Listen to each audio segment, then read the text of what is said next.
Okay, we will call to order the January 18, 2017 Planning and Zoning Commission meeting. First item on our agenda is roll call.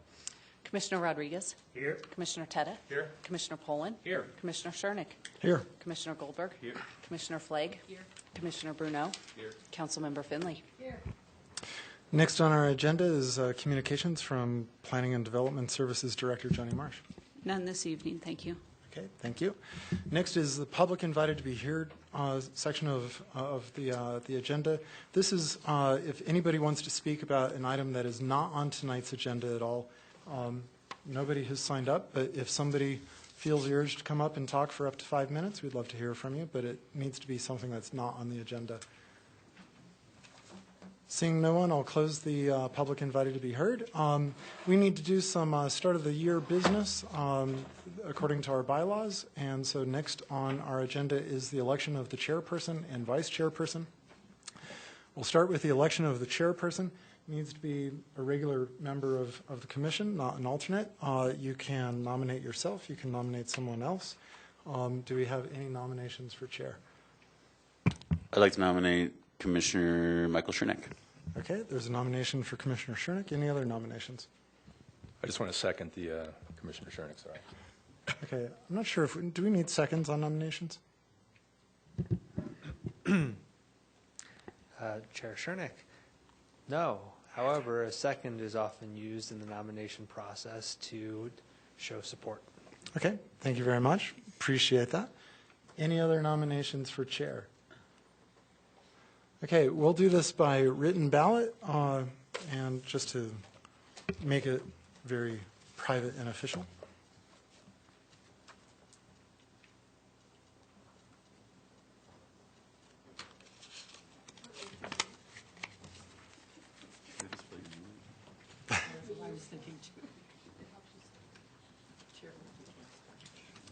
Thank you, Jane. You'll know who I mean.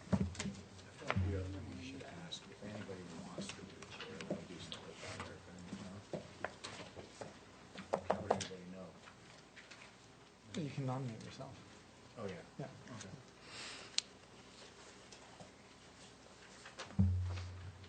Okay. The vote is unanimous. Chairman Schernick. Okay. He's not the chairman. Well, okay, so the vote is unanimous. I retain my position as chair. Thank you very much for your confidence. I do appreciate it. Next up is a vote for vice chair. Any nominations for vice chair? And you can, again, you can nominate yourself. I'd like to nominate Commissioner Michael Poland for vice chair. Okay. Seconds, other nominations? Seeing none, let's go ahead and take a written vote.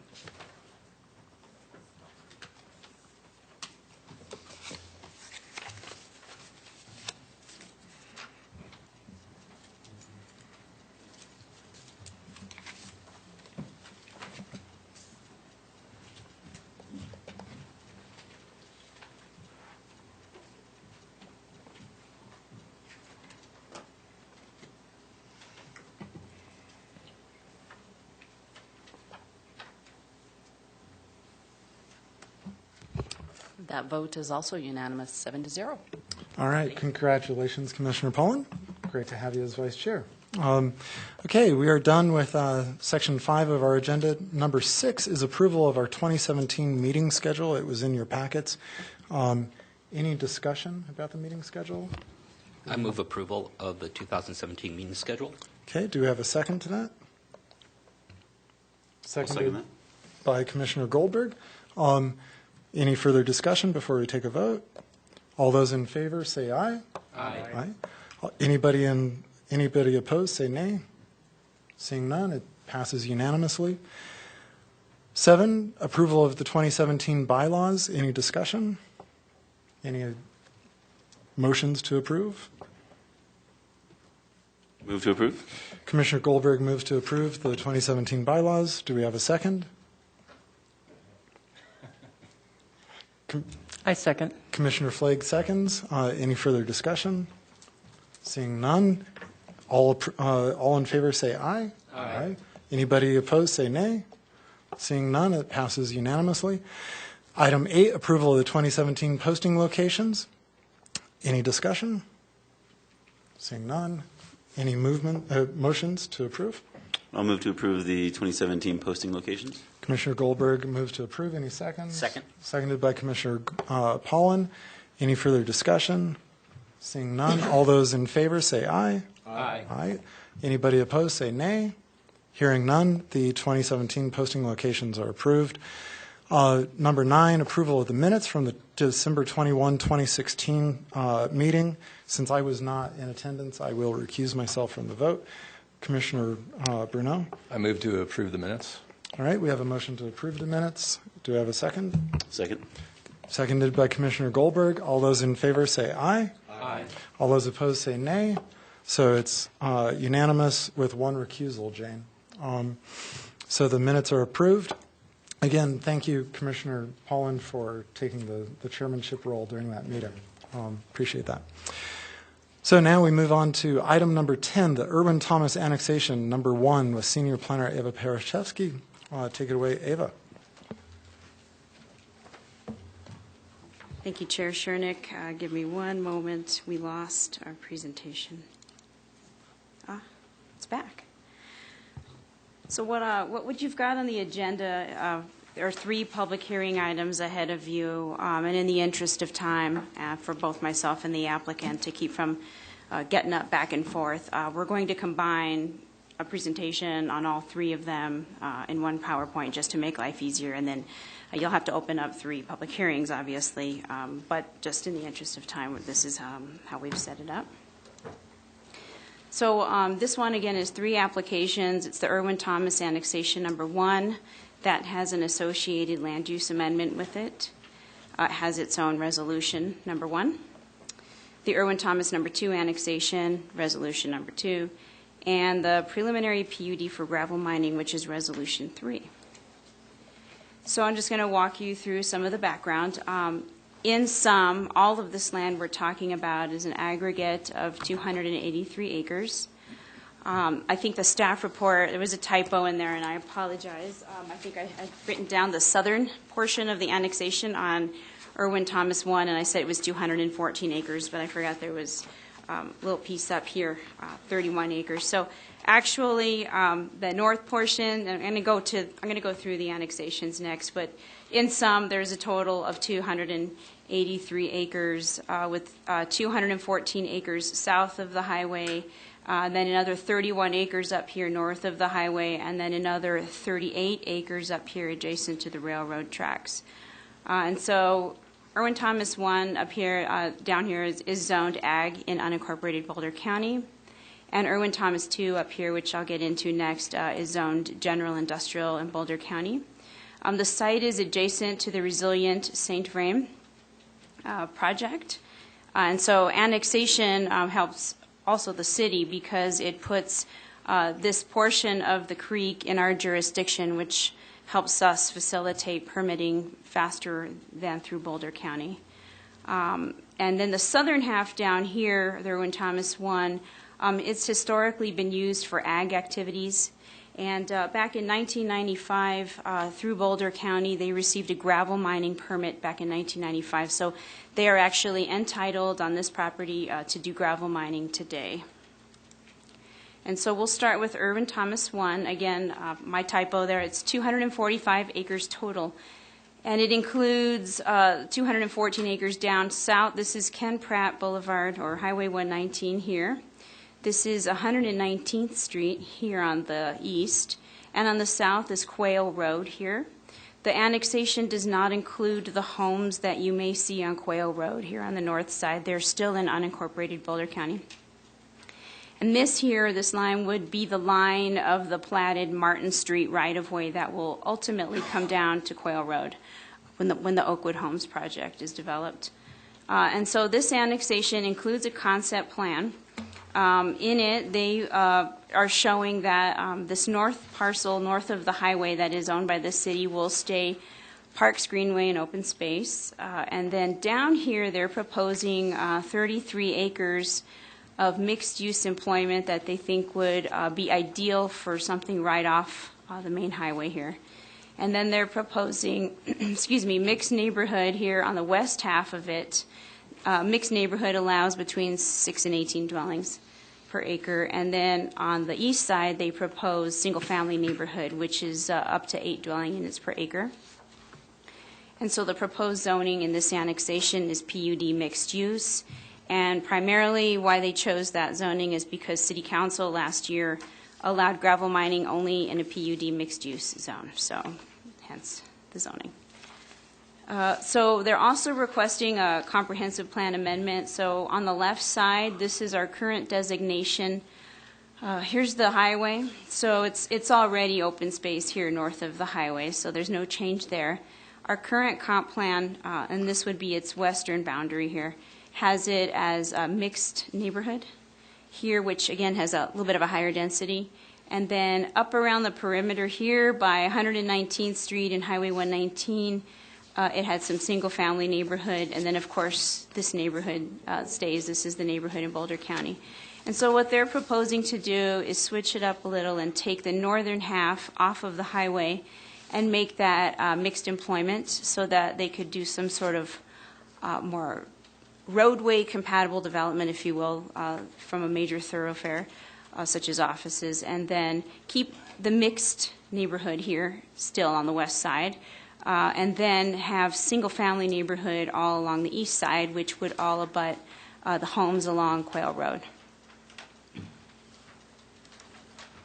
And in Irwin-Thomas Annexation 2, this is the portion that's north of the St. Vrain Creek, and this is the railroad line here, and so there's two properties. There's a south property, and this is owned by the city, and then there's a north property here that is owned by the applicant, and they're proposing in their concept plan to do Parks Greenway and open space on the city's land south of the tracks, and then mixed-use employment. This property is currently, again, zoned general industrial in Boulder County. And again, they're proposing the PUD mixed use, and that's because that's the allowed zoning for gravel mining. So going back, so there's a third application, and that's a preliminary PUD plan for gravel mining. So as I mentioned earlier, last year, we didn't have gravel mining as an allowed use in our zoning code, and so we worked with the applicant and with the city to come with some ideas. And so City Council ultimately approved gravel mining as an allowed use in a PUD mixed use zone. The purpose of having PUD is that we could attach conditions to the PUD that would stick to the mining operations, if you will. And so there's a request to mine. It would apply to both annexations. Just again, as a reminder, this property is already entitled for gravel mining through Boulder County. I went through that. The council approved it through PUD. So let me go to the next one. And so we're going to go through the phases on this PUD plan. The first phase, obviously, is the mining. They're doing this in 11 cells. They're going to mine them one at a time, so they're not ripping everything apart, a bunch of holes everywhere. So they're starting here on the southwest, which is kind of right off Camp Pratt Boulevard, and then they're kind of moving east, east, east. When they finish all of these, then they will move north of Highway 119 and start moving northward this way from the city property up to the railroad tracks. Area north of the St. Vrain Creek would go last, so that's up here. And just one other thing, the thing that's different with the gravel mining on this application versus what's permitted in Boulder County is that they got the full gamut. So they got not just mining, but also processing on site. And in this case, the operations are limited to mining and haul away. So no crushing, no sorting here in the city. They would have to take the trucks, and they've got another location where that will occur. Phase 2 is reclamation, and so when they're done, we'll have about 6 ponds and 3 wetlands. In total, we'll have 62 acres of ponds and wetlands when it's all done. And then all 20 acres of the city property that's south of the tracks would be converted to the 2 wetlands. In phase 3, and this is where they leave it for future development, and then if any future development does want to occur, they would have to come back to Planning Commission again for a new preliminary PUD for whatever it is that they want to develop. But this is how they leave it. So again, it'd be mixed-use employment north of the tracks, open space, and that's 51 acres, I'm sorry, north of the tracks, but also south of Highway 119, combined 51 acres. This is like 30-something acres, and then it's 20. Then there's open space on both ends of Highway 119 on the city property. Again, it would leave it with a mixed neighborhood designation, about 75 acres on the west side, abutting Martin Street here and Quail Road here. And then you would have the single-family neighborhood over on the east side, which goes up to about, that's 105 acres of that, which goes up to 8 dwelling units per acre. And that kind of runs along the perimeter of where all the houses are developed on Quail Road. So there's 29 conditions, and it's in your packet. I'm not going to sit here and read all 29 conditions, but I just wanted to go through the big highlights and the main things that we do to try to mitigate any impacts to the neighbors next door and to anyone else nearby. One is prior to mining activity, they need to build a berm, a screening wall around their perimeter, and it would go across the west and the south adjacent to the neighbors on Quail Road. Secondly, dirt haul trucks are not allowed to use Quail Road.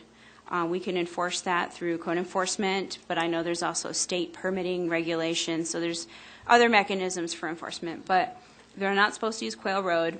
They're supposed to go up to the highway. There is an egress onto 119th Street about midway through, but they're directed to go north. They're not permitted to go south down 119th Street. No outdoor lighting.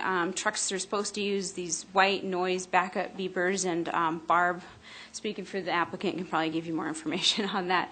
The activity of the mining itself is limited from 7 to 7 or dusk to dark, whichever is more restrictive, Monday through Friday only.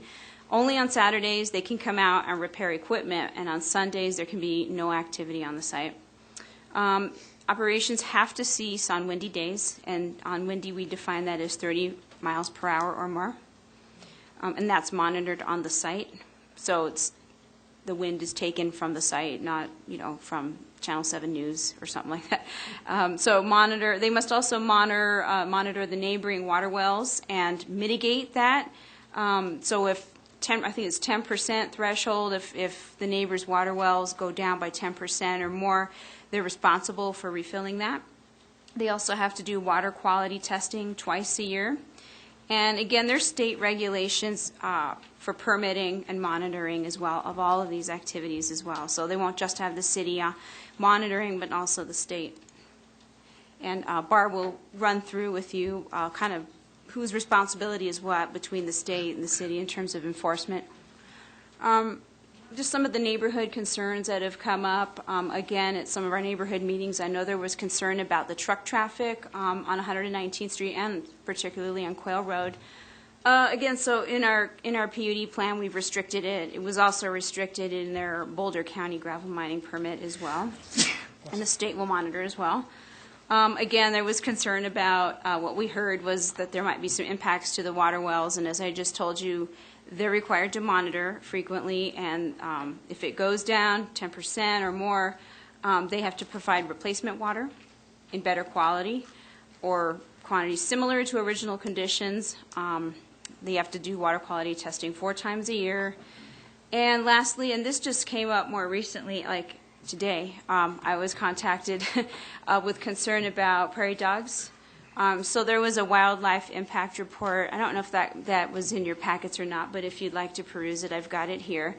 And that was done as part of their gravel mining approval with Boulder County. It's been accepted. The report concludes the mining activity can proceed without causing material adverse impact on wildlife. Barb will speak about this more, but the report kind of talks about the fact that due to the historical ag use on this property, did I lose this slide? I'm sorry, hang on. There we go. Due to the historical ag use on this property, that this has not been an issue, or they'll dealt with through agricultural activities. So also one last thing of note, the city is doing a habitat study as far as along with our resilient St. Vrain project, and Steve Ransweiler maybe knows a little more about it that he can answer questions on, but there is a habitat study, and that can help us as well as we move forward with this. And so the actions we need you to do tonight, the annexations and the land use amendment, you're just a recommending body to council, so you would either recommend approval, conditional approval, or denial. And on the preliminary PUD plan, you are the decision makers, and so you would make a vote to approve with conditions, or deny. So staff is recommending approval of 1A on Irwin Thomas 1, as well as 2A on Irwin Thomas 2. And on the PUD, we're recommending conditional approval on the PUD plan, and that's just that the property be annexed first, that we record the annexation before that PUD is valid. It has to be in the city. And with that, I can answer questions. Also, Barbara Brunk from Resource Conservation Partners is here also to do the three-part presentation. And then if you still have questions, I just also want to introduce my colleagues are here tonight from Public Works Engineering. We have Chris Huffer and Nick Wolfram, and Traffic, Public Works. We have Tyler Stamey from the Parks Department, Natural Resources. Steve Ransweiler's here, and Aaron Fosdick's here to talk about the comp plan amendment that they're requesting. Okay. Thank you. Thank you, Ava. Any questions specific to what Ava just presented at this time? Commissioner Paul? Yeah, first, for the mixed employment, you mentioned office buildings or that type of thing. What are other things that could potentially go in there? And I'm wondering things like strip malls, car dealerships. What are we looking at as far as what's available for that mixed employment? Mm-hmm. Mixed use employment, correct? We don't have a mixed employment, do we? Mixed employment, right? Yeah. Yeah. Okay, so the primary allowable uses, it says a range of employment-oriented uses, including small-scale manufacturing, processing, wholesaling, indoor and screened outdoor storage, office space, flex space, and commercial services. Other uses, secondary uses can be retail, hotel, cultural facilities, high-density residential, civic and government uses, and live-work uses. Commissioner Bruno? Yeah, Ava, I just have one question. When you were talking about Boulder County versus City of Longmont and sort of what they were planning on allowing as far as the mining, I think that you said that Boulder County was going to allow some level of processing on the site that the City of Longmont won't do, and that'll just be carted off to some area for processing, right? That's correct. Okay. Thanks. Mm-hmm. Any further questions at this time? Commissioner Pullman? Yeah, Ava, the area south of Quail Road, what is that? Is that currently Boulder County? And what's that? Is that open space parks, greenways? Commissioner Poland, that's in Boulder County, south of, on the south side of Quail Road. I don't know. It could be ag zoned. I don't know off the top of my head. Okay, shall we go ahead with the applicant's presentation, please? Please introduce yourself and give your address for the record. One moment, we need to load up a PowerPoint. What have I done?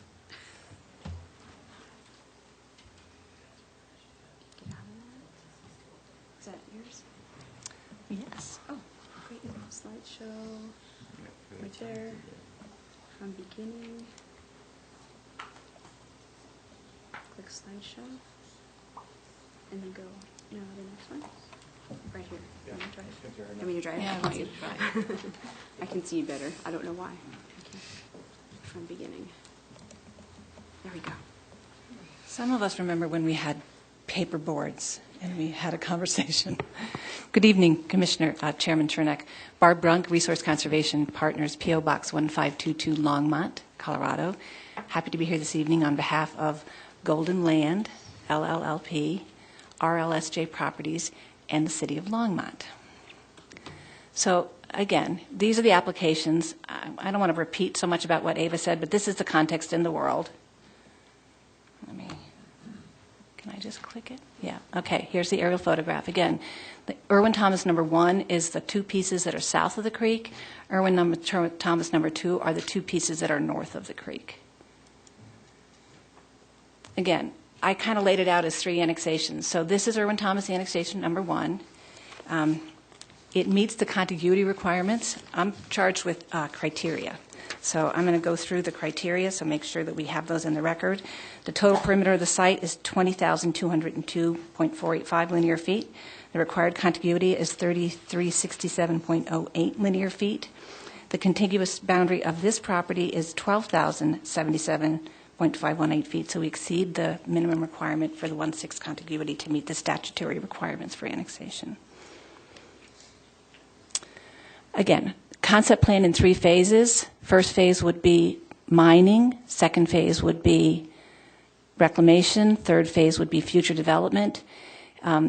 What Ava didn't talk about was, even though we're going to mine one cell at a time, the way this site is set up is for concurrent mining and reclamation. And that means that as you go, you mine it, and then as you're moving away from the site, you're putting things back. So when we get to the end, it's not a site that's all torn up with holes in it. It's a site that's reclaimed. And really, back in 1995, when we did the master plan for the Golden Gravel properties along the whole river corridor, we actually introduced that concept into the system. So it's really the standard now in the industry to do concurrent mining and reclamation, and that is the way Boulder County looked at this site and looks at all other sites now in the county as they mine and reclaim. Again, in Vision Longmont, we are asking for a land use amendment, and Ava kind of touched on the difference. This remains the same. We looked at an opportunity along the North Shore of Gravel Lakes to have a pretty cool business park kind of opportunity, and the zoning, the PUD mixed use zoning allows for the BLI uses, and then it can have a little bit of retail. Think St. Vrain Center that has a mix of, Kaiser's down there, and there's restaurants down there, and there's office space down there. So it's that kind of a mixed use opportunity. And so that there wouldn't be homes really right up against. Right up here, there's a pretty significant grade change, so this can work, and there's a pond here on the reclamation. So really, the homes are buffered from the highway by the mixed-use employment and the reclaimed gravel mine. And then, as Ava said, our request is to diminish the density on the property so that adjacent to the residential neighborhood, rural residential neighborhood, it's mostly single-family neighborhood as opposed to the mixed residential neighborhood that's currently on the comp plan. This is the same thing. The only other thing is that we also further some other goals in the comp plan. There's a wastewater treatment plant out there, and you can see that as part of this, the ground closest to the wastewater treatment plant will be open space, so maybe we'll have less issues as we move forward. The property is in the floodplain, and the discussion here really started as part of the 2000 flood. Similar to the other application you looked at last month, we're sitting around the table with the city saying, okay, how do we do this? Where can we work together? And the conversation came, well, let's annex, so it's in the city limits and the city has jurisdiction. So the Resilient St. Vrain kind of comes at 2 ends of this property. This reach is the reach from Main Street to Left Hand Creek, and the line ends here. And then we butt up to the other side to the Sandstone Reach. So the opportunity is for the city to have jurisdiction over the creek through here, but also, as we do the gravel mining and reclamation, Resilient St. Vrain is going to generate a lot of fill. So there's an opportunity for a close to the operation place to place some of that fill as we do mining and reclamation. Actually, in the very beginning, we have to build that berm, and this is a location for some of that fill coming out of that at the very front end. So the screening berm we hope to build from material that is would otherwise the city would have to pay to take further away. This site is designated an F1 statutory deposit, which is how we got through the system in Boulder County. There's about 3 million tons of gravel on this site, so it's a non-renewable resource, and the PUD and the annexation as proposed allow us to recover that resource and then leave behind developable property inside the city limits and parks and open space inside the city limits. We do give over all of the historic water at the time the property is annexed, which is some pretty senior bonus water.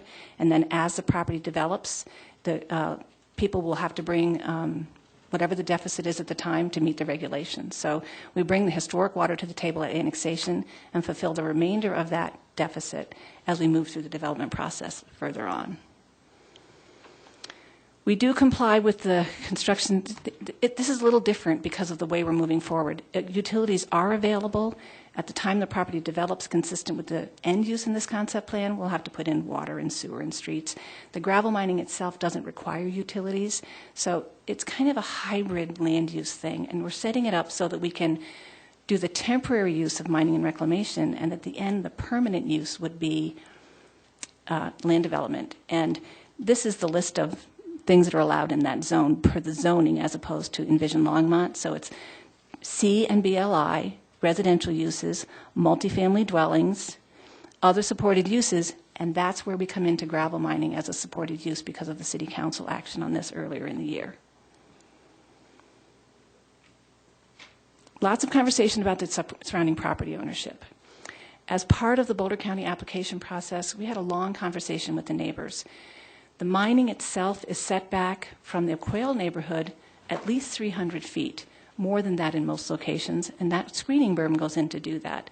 There's well monitoring, there's noise standards.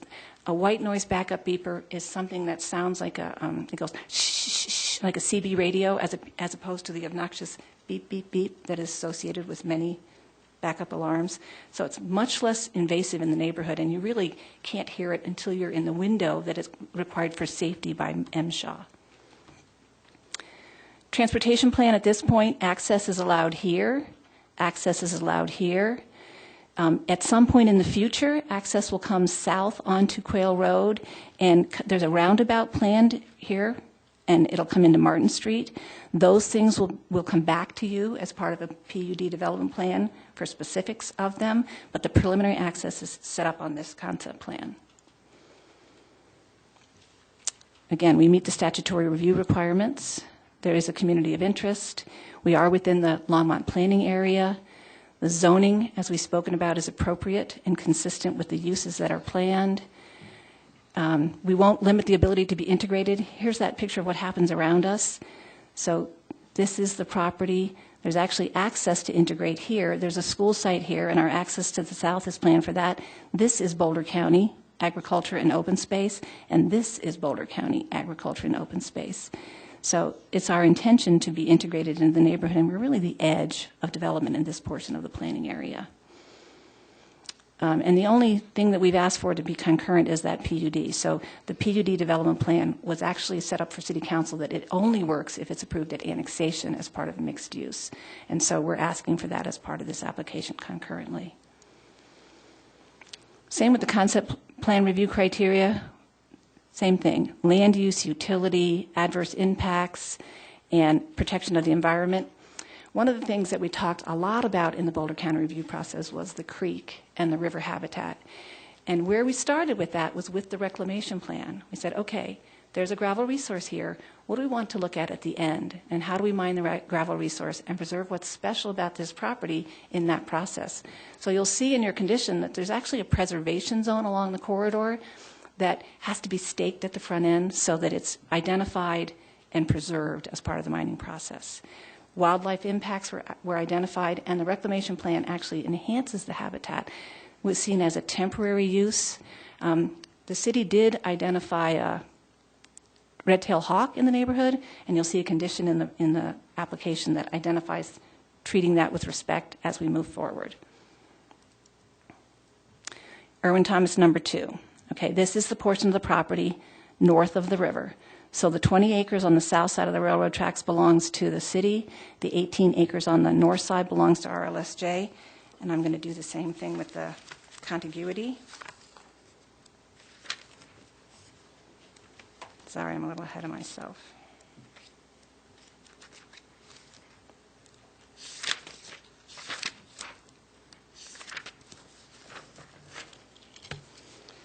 The perimeter of the site is 13,898.2 feet. The required contiguity is 2,316.37 feet.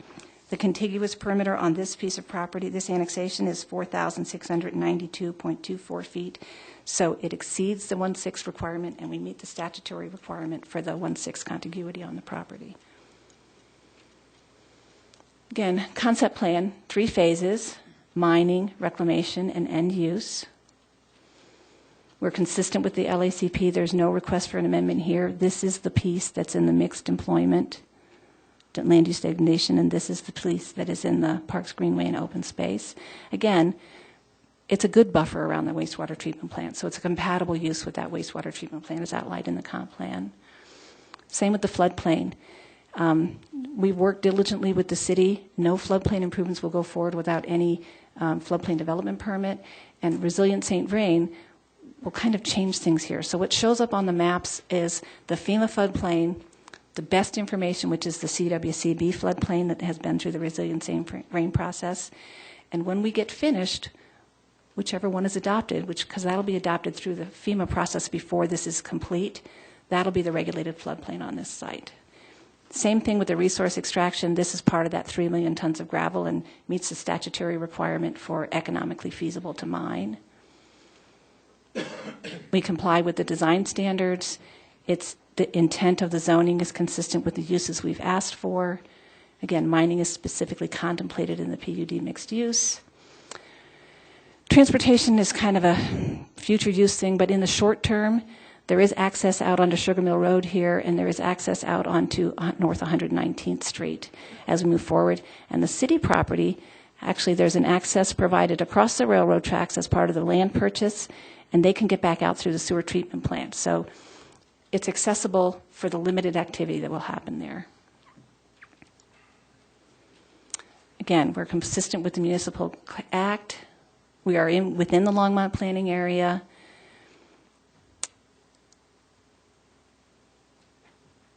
We are not limiting the ability to be integrated with the surrounding land use. On the contrary, we almost have to work with everybody else to get this property developed. It's a piece that needs to be cooperative and work with the adjacent properties. And both of these sites had an environmental assessment done, so the city isn't getting stuck with ground that has some nasty thing on it. And the Sugar Mill property is an interesting piece of property, and so it was studied extensively before anybody came forward to say it was okay and clean and there wasn't being an environmental issue as we move forward. Concept plan criteria, it's the appropriate land use. We've mitigated the impacts based on the area of open space adjacent to the corridor and considered the environment as we move forward. Now we're at the preliminary gravel mining plan. And again, this is kind of my gravel mining 101. Gravel mining, permission to mine gravel has a layered approach in the state of Colorado. There's a local land use authority, and that's typically things you would consider a nuisance, noise, traffic, what it looks like, what it sounds like. And even though there are state health department requirements about noise and dust and things like that, those things that affect the neighbors, those local land use issues are regulated at the local land use level. And you'll see those conditions as outlined in our PUD. The other layer is the state, and the state has several agencies. The Colorado Division of Mining Reclamation and Safety is the division charged with, under the Act, of managing gravel extraction in the state of Colorado. So you go to them and ask permission, and they do a technical review. So they're looking at groundwater, the well permits, the slope stability, the things that are of a technical nature, and they also look at what happens at the end. And they have the ability to, and are required to have the applicant post a bond so that when they get done mining, if they don't adhere to the conditions of the state approval, there's money in place for the state to come in and reclaim that property. So there's that layer. Then there's also Department of Health, which that will regulate this site. Next slide has a better list. Division of Water Resources, there are water rights issues associated with gravel mining, so there's a well permit and the state engineer looks at that. You can't open a hole into the groundwater without making up the evaporative loss from the ponds, so there's a whole layer of state engineer things about that. It gets referred to U.S. Fish and Wildlife Service, the Army Corps of Engineers, the USDA, the county commissioners. Everybody gets a shot at it. Again, after you've gone through the local land use process, it goes through that state process. So there's those three layers. There's the state, the local, and the federal level. And the federal level is endangered species, FEMA, which is the floodplain, and the Corps of Engineers, which regulates wetlands. Then there's enforcement. And when I talk to the neighbors, one of the concerns was we're going to have all these conditions and no one's going to be able to enforce them. And they're very concerned that there's follow-through on the enforcement. So at the local level, we have a PUD in place that gives the city of Longmont jurisdiction and code enforcement and all of the city's laws and rules and regulations. So those are enforceable through the city process. At the state level, the Mine Land Reclamation Board can actually bring if they think there's a violation, they give a notice, they bring it to the board, and the board, a formal hearing, acts on it. It gets noticed to the interested parties, goes all through the process, and that board can revoke the permit, take the bond away, and shut down the mine. The other people who have regulatory authority are the Department of Health, and that is water quality control. You need a storm drainage permit. You need an air pollution emission notice. You need, there's actually a state noise standard about how loud it can be, and the basic standard is 55 dB at the property line. And 55 dB at the property line is a conversation without a microphone. So that regulation about the level of noise that's allowed on the adjacent property is a conversation in your backyard without a microphone. So it's a pretty stringent requirement as far as noise. And that's why the hours of operation are important. The berms are there, and those white noise backup beepers don't cause that annoying beep, beep, beep for the neighbors. So that's my kind of broad brush on gravel mining. I'm here to answer questions. I've been looking at these permits for a long time, so if there are specific things you want to know more about, please don't hesitate to ask me. And again, these are the two layers. So this is the land use layer. And what we did was this is actually the plan as it was approved in Boulder County. And we took all those conditions that were in that you saw in your packet that were by the Board of County Commissioners, changed from Boulder County to Longmont as the enforcement agency, tweaked them a little bit in cooperation with staff on how we move forward. So the city staff added some things into these conditions to make them more in keeping with the city's rules and regulations. So things about drainage, things about water quality. I mean, there are some city layers about drainage and stormwater management and things like that. Those are included in here. So those things were land use things that the city looked at and Boulder County looked at, and that's this land use piece. Then there's the Division of Reclamation, Mining, and Safety. And this is the mining plan. And again, we're going to start here, 3 million tons of gravel, mine from west to east. This is the cross-section of the screening berm. There's some more notes there that are technical things. City staff also added some notes to those technical things. So in cooperation with the operator, the staff looked at the mining stuff and said, well, we need to think about this, this, this, and this. And those notes got added to the plan. And because they're included both in the DRMS permit and in the PUD, they're enforceable at both levels. So there's a double layer of making sure for the neighborhood that someone's paying attention, and when they call somebody has some teeth to look at it and address their concern. Same with the reclamation.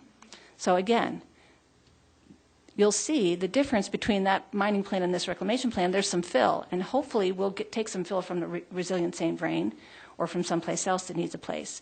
The other thing that we've talked about with city staff, so how we got to here was, I don't know if you've ever been out on that property on the sugar mill, but it could use a little TLC. And county came to this landowner and said, if you could add that to the mining permit, we see the mining as a way to clean that up, take away what's valuable, and leave behind something better. And so what's out there now is a cattail marsh left over in the old basins from the sugar mill. And so it's just wetlands. It's just cattails. So it's not a high-quality wetland. This is going to put in what's called a silt basin wetland, which is a much more diverse wetland. And so we see it, and the Division of Wildlife and Boulder County and staff saw it as a better opportunity to enhance the habitat. And we'll need to get a 404 permit before they can serve even those cattails and put them back in place. But it's one for one. So we've, in our initial conversations with the USA Army Corps of Engineers, they just said we need to put the paper trail through the system. We don't have it in hand, but we won't need it until we're closer to mining there. And then we've also had some conversation with staff about this, and you'll see a note in the plan that says these might change a little bit as we go forward, and that'll be at the staff level. The staff is trying to decide if they want more water or less water on the public portion of this, and so the applicant and the miner have agreed to work with staff as we move forward to make sure there's material available, and that might change a little bit to make that less water and more wetlands, or less water and more upland. We're going to work together with staff as this goes forward through the process. So the PUD has a note and says that, and we actually expect that to change and morph through a cooperative effort. Okay, we're back to the review criteria. We are, if the application before you is approved this evening, it will be consistent with the comprehensive plan. We're in the floodplain, and we're working with the city. And when I was telling you about that first berm, so this piece right here, which is the screening berm for the neighborhood, which again, the closest this gets is a football field from those backyards. And we're going to work with the contractor to put material here and seed it and make berms for screening. And then it'll mine, again, west to east. We'll have a floodplain development permit through the city process. If the floodplain changes at all, it'll have to go through FEMA. But for the mining, it's a hole in the ground except for the berms. And you can see how these berms are split and they stagger. That's so flood flow can run through that property if it needs to. You can't put a barrier in the floodplain that water can't go around. And so that was part of the process, the design process when we did this. Again, 3 million tons of gravel. We meet the design standards. This is the AVA's list. There's a 200-foot setback from Highway 119. There's perimeter berming for the adjacent properties. The direction of the mining we talked about. Additional setbacks, that additional 300-foot setback from Quail Road is the closest it gets. The hours of operation, the access, and the prohibition on traffic. So traffic can't go on Quail Road, and it can't go south on 119th Street. And again, I heard more than once that the residents are worried about enforcement of that. And so I told them they could call the city and talk to the police department, or call code enforcement and talk to the police enforcement. And this gives them extra teeth, because right now they're out in unincorporated Boulder County, and lots of activity is going on in that neighborhood. And there's trucks with dirt and construction traffic happening on Quail Road, and they're very frustrated. So I heard their voice more than once, and I'm sure Ava has heard their voice more than once. We just need to be considerate of that. I told them, we can regulate our application. We can't regulate other people's applications, but this application has specific provisions about the traffic in their neighborhood, and they're enforceable through this system. If the wind goes more than 30 miles an hour, and that's a dust thing. Noise standards we talked about. The surrounding properties, we talked about the berming and the timing and all those things. We also need to get access permits onto the city streets or onto the 119, and that'll go through a process. Staff will review that. Transportation system. So while it's being mined, things are limited to the perimeter. However, there is a provision and a memorandum of understanding between the applicants and the city about the St. Vrain Greenway. So the St. Vrain Greenway, once it's repaired, will be remained in place, and there's going to be a fence that keeps people out of the mining area so that it's safe and it's not an issue. But everybody knew that the Greenway would be there, and it was contemplated to stay there during mining. There may be some times when it might be closed down temporarily for moving material, but in the big picture, the provision is in the application to make the Greenway stay intact. And this PUD criteria is kind of written for land development. So where we fit into the criteria. Some things don't apply to us. We don't have residential density. Those things don't apply as part of this PUD. They'll apply to the next PUD you look at as this comes forward to develop. But as a gravel mining PUD, it's really about the mining and the reclamation as opposed to land development of building houses and building buildings and building roads and putting in utilities and things like that. So we're not adding density and all those things as a normal PUD would be. We meet the standard for the minimum size, which is important. We have it has to be 20 acres. The uses as contemplated by the zoning. Common open space will be determined at the time the property is developed in the future. Basic PUD requirement is 30%, and it'll be in a land use plan or a site plan as you come through with the next PUD. We're not asking for density bonuses. You know, it will be clustered on the ground that's left over after mining, so yeah, I guess you could say that with a straight face. Setbacks are in place. Public facilities, environmental protection standards. We've talked about the wildlife and the well permitting and groundwater monitoring and those things. Those are all built into the PUD and to the state permit. So Aggregate has already installed groundwater monitoring wells, and they're out there taking measurements on a regular basis. And that establishes a baseline so that as they move forward and start dewatering the site, they can tell what happens. And if somebody's well isn't producing, they'll know that because the groundwater is down, and they'll see that in the monitoring well. So it's kind of a preemptive monitoring program. The design standards for this PUD are built into those notes on those plans. The only signage on the site, the state requires that you post the perimeter and you put a site with the MLRB information on it at the site access, so there will be those signs. But other than that, and the directional signs about no traffic leaving the site going south and things like that. But there's not like a sign system on this site. It's very limited. Parking, the only people parking will be the operator parking on the side of the equipment. The only streets we may modify is that when we ask for access onto 119 or onto 119th Street, there may be improvements required. That would go through the city's engineering department. And if they need turn lanes or something like that, that'll be identified at that time, and the applicant would be on the hook to build those and post bond and get a subdivision agreement as part of that process.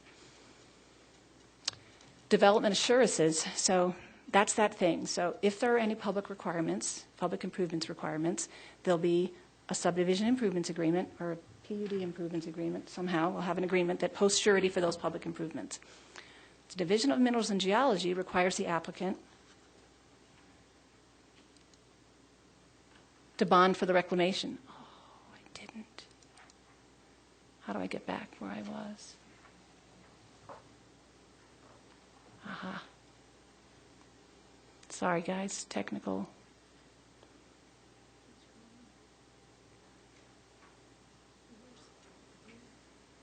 I'm right here, I think.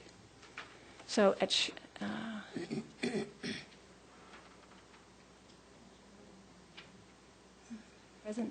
present?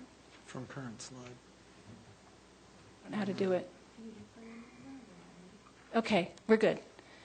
I'm just going to keep going down here.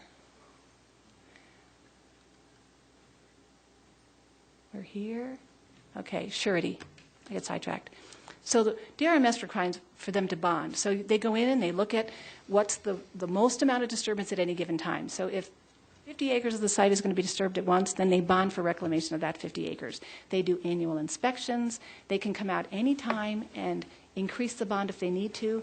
It's actually written into our PUD that the city can come and inspect this site, and they're allowed on the site anytime they want to kind of look at it. So lots of layers of oversight. I know gravel mining is kind of a different thing inside the city limits, but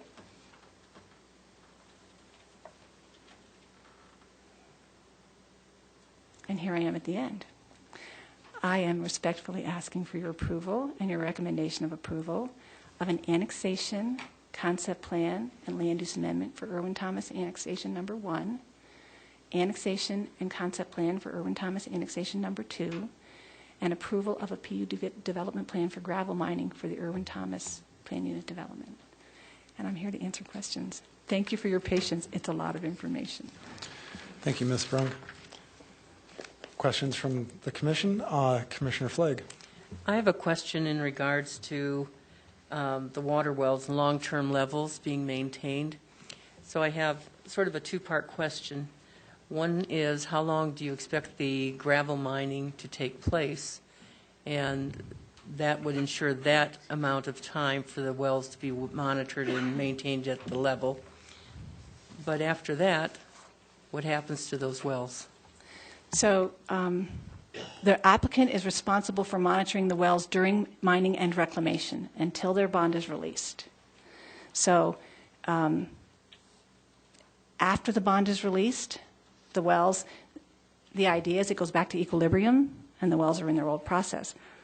I think those wells will change over time because we're taking ground out of irrigation production, and that may change. But that would have changed as the property developed, whether it was mined or not. So, but during mining, which is around, it's 3 million tons, it's about a 10-year deal. But the dewatering adjacent to those sites will be of those cells as they get closer to the homes. But they start now, and they monitor during mining and till the bond is released. And it's 10 years to mine. What I can tell you is over on the other side of town, you're going to see the neighbors Redmond annexation later. That site has been completed mining about 5 years, and it's still under the bond of the reclamation because, well, it was ready to release and then the flood happened and did some damage. But until the vegetation is established and everything is done per the reclamation plan that was approved, they hold that bond, and they still monitor the groundwater to make sure that that's in place. City Attorney Kramer, I need to jump in here. I'm suddenly not feeling very well. So I need your advice as to how we proceed. Can we take a 5-minute break? Okay, so we'll adjourn for 5 minutes. I'll be right back.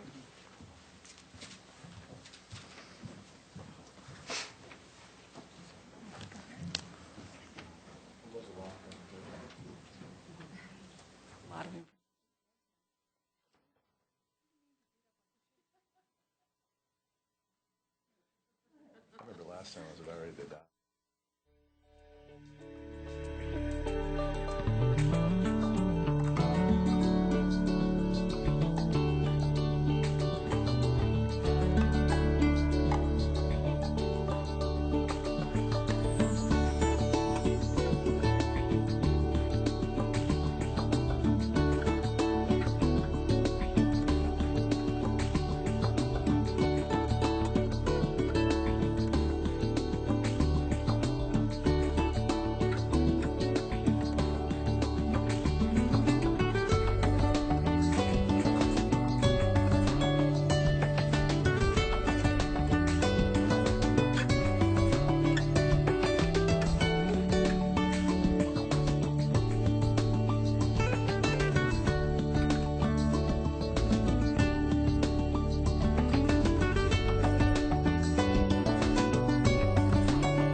Okay, sorry for the unexpected break. Thank you for your patience. We'll reconvene our meeting.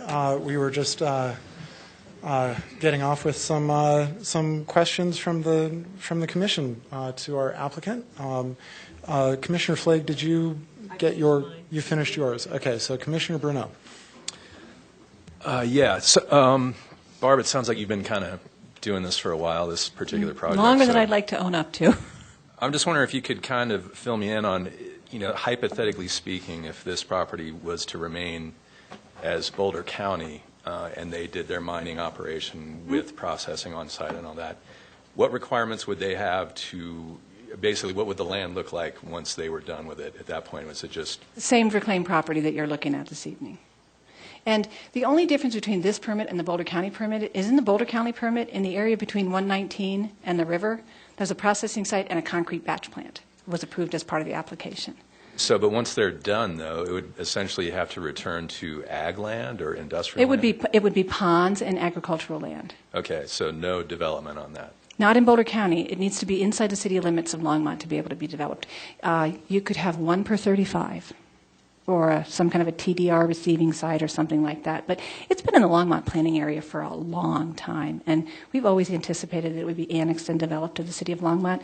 You'll actually see in the development agreement and the conditions of approval of Boulder County that they contemplated that it might be annexed, and it specifically says that should it be annexed, jurisdiction transferred to the annexing authority. So, okay.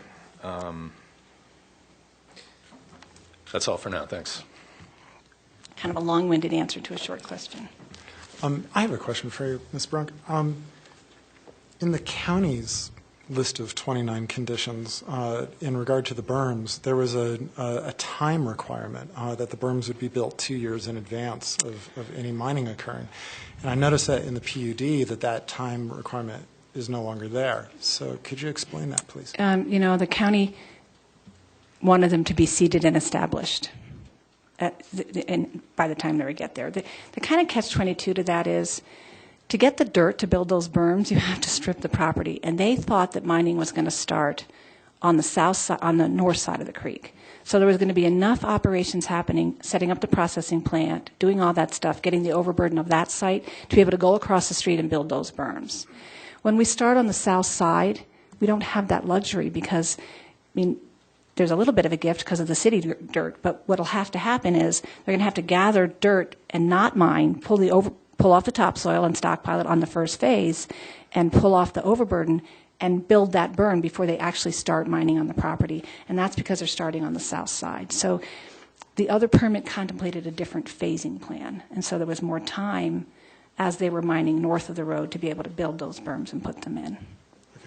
So this is one of those changes that occurred because of as part of the city consultation with the process. city. But they're still seeded berms. We've worked with the city on the seeding mix, and all those things are the same.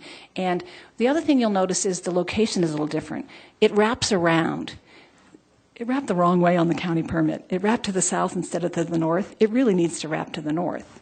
If you look at the, where am I, guys?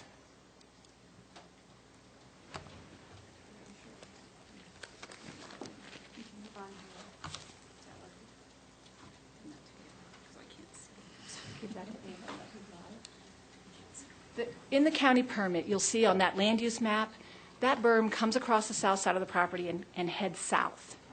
It really needs to head north, and that's different on this plan too, because there's no mining adjacent to Harvest Junction on the south side of the property, but there is mining adjacent to Watersong, those apartments, on the north side of the property. So the berm turns to the north, which is where it should be. Okay. All right.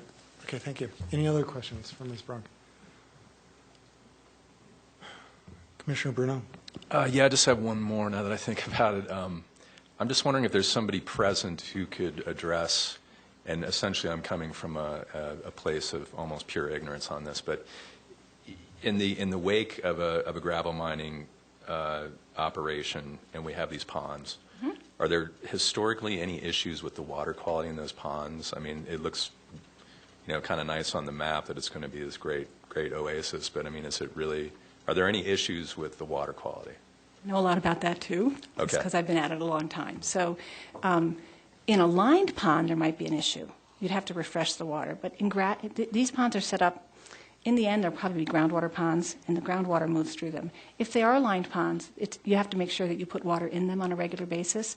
If that doesn't work, we actually, on one of the ponds next to Lichens Gulch, it was isolated as part of the Lichens Gulch project, and it got to be a small pond, and it's lined on one side, and they actually put an aerator in there. And so it's a little solar panel that floats around on the pond that aerates the pond to make sure that the water quality is okay for the fish that live in that pond. So there's a technical solution to it, and it's pretty low tech. It looks like a little inner tube with solar panels on it, and underneath it is an aerator, and that's the way that, on a smaller pond, that's the way that works.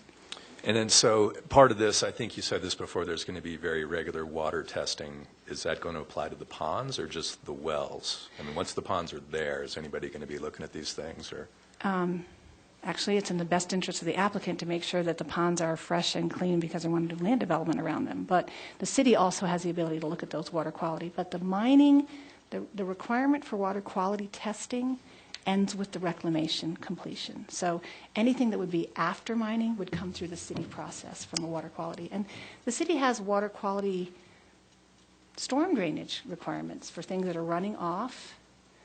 You have to ask one of the engineers about water in the ponds. I'm looking at Chris Huffer. Sorry. It's a little, that piece is outside my expertise. But gravel mining ponds are all over the countryside, and the quality, sometimes they turn over, they get green and they turn over. It's part of the process.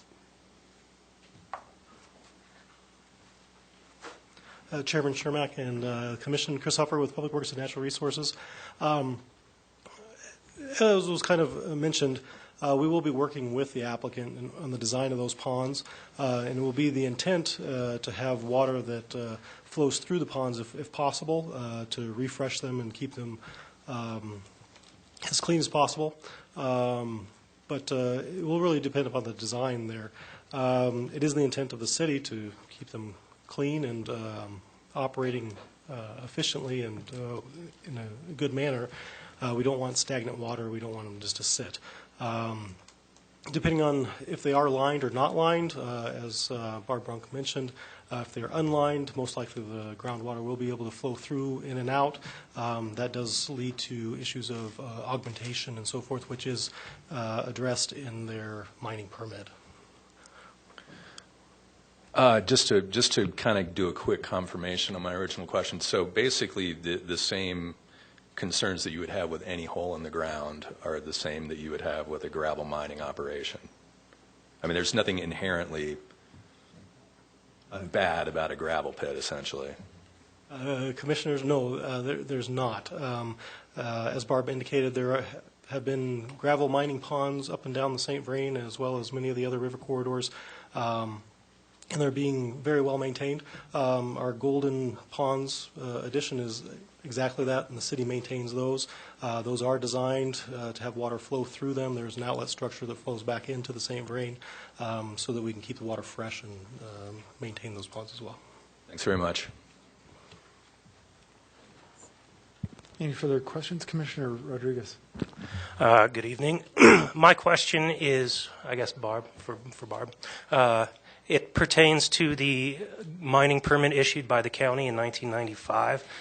That seems like a slight bit of time has passed since the issuance. I wonder, is there a statute of limitations and or if requirements and standards have changed for mining by the county in the time since? So there are two permits that were issued by the county. In 1995, we did what was called the Golden Gravel Master Plan, and that was a master plan for all of the resources along the St. Vrain Creek. This property was added to that master plan in 2001. The reason there's a condition in the county approval for a planning commission hearing before you start going forward again is in case things changed, and that's this conversation. So really, the biggest change since, actually a couple things. On this site, they're going to haul the material away, so it's a whole different deal. But white noise backup beepers were not in the picture at the time that permit was approved. Things like that. They wanted to make sure that if there were any technical things or any best practices in the industry that we included them, and we just did that out of hand. I mean, actually, Aggregate is the one that brought those backup beepers from England, and again, they're the standard now. They Everybody had those obnoxious beep, beep, beep, and everyone knows what you say when you say that. And those white noise ones, you really can't hear them unless you're in the zone of safety. So those are the kinds of things that the county wanted to make sure. But it was vested when we started. On the first application, which was the neighbor's pit mine, which you're going to see next. Thank you. Attorney Kramer, question for you about the public hearing part. We've had our presentation combined on the three PZRs that are in front of us. Can I combine the public hearing part, or do I need to open it singly, each one? I think the public might be confused as to exactly which PZR they're commenting on. I know I would be. Chair Shernick, I agree with that as a practical matter. It would be hard to separate them out. I'm also looking at step 6 of the core review procedures in the Land Development Code. A public hearing is required for any application on which PZ makes a final decision, but not those for which PZ makes only a recommendation to the City Council. So I think no harm is done in any way by combining these three items into one public hearing. Okay, thank you. Given that, we will combine the public hearing, so anybody who wants to speak on the three issues that are in front of us, there are two. Let's see, there's an annexation with a land use issue, there's an annexation issue, and then there's a PUD issue in front of us. I do have two people signed up, and just so you know how this goes, you get 5 minutes, you get a green light at the podium, you get a yellow light 1 minute before your time is up, and then I will kindly ask you to stop when the red light comes. And when you come forward, please state your name and your address for the record. So we'll open the public hearing, and we'll start with Dwight Hill, if he's here.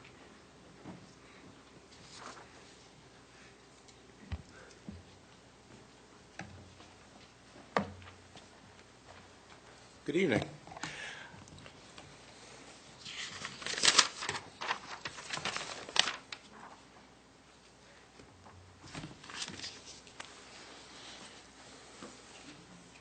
Pardon? Okay, my name is Dwight Hill. I live at 11740 Quail Road. That's one of the three houses on the south side. There's 14 on the north side, 3 on the south side. Dear Longmont Planning Commission and City Council, I am sorry that I cannot be at this important meeting tonight. I'm a professor at the University of Colorado, Denver, and I teach class this evening, so I have asked my father, Dwight Hill, to read this letter on my behalf. I would like to tell you, the Planning Commission, a little bit about my background to help you understand how I developed the idea for the Quail Community Greenway. I have 2 areas of expertise that I teach at the university that directly relate to my development of this plan. First is public history, which is the study of local areas' history for the pragmatic purpose of understanding how to best make decisions about a community's future. Second is my research, which deals closely with issues of urban planning, landscape architect, particularly as they relate to growth and expansion of the urban areas.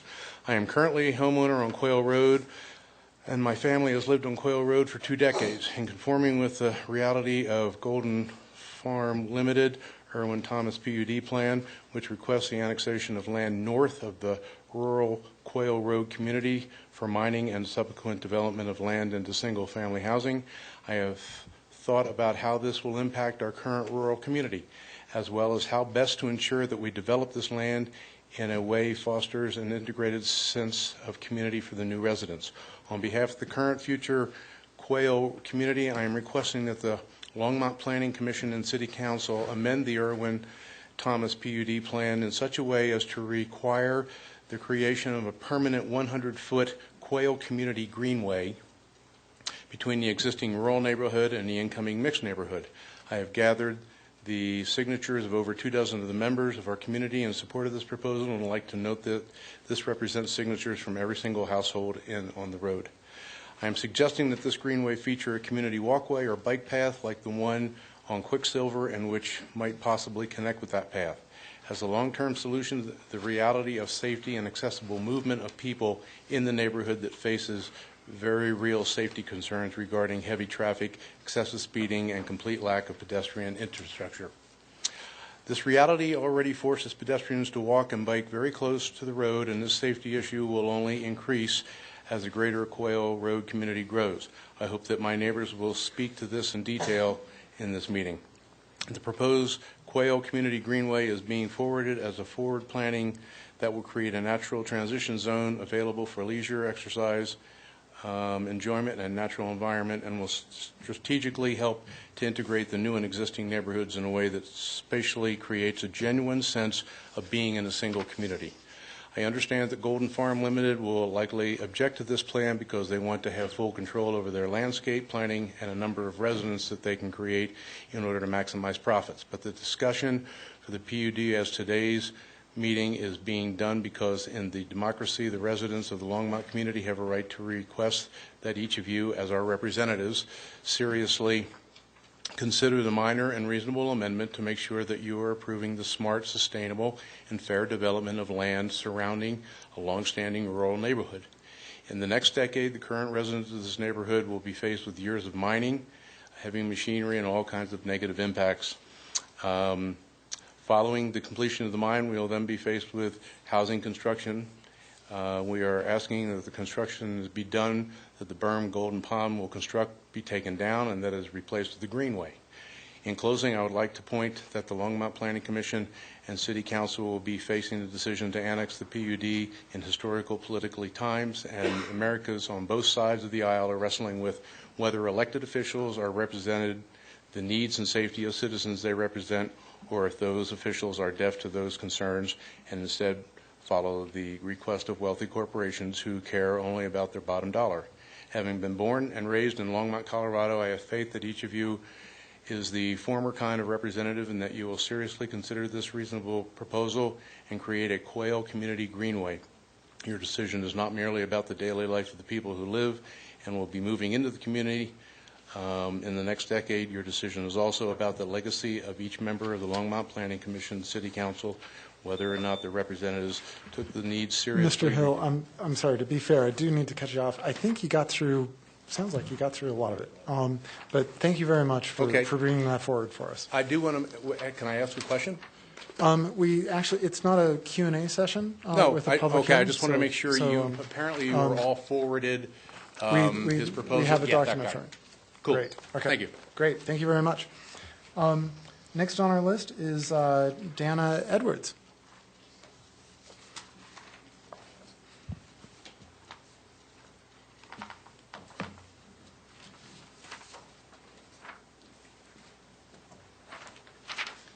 Hi, so my name is Dana Edwards, and I live at 11553 Quail Road. And I asked to speak tonight because I wanted to express my support for Jordan Hill's plan presented by his father. My property may well have an apartment house right next to it when all of this construction takes place, and that's pretty distressing. So having a 100-foot setback would really help things. I also have a couple of questions for Barb. Based on what she said tonight, I went through all of the documents that I could find online, and I apologize if they're dated. What I'm looking at is the group of documents numbered 16936, and in these documents, land use maps and anything else that I could find, I saw that the mining setbacks for the residential area were set at 30 feet. And you mentioned 300 feet, which is much nicer. And also, that was also kind of implied by the land use maps. Now, on these land use maps, I saw that they very specifically stated that there would be a 200-foot setback from Ken Pratt. But there was no setback stated on the land use maps. So that's of concern to me. And then I also am concerned about the berm. You know, how high is it going to be? Is it going to be seeded? How much of this berm is going to be sitting in this 300-foot setback that hopefully we'll have? And another question, I was looking at the land use maps, and they have a very nice diagram of what the berm I think will look like. Now, I don't know if this is indicative or if it's binding, and I would really like to have in writing how high the berm is going to be and whether it's going to be seeded and that kind of thing. Thank you very much, Ms. Edwards. Appreciate your time. Is there anybody else in the audience who'd like to come forward at this time and speak? Seeing none, we'll close the public hearing on this and go back to discussion and questions from the commission. I'll get started. Oh, okay. We will. Okay, I will go ahead and accept one more comment. So, 5 minutes. Please state your name and address. Okay.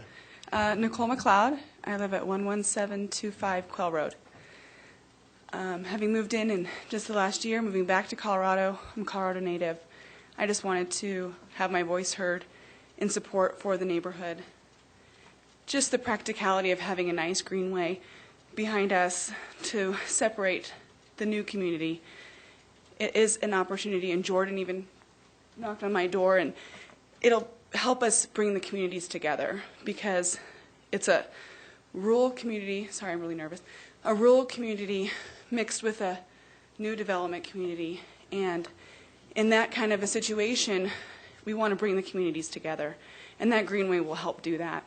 It'll also be really pretty. It'll also help mitigate any unforeseeable eyesores of a beam or whatever that is.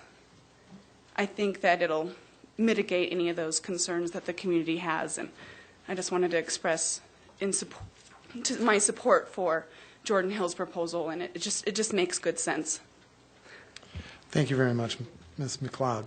Okay, so the public hearing is now closed. We'll go back to questions and discussion. I have some questions for Ms. Brunk. I was writing as she was speaking. All right. As you might guess, I have some questions based on the public hearing comments.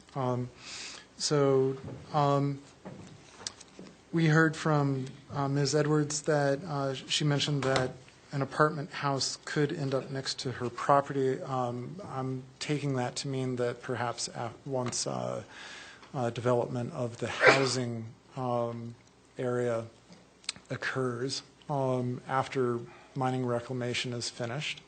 But if you could bring up... I'm working my way down to that slide. Yeah, that'd be great.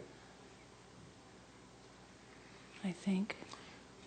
And I think a lot of, some of these questions really can't be answered until we get to the point of developing, if this is annexed, and if it comes into the city, and if there's a proposal for development with residential, et cetera.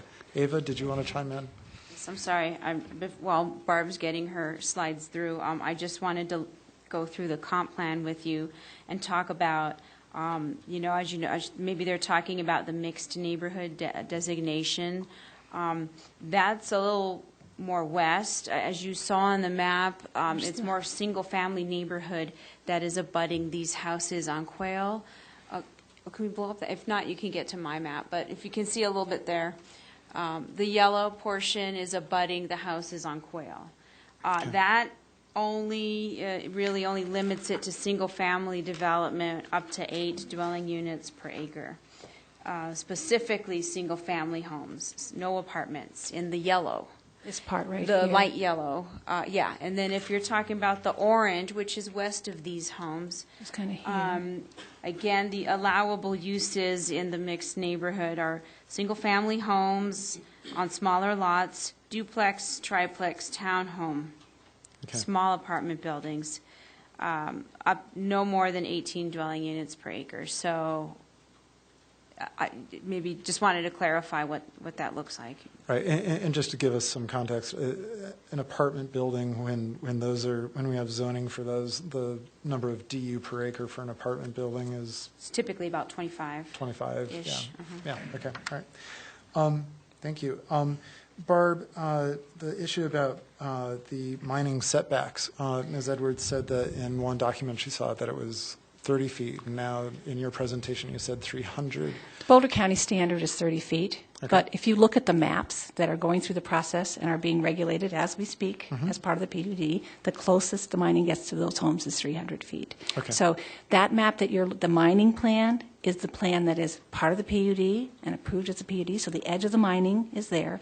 And I'll share with you as a practical matter, that's where the resource ends. So Okay. it doesn't make any sense to mine closer to those homes because there's no gravel closer to those homes. Okay. So there's two things that did that. And that's why you'll see no mining to the southwest of the site because the gravel is too shallow there. It's not an economically feasible thing to recover. So the setback, the minimum setback under the county regs was 30 feet. However, the map that you see is the map that will be and is the regulatory document for both the PUD and the DRMS. Okay. Also on that mining map is the berm, and the berm is 3-to-1, 18 feet, which makes it 6 feet tall with a little bit of a flat top, and we've worked with the city on a seeding mix, and so yes, it will be a seeded berm.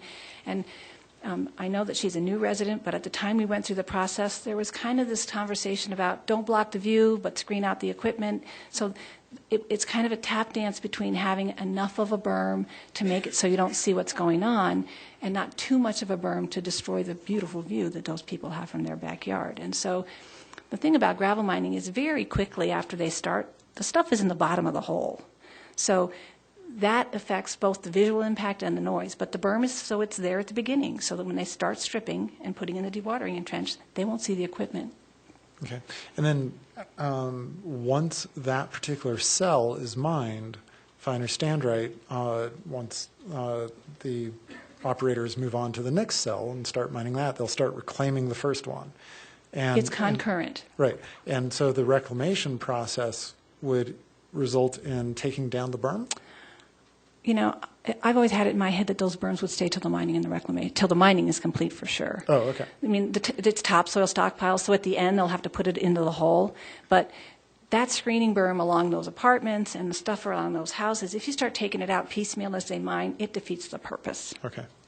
Just, But eventually, once Eventually all is they'll said go away. and done, the berms go away. and that was, again, a discussion with the neighborhood about Okay. they want to keep the view back, and so that when it's done, it'll be back to the elevation of the farm field. Okay. And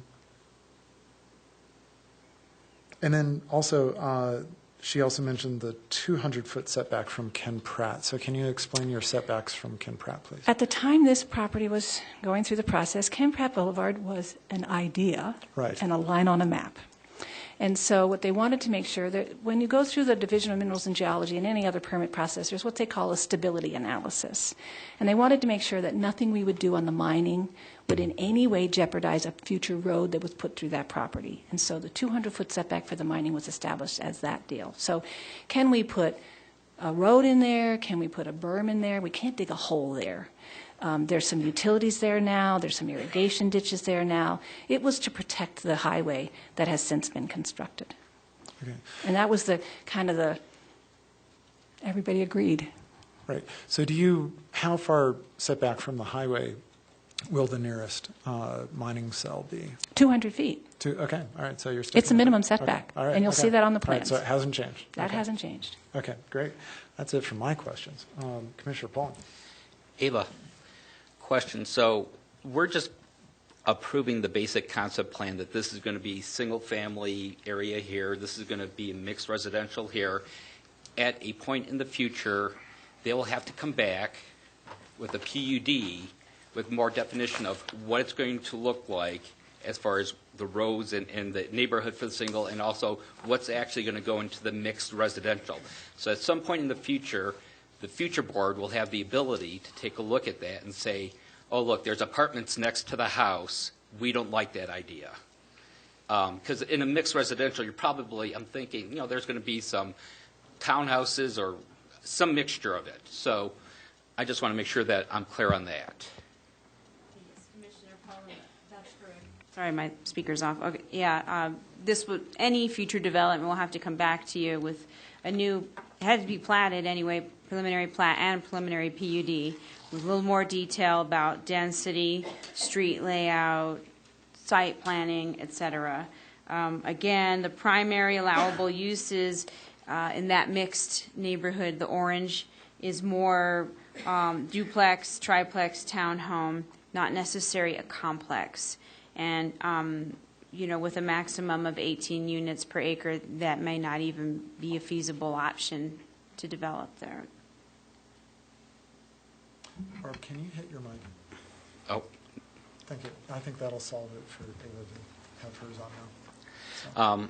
So. As a follow-up to that, what are the current regulations as far as setbacks from the end of their property line to whatever goes in next? Sorry, from the end of whose property line, where? The people on the north side of Quail. What are the setbacks for development from them? For I see what you're saying. In a PUD zone, we don't have prescribed setbacks. We do have some recommended ones in the code for residential. But as you know, things are kind of flux in a PUD to encourage creativity. And so it would depend. We do have landscape buffers. So there could potentially be like a 20-foot landscape buffer required between, say, the single-family subdivision north of those homes on Quail. In addition to the backyards, I mean. Can I add one thing? As a practical matter, the bonus ditch runs along the back of those lot lines. And it's, we don't intend to move it. It still serves property downstream. So there's an inherent setback by the existing ditch and the ditch maintenance road that will be required to be in some easement someday as part of some future PUD. So it'll be wider than 20 feet based on what's on the land. Unless, 10 years from now nobody's using irrigation water, but I don't think that water goes down to Boulder County Open Space at the Sisters of the Poor, I think. So we intend to leave the bonus ditch intact. Ava, question for you. So we have a PUD in front of us, and it's a PUD for the mining, basically. But if this gets annexed, and if the property owner, once they're done with the mining, decides to then develop, then we would see a new PUD. And Mr. Hill's proposal of a greenway would be more appropriate for that PUD. Is that a fair assessment? Well, a couple things, Chair Shernick. I was just talking with my colleagues over here on the Parks Department and Comprehensive Planning. So, I mean, it could be just semantics, but they're calling it a community greenway. And what we call a community greenway is something that is actual right-of-way that we maintain, that is developed to very specific standards for size and everything. And that is not shown at that location on our comprehensive plan right now. We have greenways, but we don't have one planned there behind those houses.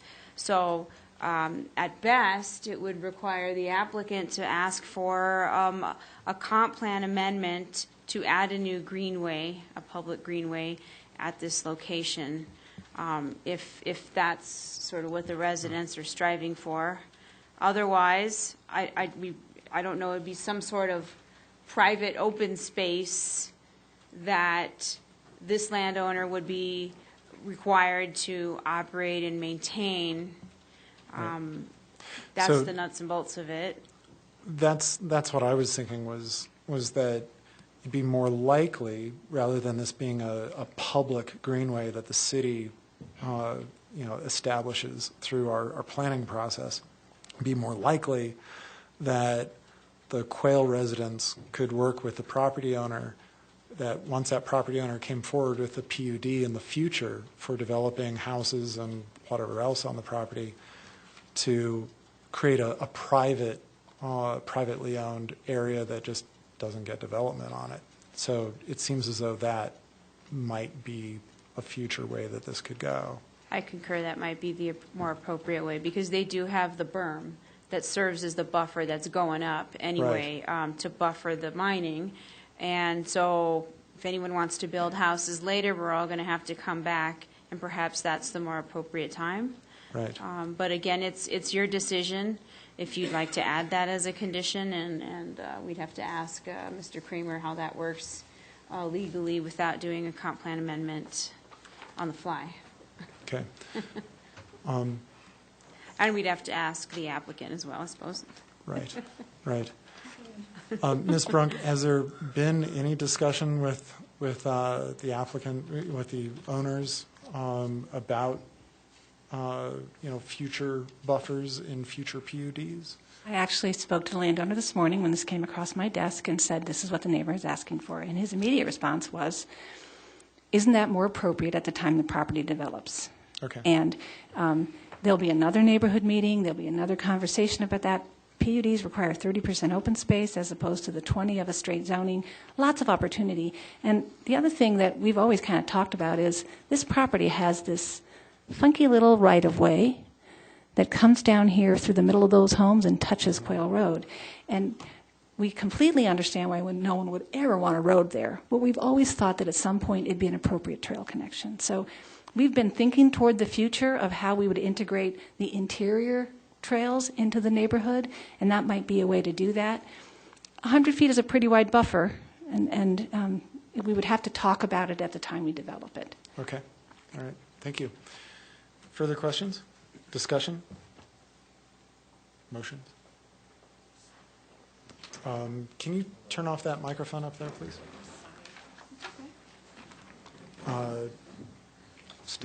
Ava, can you hit your microphone, please? Commissioner Goldberg.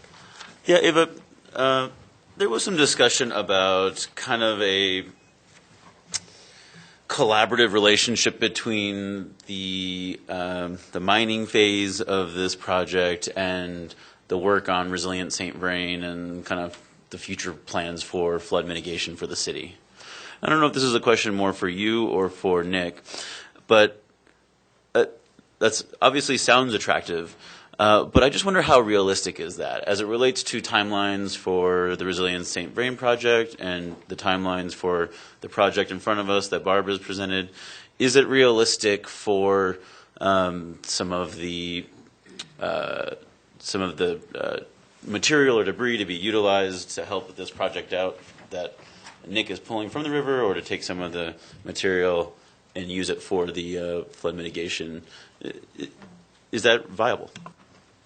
Good evening. My name is Nick Wolf from Public Works Natural Resources. Nick Wolf from Public Works and Natural Resources Engineering Director. Good evening, Commission. Actually, we've been working with this property owner for a couple of years on various aspects, both on the east side of town and the west side of town, as far as that goes. The project that Barb referred to is City Reach 1. From left hand to main, and that is under just starting construction right now. The responsibility for the disposal of the material is the contractor's. The contractor was aware that this property owner is willing to accept that material. The material was tested to make sure, we did tests on it to make sure that wherever it's disposed of, that it's appropriate material for that. We have to do that because of the federal funding on the project.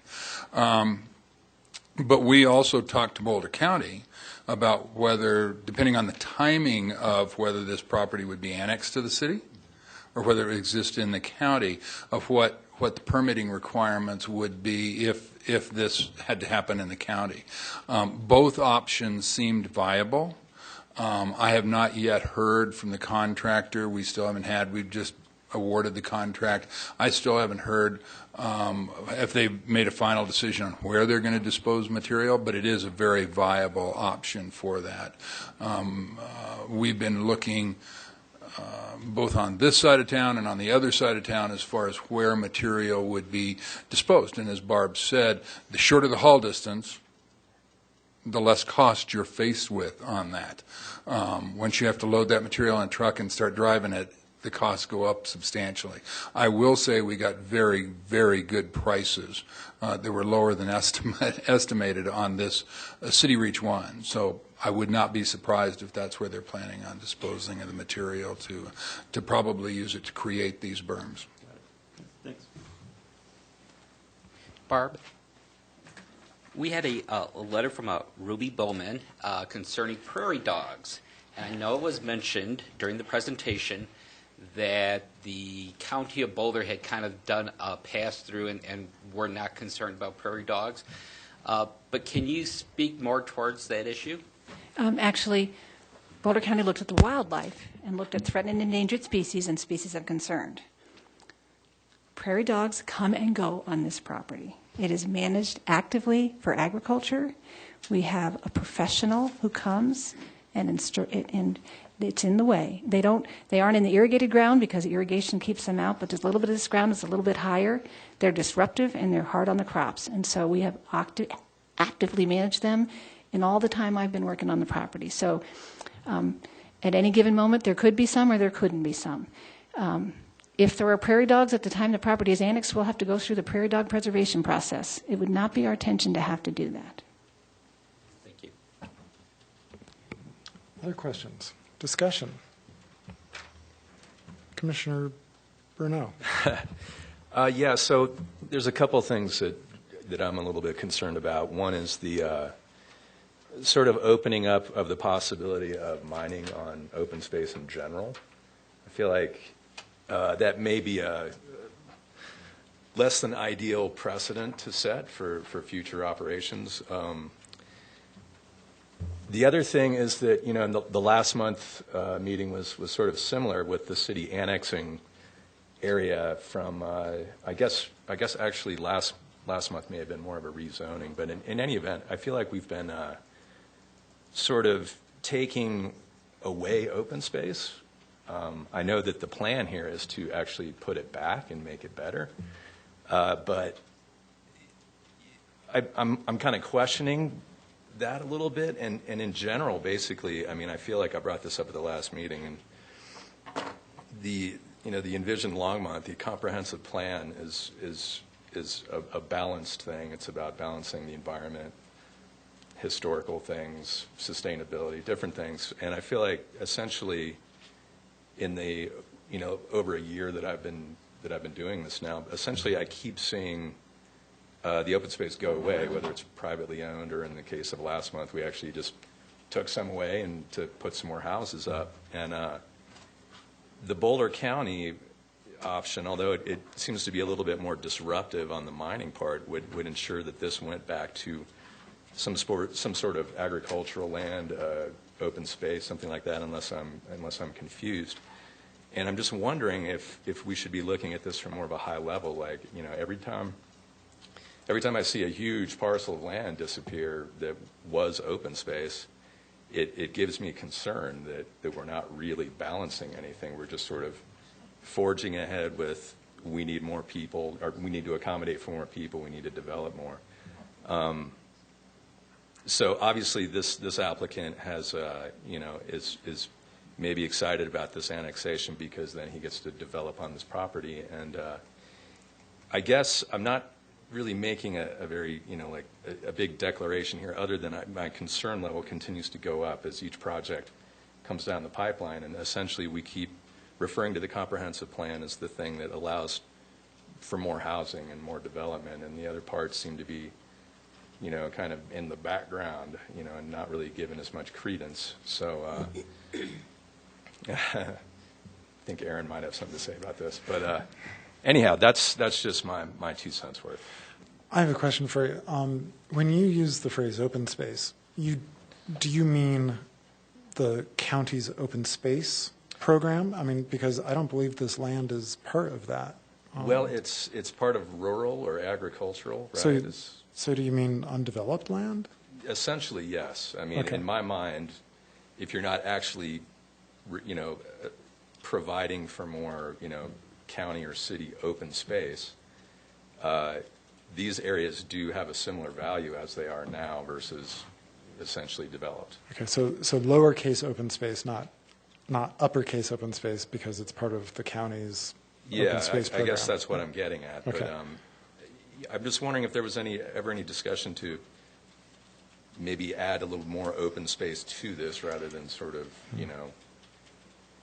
just develop it. And then I know that there's that little chunk of open space that's going to remain open space, but it's just something that's been concerning me over the last few meetings, and I wanted to mention it. I mean, I feel like taking open space, mining it, and then reclaiming it is not really quite as good as leaving it as open space in my mind. Just my 2 cents worth. Okay.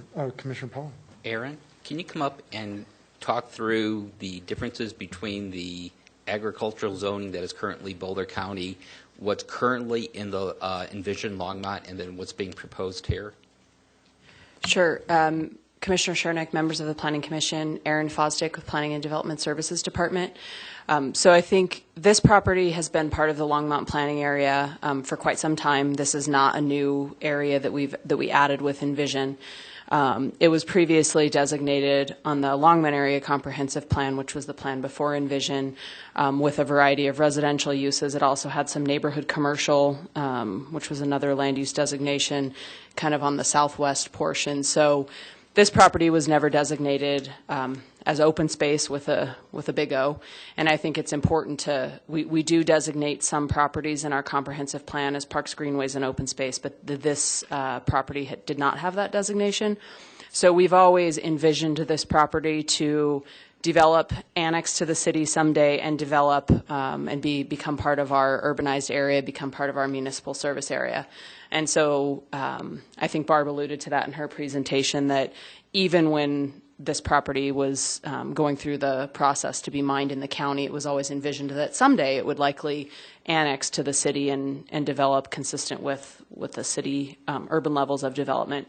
So what's currently approved in Envision Longmont is, again, a mix of residential land uses. The majority of the property is mixed neighborhood, which you'll recall is that land use designation that has 6 to 18 dwelling units per acre and can accommodate a wide variety of residential uses in addition to some supporting uses. The northeast corner of the property is currently designated as rural neighborhood, which provides for obviously lower density, and that was just simply because of the proximity to the river. The changes that the applicant is proposing were proposed prior to Envision Longmont being adopted. You'll recall that this application, as Ava outlines in her staff report, started while we were working on Envision, and I think initially we had anticipated that this project would be before the Planning Commission and even City Council prior to Envision being adopted. And so the land use amendment that you're seeing and that we saw last month, those were already in process when the Envision update started. You'll recall Council did not have a moratorium on development applications, including land use amendments, and so we're seeing some of those still kind of come in. I think if we look at the land use designations that are being proposed, it's still a variety of residential uses, going from, again, rural neighborhood and mixed neighborhood to suburban neighborhood and mixed neighborhood. And so, again, we could have a variety. The units, the overall unit counts, as Barb mentioned, would go down a little bit. Depending on kind of, obviously there's a range for both of those land use categories. And then you could have some additional non-residential uses that probably wouldn't be allowed under in terms of the variety under the mixed neighborhood, although, as I mentioned, there's still some provision for supporting uses, but I think the mixed employment land use designation that is part of this application would afford a greater variety of those non-residential uses just south of East Kim Pratt Boulevard. Sorry for that really long-winded answer. Just to follow up on that, you pointed out that in the current Envision Longmont plan, the northeast corner of the property is rural. And if I remember right from the concept plan, that would become a pond. So I believe I have that right.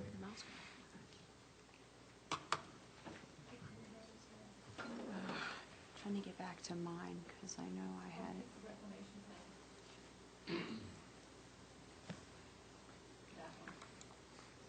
It's not zoomed out.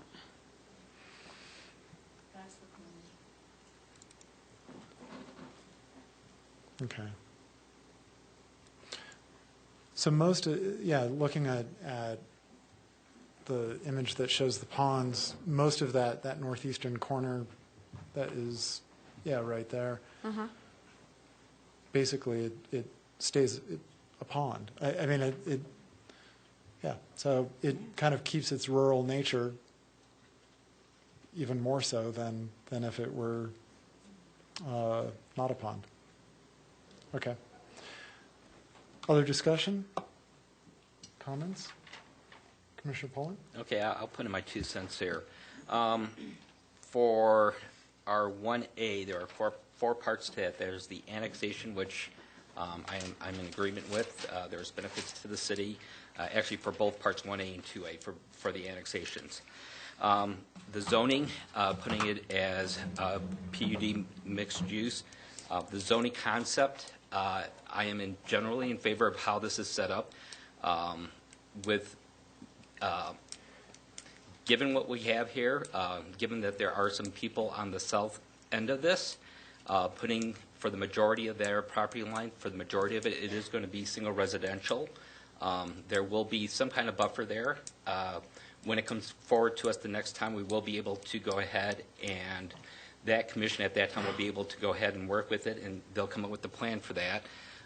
It's not really different than what is currently in the envisioned Longmont plan, and I'm assuming it's probably not much different than what was in the LACP, which dates back to at least 2004, 2005. So this seems to be, for this area, this has been the plan for the city, what it wanted to do. The city council approved envisioned Longmont with this piece of property being labeled as a development for residential of some sort. That was the city council's vision for this. So this isn't like we're changing the vision. This was a vision that was approved just a year or two ago by the city council with envisioned Longmont. So I'm in favor of what's going in there.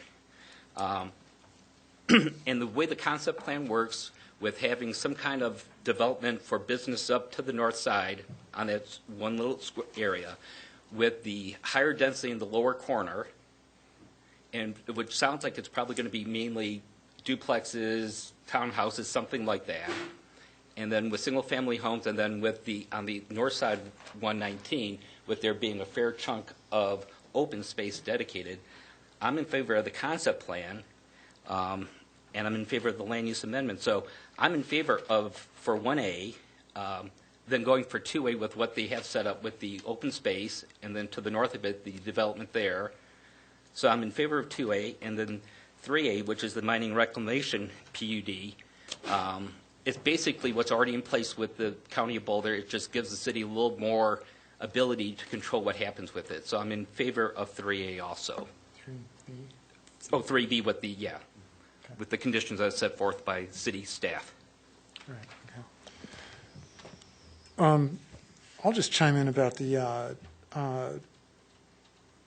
clearly there's got to be concern about how the mining operations get enforced.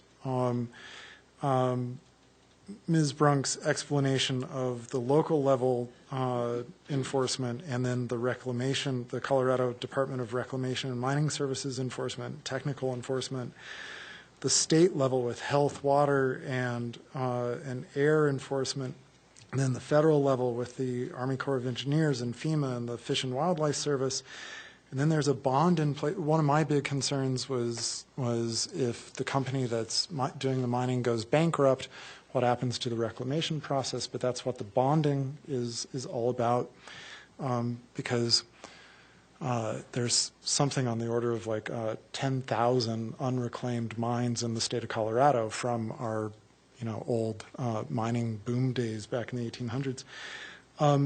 All of these levels of enforcement and checks and balances are pretty significant, and I think give all of us in the city of Longmont a lot of ability to hold the miners' feet to the fire and say, look, you're still not doing it right. And I mean, I know that city staff have Ms. Brunk's phone number as well.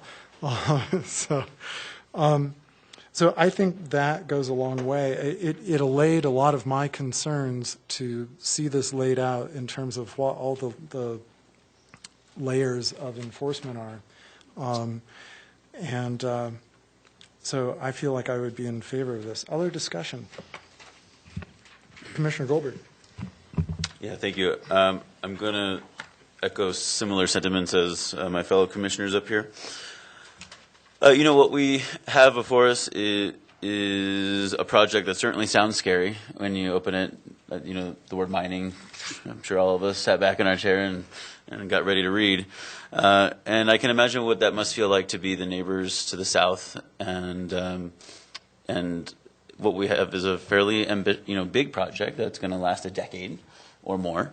And so I can certainly feel the concern that the neighbors have. And so we address those throughout the discussion today, but what we heard were the primary concerns from our neighbors included traffic, and we've addressed the traffic with the heavy machinery going primarily in and out of 119, and not having access to quail.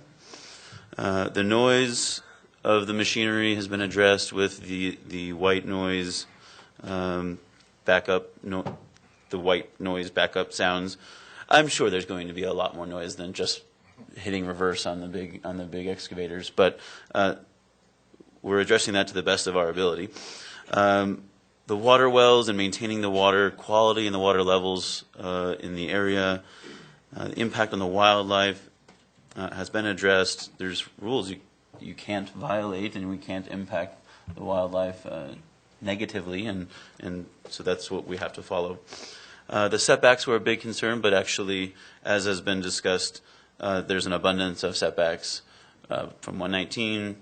We have berms in place to limit the impact for the neighbors during the development, and then what is developing in the neighborhood or in and around the immediate neighborhood are either single-family homes or duplexes, triplexes, or something that will also be less impactful. And this area where that will happen will be to the west, furthest away from that established neighborhood.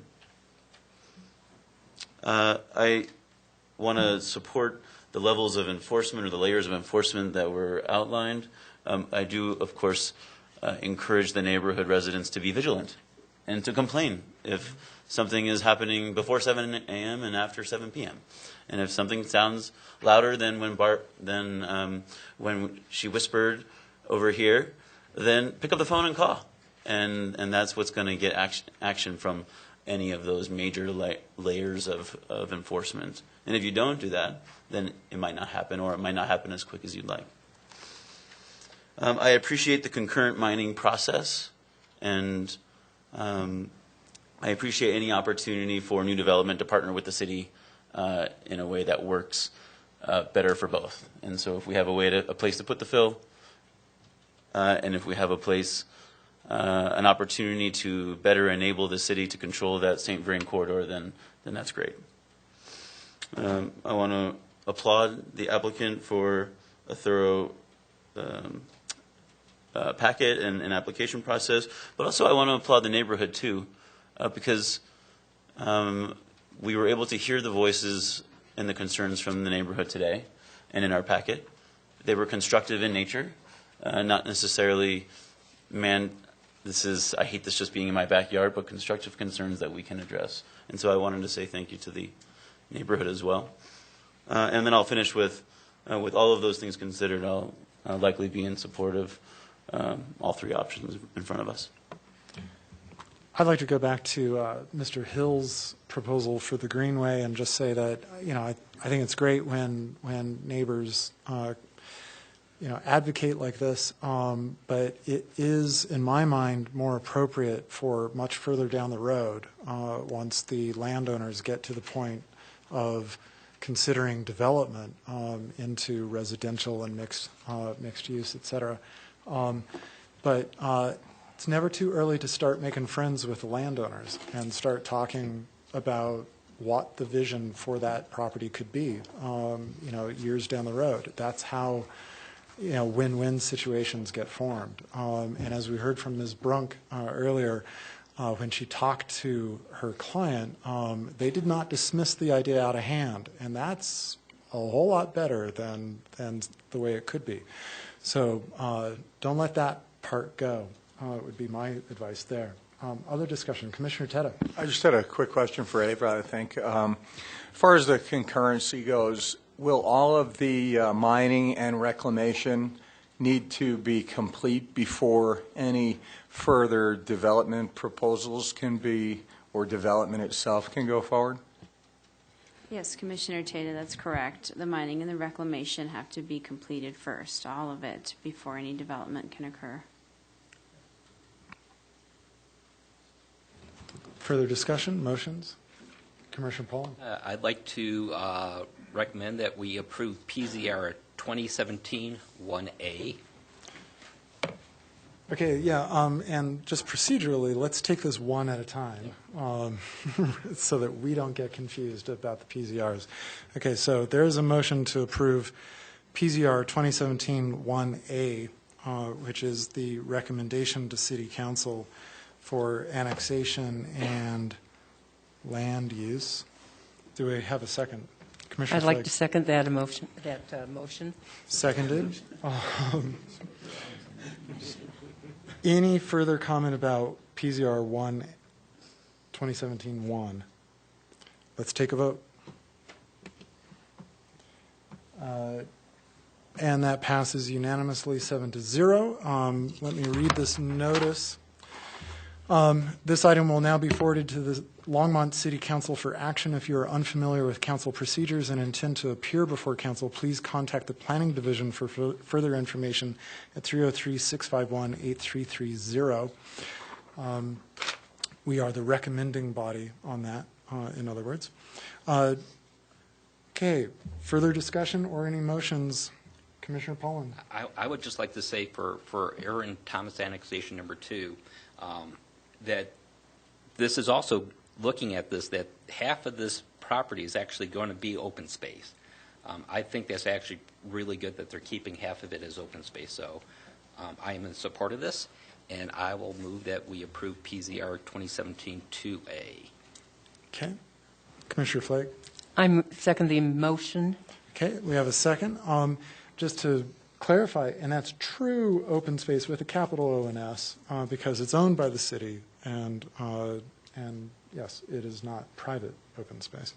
So, further comments? No, let's take a vote. That passes 7-0. This item will now be forwarded to the Longmont City Council for action. If you're unfamiliar with council procedures and intend to appear before council, please contact the Planning Division for further information at 303-651-8330.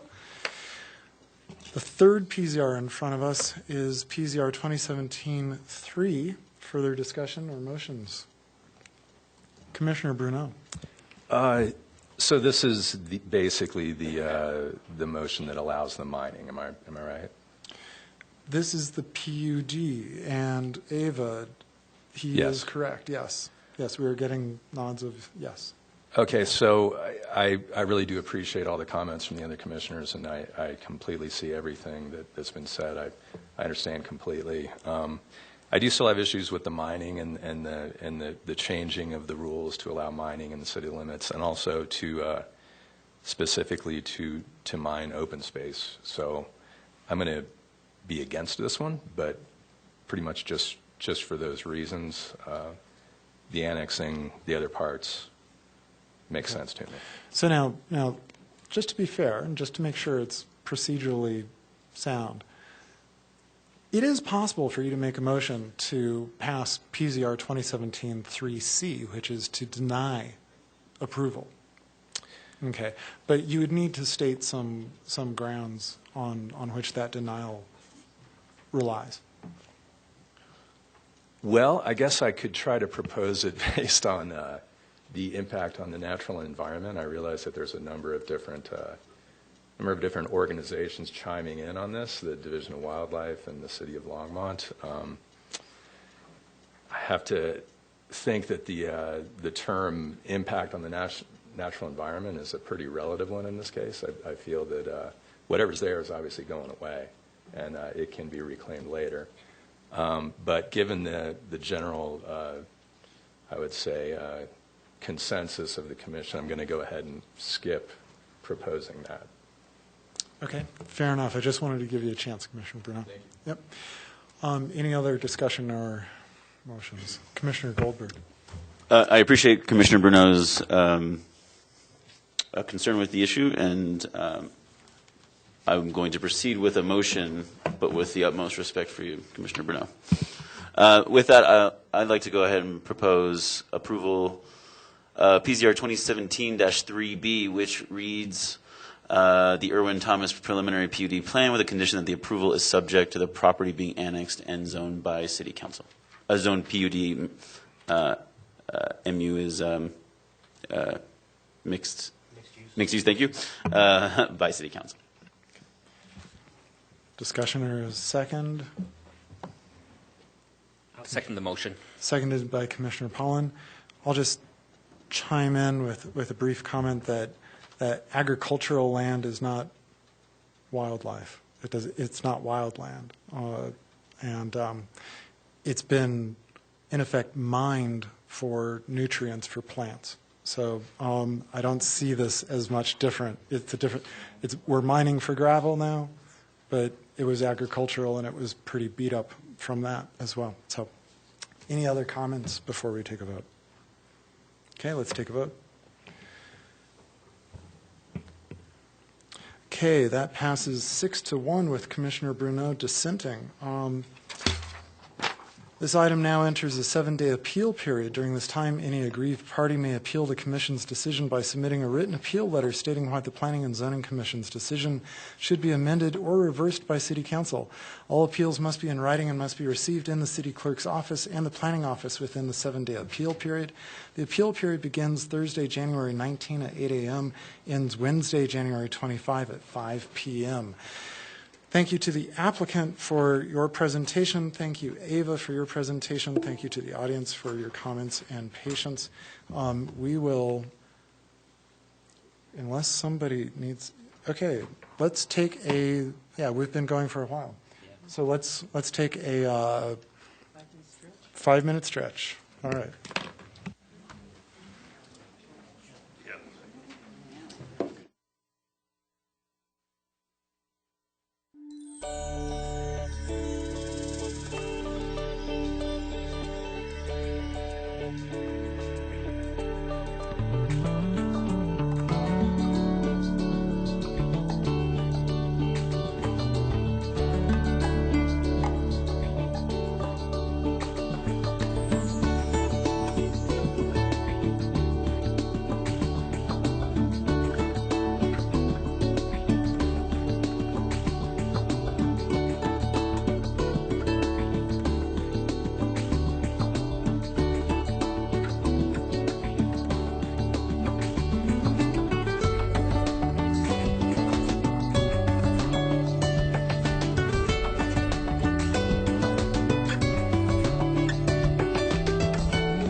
Okay, Don, are you ready to go, Don? I'm ready whenever You're ready to go. Okay, let's reconvene the meeting, and we will move forward with item 13 on our agenda, which is the Neighbors Redmond annexation with Principal Planner Don Burchett, PZR 2017-6. Take it away, Don. Good evening, Chairman Chernak, members of the Planning Commission. Don Burchett, Principal Planner with the Planning and Development Services Division. I'm here tonight to talk to you about the Neighbors Redmond annexation that you have before you tonight. Have a PowerPoint presentation that will hopefully help answer some questions and give everybody a good overview of what's going on with this property. Before I get into all the detail, though, I do want to let you know we do have some folks from other departments. You've already seen some tonight, but just want to do some introductions real quick. So with us tonight we have, again, Nick Wolf from the Public Works Natural Resources, Director of Engineering Services, Chris Huffer, Public Works Engineering Administrator within Engineering Services, Steve Ransweiler, Senior Project Manager in Natural Resources, and Tyler Stamey, Senior Civil Engineer in Transportation. So if you have any questions as we get into the discussion tonight, either from my presentation or from the neighbors, we have those people who are here tonight to be able to answer those questions for you. Another item that I wanted to point out was that an email came in last night at 8:30 p.m. last night from Mr. Jeff Thompson. A copy of that is at your seats tonight, and also just to try to help in case you wanted to keep notes on the presentation. I did print off a copy of my presentation tonight so that you can follow along, just so that you have that. And so I will get going with this. So again, the proposal that you're looking at tonight for the Neighbors Redmond annexation is regarding an annexation zoning and concept plan proposal for the property. The PZR that you're going to be considering tonight is 2017-6. The Planning Commission's role tonight, again, is to act as an advisory board and make a recommendation to the City Council regarding this proposal. So any motion that you make tonight is a recommendation for the City Council to consider when they have a public hearing on this matter to decide whether or not to annex this property. You have three options tonight: recommend approval, recommend conditional approval, or recommend denial of this annexation. For background, and for those people who either came last time or saw it on TV or weren't here last time, I wanted to give a little context. The aerial view that you have up on the screen right now currently shows on the edge of the picture on the north-hand side is 9th Avenue. We have Hover Road over here on the east side. We have Rogers Road down here on the bottom of the screen, and then on the left-hand side we have Airport Road. In the blue outline is the outline of the South Flat Land annexation that was reviewed and recommended for approval last month by the Planning Commission. And so I wanted to show how it laid out in relationship to what is identified in the red as the Neighbors Redmond annexation. And again, just to give context, the area that is directly to the east of the Neighbors Redmond is the Golden Ponds natural area that the city currently owns. So now we've zoomed in a little bit more just to try to, again, allow you to kind of see what's going on in the area. As Barb alluded to earlier tonight in one of her previous discussions, as you can see, the property itself does have some ponds and lakes on it. These were created through a mining process, and the reclamation has still been ongoing, as she noted earlier tonight. Again, just for context, we have the Likens Gulch flood control channel that was built and greenway that is down towards the southeast side of this property. We have the Golden Ponds natural area, again to the east. We have the Valley subdivision that is on the east side of the railroad tracks. The railroad tracks are kind of running at an angle along the northern and eastern portion of the property. We have the golf course that the city owns across to the north of 9th Avenue. And then we also have the Champion Green subdivision to the north, residential single-family development. Out to the west, we have some Boulder County agricultural areas. And then as you proceed towards the southwest portion of the property, you will see the Public Works Natural Resources, this is a maintenance facility, I believe, is the title, yes. And then the Vance Brand Airport, you can see the runway that we've talked about now a couple of times in the last couple months. And then some additional land that currently is still out, would still be out in the county as agricultural property. So the request tonight is annexation of 229 acres of land. As you can see, the concept plan is on the right-hand side. Again, for context, for everyone out in the audience and at home, we have 9th Avenue here along the north and up at the top of the screen. And then we have Airport Road that runs along the west or the left side of the drawing that's up here. This concept plan is currently proposing to keep the public and private open space designation that's on the comprehensive plan. It is showing rural neighborhood development, as well as proposing cluster lot subdivision and agricultural uses on the property. Both the cluster lot, the agricultural uses, and the rural neighborhood type developments are allowed based on the land use designations and the proposed zonings. The zonings that are talked about on the property in the green and covering 179 acres of the property is proposed to be zoned agriculture. This would allow for, as the Planning Commission may remember, we made changes to our cluster lot subdivision that now allows for cluster lot subdivisions to occur on a much smaller area than requiring that each lot contain 5 acres, which was the original requirement for an agricultural zone property. If it was going to become residential development, would have required 5-acre lots. Now we can get a large majority of the property set aside as agricultural open space and reduce the footprint of any development on the property to a small cluster lot area, a cluster subdivision area that could be grouped in either one or multiple areas around the property to take advantage of the amenities on the site. And then as we look to the north, up near the ponds that are on the north, that area is going to be zoned E1 estate residential. That's 50 acres of land, and that is where there could also be cluster subdivision, or it could also be a normal subdivision as we would see that comes through the Planning Commission if wanted to be.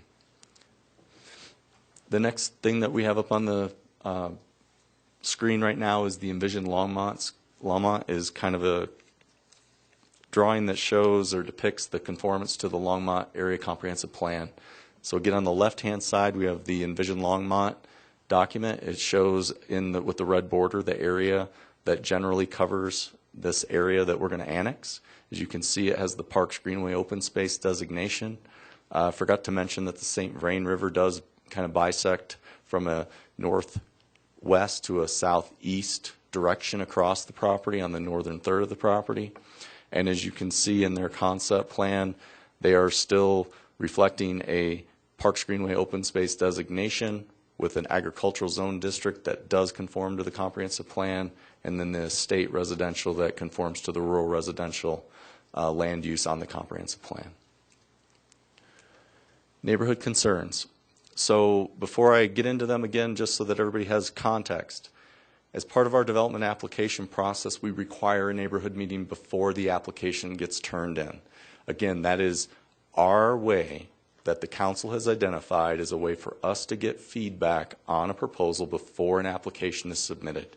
We are presenting ideas to the neighbors to determine if there's any concerns or issues that the applicant can know about to try to address them before they spend money on plans and move forward with something that maybe they could have addressed up front that would have been a lot cheaper to address than at the very end of a project when conditions or changes need to be made to a plan once they find out that there's an issue from the neighbors or from adjacent property owners that could have been addressed.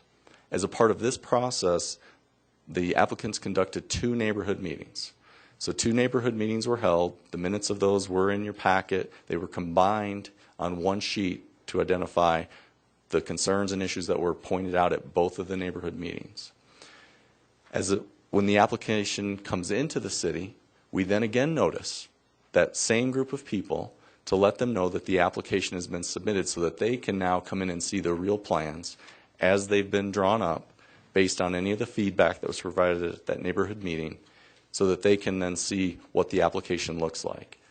Notice is again provided for tonight's hearing, and then notice will again be sent out prior to the public hearing that takes place at City Council.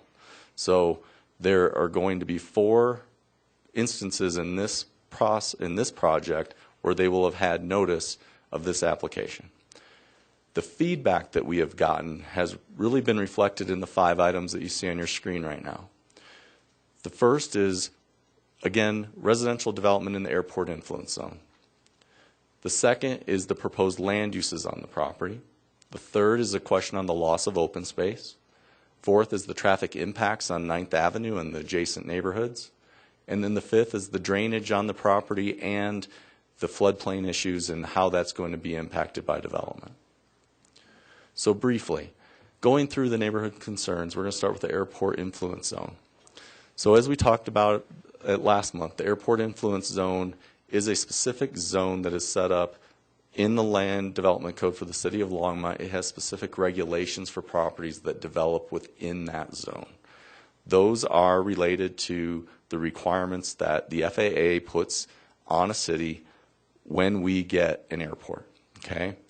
As part of our review process for the annexation and any future development, we will be notifying the FAA for them to review and provide feedback based on any development proposal on this property. As was in your packet, the FAA did respond and at this time had no concerns based on the information that was provided to them. Additionally, I think it's important to note that the applicant has been working with the airport manager on coming up with an navigation easement to cover this property as well. This would be an additional easement that would be placed on this property that is above and beyond anything that is currently in our code, as a way again to try to mitigate any impacts to the city or to the airport as a result of development of this airport or of this property. And then finally, just as a reminder, within the annexation agreements, which I know the Planning Commission does not see, but I think it's important for you to understand, within the annexation agreements, we have required language and sections in the annexation agreement that deal with properties that are within the airport influence zone, requiring them to meet certain regulations and obligations. One of which is the airport disclosure that has to happen at sale of properties. The other is the notes that go on all of the plans as we go through our development process. So if someone is diligent in trying to determine what impacts the property that they're going to buy, those items are things that they should be able to find in the public record as they go through the purchasing or doing their due diligence before they buy something within that airport influence zone. Okay? So that is how we deal with the impact of the airport and the things that we have to do as we go through development for any property within that airport influence zone. The next 2 items I'm going to group together, which is the proposed land use and density and then the loss of open space. As I talked about before, the comprehensive plan for Envision is on the left-hand side. The annexation concept plan is on the right-hand side. Staff believes that the concept plan is in conformance with the comprehensive plan as it's adopted. They're not asking for any land use amendments. The densities are appropriate for the zoning that's allowed and that they're requesting within each of these designated land use areas. The agricultural zone, again, allows for 1 unit for every 5 acres.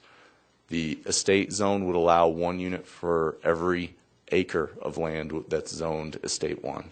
So, as an example, the property that's in kind of the light yellow pale color up at the top of the screen that's near 9th Avenue, that 50 acres would allow for 50 units to be built on.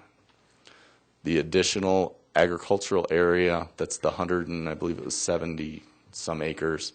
I believe that was 80, I think it was 86 units that it came to, but my math is probably not right. I think it's, but anyway, I can get that real number for you. But all I'm trying to get at is that, again, the zoning is appropriate based on the land uses that the comprehensive plan has. The proposed densities are within the allowable ranges based on what the zoning allows per our land development code. Impacts to traffic on 9th Avenue. One item that we want to point out is that 9th Avenue is identified as a principal arterial on the comprehensive plan. So it is a higher level of traffic than, say, a collector street in our hierarchy of streets. But when you are looking at the potential impacts of traffic onto 9th Avenue, the traffic study that's been submitted by the applicant, the amount of additional trips per day with the full development of those 50 homes is approximately 500 trips a day additional traffic on that street. And again, Tyler is here if you have any specific questions on that. And then the final item is the drainage and floodplain concerns. We talked about this at the last meeting, again showing what is going on with the current floodplain and then what happened at the flood and how that was documented of where the flood inundation occurred. So the blue shows the current FEMA regulatory floodplain as it existed prior to the flood. The red line that you see is the area of inundation when the flood occurred. So as an example, just to be clear, as we're looking up at this area, everything south of this red line was inundated. Everything north of this area was not. Okay? And again, this was mapped by our Public Works Natural Resources folks immediately after the flood happened. So Nick can speak, I think, to this a lot better than I can, again, in speaking with what this is going to look like after any work is done along the St. Vrain with the improvements that are going to happen.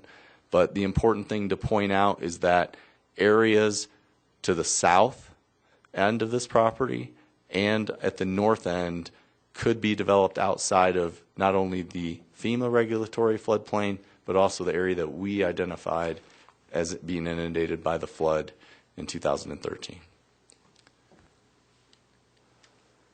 So again, to recap, Planning Commission's actions tonight, you are the recommending body. You are going to be making a recommendation to the City Council for the annexation, the concept plan, and the zoning that's required on this annexation. You can approve it, you can recommend approval, you can recommend denial, or you can recommend a conditional approval. The PZR that we have for you to consider tonight is PZR 2017-6, and staff is recommending approval of 2017-6A. And with that, I'm available to answer any questions. Any questions for Don? Commissioner Bruno. Yeah, Don, on that 50-acre parcel up top there, you were saying that essentially it allows one dwelling unit per acre.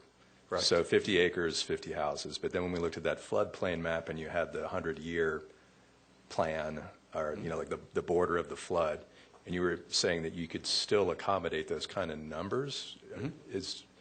If nothing's actually going to be in that floodplain, how does that work? I'm probably missing a big chunk of this or something, but. So the Estate 1 zoning district was one of the districts that we worked on earlier this past summer of 2016. We proposed a code amendment that would allow cluster subdivisions to occur not just in the R1 and R2 zoning districts, but in the E1, the E2, and the Ag districts. What we had found was that the way that these cluster subdivision regulations were originally set up was that you could not build a cluster subdivision which allows you to reduce your lot sizes below the minimums of that zone district to create the most amount of open space that you can and still retain the densities that are allowed on that property on a gross acreage. So what this allows them to do if they develop it under the cluster subdivision is that they can reduce their lots from an acre. They could bring them down to 5,000 square feet if they wanted to. And then the rest of the property would have to be set aside as open space that could not ever be developed again. The goal of the cluster subdivision development was to create larger areas of open space that would be preserved and protected because we're moving density off of those and putting them into a smaller area. It's similar to the concept that Boulder County uses with their transfer of development rights. They're saying that you own 80 acres, you have 3 TDRs. Instead of having 3 big lots that are created out there for those 3 homes, you could build 3/4 acre lots, build your 3 houses, and set aside the remaining 75 acres or more out of that 80 as open space. You could still farm it, you can still leave it as open space, but you've gained the value of those units but you've now preserved all the rest of that property. And that's what we've tried to do with the cluster subdivision regulations. So the idea is to basically take all those 50 dwelling units and put them right inside that 100-year flood boundary, essentially? Within the developable area that's outside of the 100-year flood area, correct. Okay. The true location is going to be determined as they go through their site process. And as they also, depending on when they come in, whatever happens with the floodplain as the channel improvements are done. If the improvements that we talked about last month with the split flow occur, and that helps to narrow down the impacts of the areas that's flooded, they may be able to come a little bit closer to the towards the river. But they're also going to be dedicating additional greenway along the river corridor to the city for our extension of the St. Vrain Greenway and our trail system from Golden Ponds heading to the west. Okay, so the borders, that 100-year floodplain border, that's not set in stone as far as where the development's going to go. That might move around a little bit, but essentially, I feel like I understand the concept now anyhow. Correct. Nick can speak to it best, but the area north of the red line would be areas that today would be able to contain those 50 homes. Okay. And is there any sort of plan right now? I guess not right now for those ponds. That's kind of still up in the air and part of the. I'd rather let Barb maybe talk about that when she goes, but I'd also like Nick to just make sure that everything's good with the floodplain before we move on. Thanks. Good evening, Nick Wolfram again. Once again, just to clarify, Don talked about the two things here, and we talked a little bit about this last month, and if you remember when we talked about it last month, I talked about the existing regulatory floodplain that is based on the older hydrology, the 10,000 cubic feet per second that was in place. Since the flood, the state has worked on an update of the hydrology, and so in this area, the hydrology of the 100-year flood has gone up from 10,000 cubic feet per second to 13,000 cubic feet per second in this area.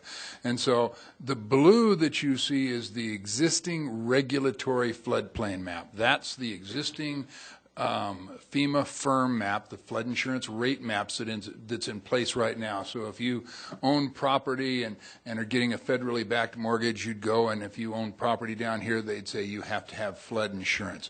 The red is the new existing conditions. This is the new model that has been done with the new hydrology that we've completed and submitted to the state and to FEMA, and they're reviewing, and they're in the process. Remember last month I mentioned the CHAMP, the Colorado Hazard Mapping Project that's going on. They're remapping all of this floodplain.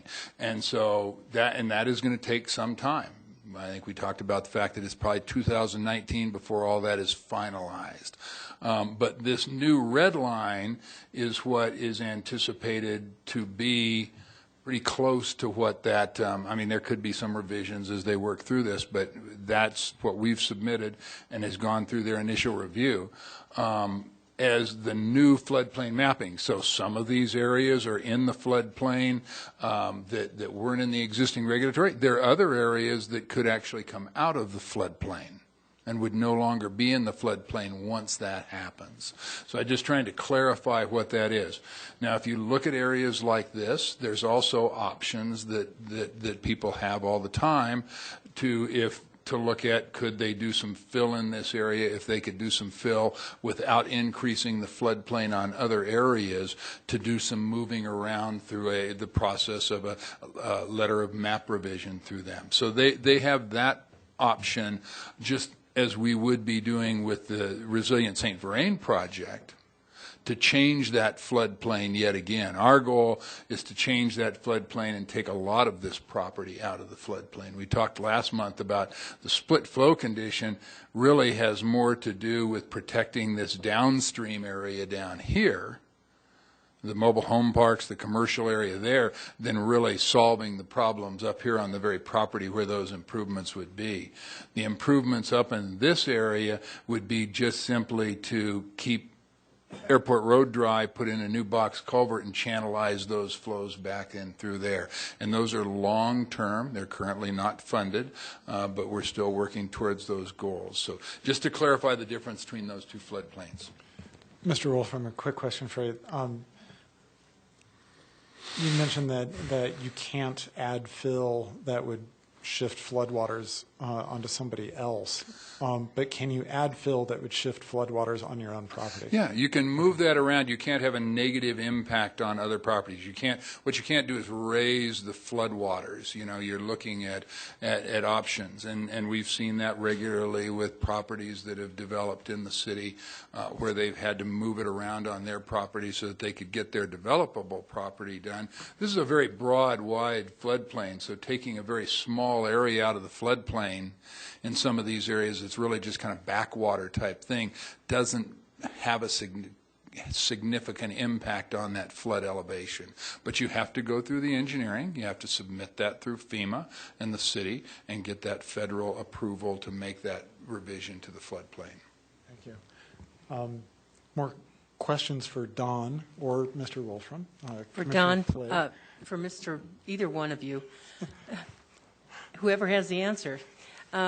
So can you also do construction in a floodplain if you have a certain kind of construction that raises out of the flood area, basic, like the HVAC systems and the plumbing systems and Woodall? There are some regulations for flood proofing. It is in residential type buildings, it's really not that practical, and generally what you're talking about trying to do is get your lowest level elevation up and out of the floodplain, and that would include basements. Thank you. Commissioner Pollan. Don, for context purposes, do you know what the LACP had this land designated as before Envision Longmont?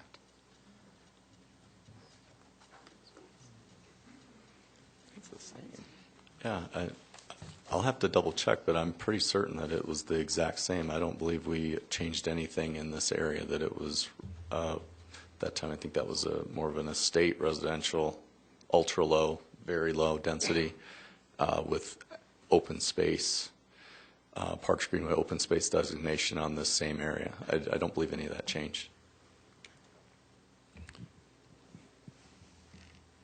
Do we have a presentation from the applicant? We do. All right, let's go for that.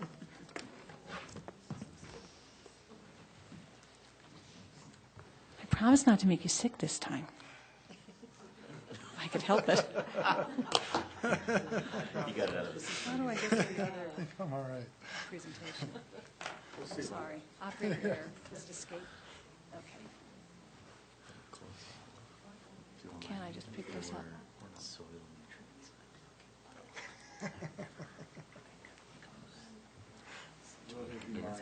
I want to see the whole slideshow from the beginning.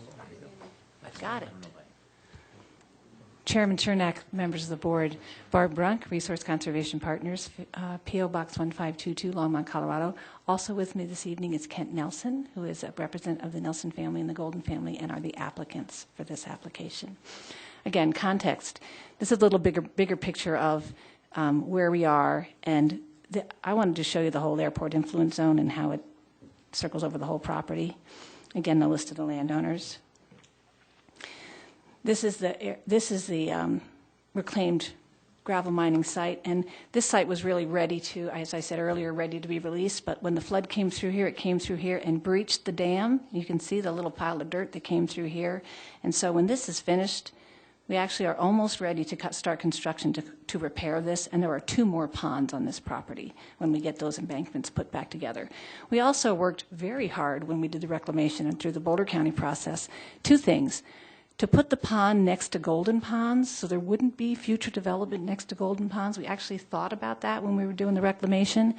And to create a high dry place that would have those patio homes clustered at some point in the future. So we really looked at the long term on this site from the very beginning. And we, again, back to look at the resource, look at the land, look at the reclamation, where we want to get to, and then how do we get there from here. And a large portion of this, I mean, even this was mined. And if you're out there today, this is a beautiful piece of property. This is all that silt basin wetland that I talked about that's going to be created over on Irwin. This is one of those, and that's actually in a conservation thing because it was the mitigation for the 404 permit when we went through that process. And then this is still an agricultural production. There also is an existing house here and they do agriculture, they raise cattle, the kids do 4-H, there's that kind of thing going on there. And then there's also agricultural activity at this piece of property. If you come up to that corner, you'll see horses grazing in that pasture and a barn there. So there's a history of agriculture on this property. This is contrary to the other two applications we've looked at where we're talking about putting fill on the sites as part of the reclamation for the cooperation with the city. This is not a place where we're going to fill ponds as part of the city process. This is a place where there's an opportunity to put a box, as Nick said, under Airport Road and channel that flow that came across land back through these ponds to the creek. So as opposed to having a place for the city improvements to put dirt, this is a place for the water to go through this property. And we've been talking with the city of how to accommodate that out in the future, as Nick said, because it's unfunded at this time. So this is the last of those properties that we talked about in that context of how do we cooperate collaboratively on all of this ground in the creek to get it all into the city's jurisdiction and work on the flood remediation together. LACP, Don talked about. We are in compliance with the Longmont Comprehensive Plan. The zoning, Don kind of talked through. Again, 50 acres of estate residential and 179 acres of agriculture.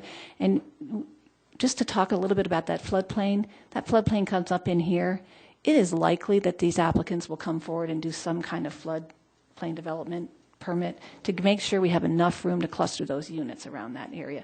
We've always thought of it as kind of a patio home place, so they will be smaller lots, clustered, lakefront lots, which is something we don't have a lot of in the city of Longmont.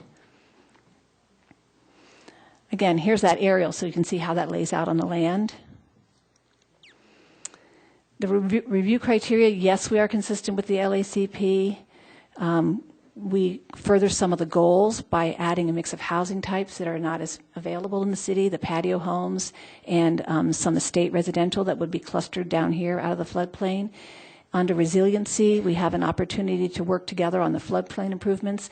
And as we look at putting a box under Airport Road, that will help protect the city infrastructure in Airport Road. So that's part of that, looking forward to make sure that we're not fixing things over and over again when it floods again, which we all know it will at some point in the future. Greenways and trails. And I pulled this out of the Parks and Open Space Master Plan. This is the last link of the St. Vrain Greenway between the Boulder County Open Space and the City of Longmont's Greenway. So here's our property right here. This is Golden Ponds. We actually, before the flood, had almost gotten it together to hand over a piece of ground to the county to build that trail. And then the flood came through and it got dropped.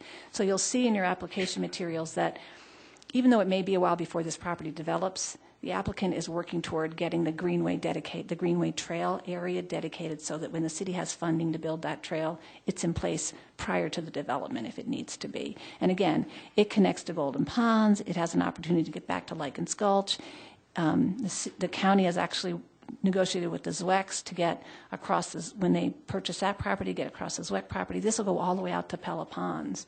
So it's a really nice last link in the city's greenway system and recreation opportunities in the city. Again, multimodal connections. The arterial on 9th Avenue will have a bikeway. The arterial on Airport Road actually already has an 8-foot concrete path. Access points will come in at the existing access to the site, across from the existing accesses at the greens. Not really a way to connect a vehicular connection this way, but there will be trail connections in the neighborhood. And this is the concept of those access points. Again, this will come back through the process for a real plan, and at that point, those things will be part of a site design that the staff will look at as we go forward. Lots of conversation about the airport, and we were proactive with the airport and went to them and offered up a navigation easement. And I have a little bit of information about that, but it basically recognizes the right of the airport to operate. We know it says we know there's going to be noise. We know there's going to be traffic there. And so it runs with the land. And even though we put plat notes and things in the annexation agreement, this is a little different because it's going to show up in the title work too. So when people don't look at the plat that's referenced in the title work, when there's an easement, my hope would be they would read the documentation and understand what it says. But we will disclose that as part of the process. Community trail system, again, we put the cross sections on the concept plan. You'll see the 9th Avenue Trail, the Airport Road Trail, and the primary greenway along the St. Vrain Greenway. And we're working with, that was designed in the county. City staff has looked at it. It might move a little bit, but the basic framework is set forth of how to get that through there. And it's actually going to cross under Airport Road and then go north along Airport Road and head out west. So there's a grade separated crossing there. This is the floodplain, and yes, there's a floodplain, and we are working with the city to help solve the infrastructure and water back in. And any development that happens on this property has to go through the floodplain development process in the city of Longmont. Any modifications to the floodplain would have to go through the city process and FEMA. So anything that would change, we'd be back to not having to impact on adjacent properties. We believe that the proposal as presented is completely compatible with the surrounding land use. We're at the very edge of the planning area, and so the density up by the greens and the valley is more urban density, but everything south of the river is that more rural. We'll do a small cluster of units that will not be on big lots, but will be more estate lot things, fewer units. We are, again, bringing water to the table. There is a small farming operation on the site. It's a beautiful piece of property. I don't know if you probably drive by it on Airport Road. I was out there walking. It's kind of hard to tell where the water is and where the barn is here because it was such a clear day of that reflection. It's just a really pretty piece. But in those buildings, there are cows, and they raise cattle. I actually eat the beef from that farm, and it's really good. So I can tell you that the kids raise it there. The design standards implied are here. The application is consistent with the intent of the zoning. The estate residential and the agricultural allow for the development as we envision it on the property and in compliance with the code and the LACP. The airport influence, here are the key provisions of that navigation easement. So it's to protect the ongoing ability of the airport to serve the city's transportation needs. That's in the preamble. Minimize the risks of public safety and hazards, and protect property values. And so those are the things that are in the airport influence zone. The easement actually recognizes the airport. I personally think if you have an address on Airport Road, you should know that there's an airport in the neighborhood, but just in case, we're going to tell people about that more than once as we move forward.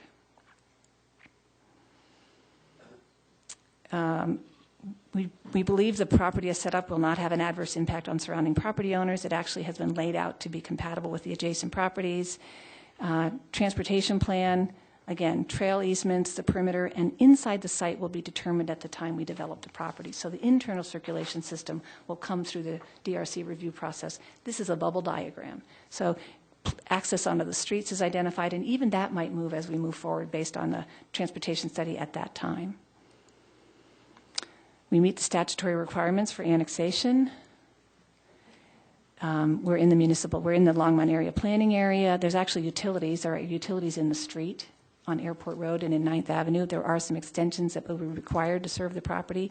Applicants on the hook for those, and some reimbursements for things that have already been constructed with the city. I think we are integrated into the neighborhood. The only thing that is kind of out of the ordinary is the request to know that we're going to dedicate that trail before we develop into property, and we just want that to be in the process here. And there was an environmental assessment done before we came forward, and there were no known environmental issues associated with the property. Concept plan is consistent with our criteria. It's the appropriate land use for the comp plan. The impacts to the environment, pretty little impact to the environment when 2/3 of the property is agriculture and open space. These landowners are stewards of this property, and they've worked very hard for many years to create beautiful habitat on it. So they take care of it. The Agri Industries is actually the person who mined it, and they've been managing the weeds and the Russian olives and all those things in the time. So this is a really good example of a cooperative, well laid out mining and reclamation. And when people want to see an example of a silt basin wetland, they come and look at it on this property. So it's a well executed, well preserved plan. That's my end. I'm here to request respectfully that you recommend this annexation and concept plan to City Council for approval, and here to answer your questions.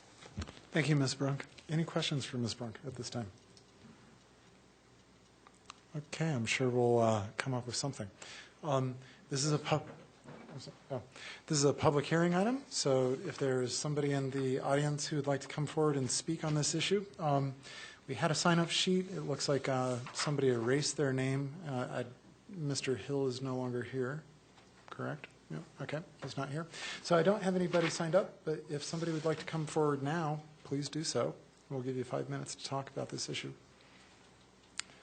Okay, seeing none, we'll close the public hearing. We'll go back to discussion and questions from the commission. I have a question for Mr. Wolfram. I was wondering if you could summarize for us, from your perspective, working with the city, what the pros and cons of annexing this property are. I mean, Johnny smiles. like why, why is it good for the city? But what might be, is there anything that's maybe not so good for the city? What I would speak to is the concept of what's good for it related to the Resilient St. Vrain project. Great. That is the perspective of Public Works and Natural Resources. I mean, it's within the planning area, so I think there's a lot of that. We've been working with these property owners literally since the flood, probably during the flood and shortly thereafter, on working through this. And I think Barb alluded to it was through some of those mini meetings that we had of talking about how are we going to manage those flows. Barb, do you have that picture that you had of an aerial that was up there that that they said, well, maybe it's time for us to annex at this time. So I would say, as was said earlier, we've been working with a lot of different agencies on the design of this project, the state, numerous of them. But one of the things that we've looked at is saying the more of this that we're doing within our boundaries of the city of Longmont is easier for us to permit, to maintain, and then also to enforce afterwards, just as we did with the Likens Gulch project, as we did through here. And the reason I pulled this one up is because there's been some discussion about the split flow option coming through here. As Barb had this up, I recalled that this is Likens Gulch that was designed and constructed previous to the 2013 flood for another channel, but it functioned to cut off all these flood flows and bring them back to the creek. This was originally one large pond. And we worked with the property owners at that time back in 2005 on the design of this. And so that was an example of where we did go through that pond and created two ponds. Very similar to what might happen if you looked at a split flow option coming down here, but this just graphically shows it, and literally filled that middle area and then created that channel through there. So that's just an example of how that can happen and leave some of those ponds there. I wanted to see that. But primarily for us, it's a benefit of having those properties within it, working with the property owners through this annexation to get easements, dedication of land to construct the project, and to work to protect the community. Okay. All right. Thank you very much. That helps. You bet. Okay. Other questions, comments, discussion? Commissioner Bruno? Yeah, just my 2 cents worth again. I feel like I'm very fond of this idea of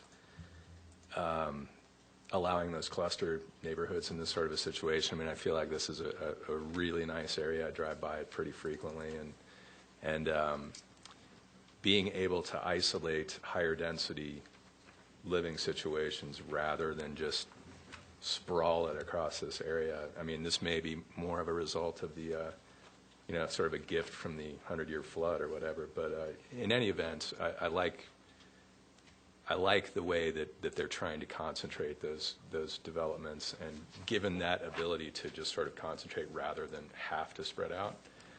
I think that reflects at least my interpretation of the comprehensive plan of Envision Longmont, of sort of trying to have that balance versus just sprawl it Broomfield style or whatever. And that's the impression I get from this project. So I mean, first impression is it looks good to me, sort of. Commissioner Pauling. I have a couple things to tag on to what Commissioner Bruno said. I love the cluster idea. This is a perfect example of how it works. You have the airport influence zone, which will take up part of this property. By allowing the developer to cluster the homes, they can cluster those homes away from that area. It can cluster those homes away or open up more open space, which is one of the concerns of the people. And also with the floodplain, it allows them to cluster the homes so that it's not as negatively impacted.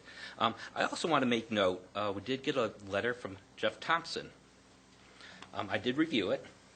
I do want to make note. I will say this. I don't feel as in our peer review to add these kind of requirements into the annexation agreement, but I did want to make note that it was received. It was noted. But I think that's something that would be more towards the city council to put into any kind of an annexation agreement rather than us. Thanks for making note of that. I was just going to comment about his point number 5, which is the cash in lieu fee, and I think you have an excellent point that that's more city council's bailiwick. So, Council Member Finley, you can take that forward for us.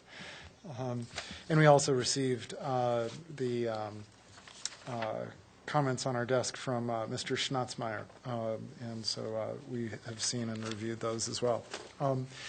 Other discussion or thoughts? Commissioner Goldberg.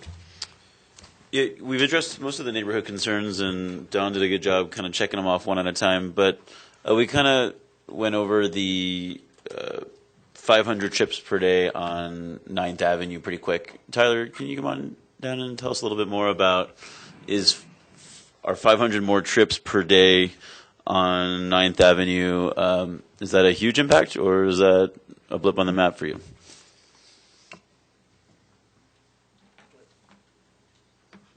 Sure. Commissioner Goldberg, Tyler Stamey, Longmont Public Works Engineering. Overall volumes on 9th Avenue, being an arterial, you would anticipate some higher volumes. Current volume out there is about 5,000 trips a day, which is relatively low for arterial volume. We have a Longmont roadway plan, estimated volumes for 2035. The estimate for that was about 7,500 cars a day on 9th Avenue in this section in the long term, which is about what you see on 9th Avenue between Hover and Sunset currently for order of magnitude. And so that does account for growth in this area that would have added those 500 trips a day. So overall impact of 500 trips a day on an arterial that has capacity is not terribly significant. Thank you. Would there have been a number, and perhaps you just touched on it with your projections for years from now, would there have been a number of trips per day where we would have had to take some sort of action, a light or something? So Commissioner Goldberg, when they come in for development, I anticipate there will be an update to this traffic study at that time that has their actual development plan in it. That would identify any improvements needed, such as auxiliary lanes, right turn lanes, left turn lanes into the site. I think the concept plan showed potential access locations, which I believe aligned with the accesses on the north side of 9th Avenue, which is logical for where this property would access. So.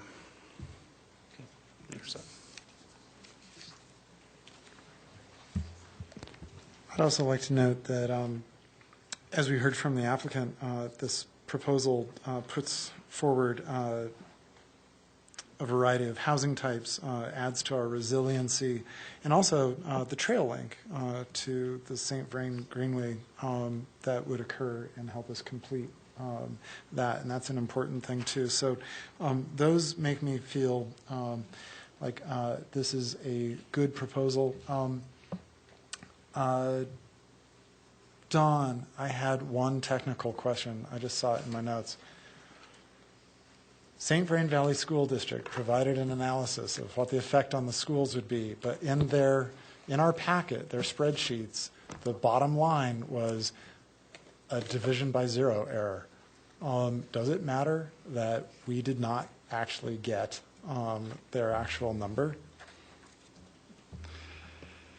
And could you ask Mr. Kragerud to check his spreadsheets before he sends them to us? Chairman Chernak, I will pass on the error to let them know that there was one that was submitted to us. The important thing that I would point out is, per the intergovernmental agreement with the St. Vrain Valley School District, we cannot approve a final plat if there is a benchmark violation of the school district's level of students within the school.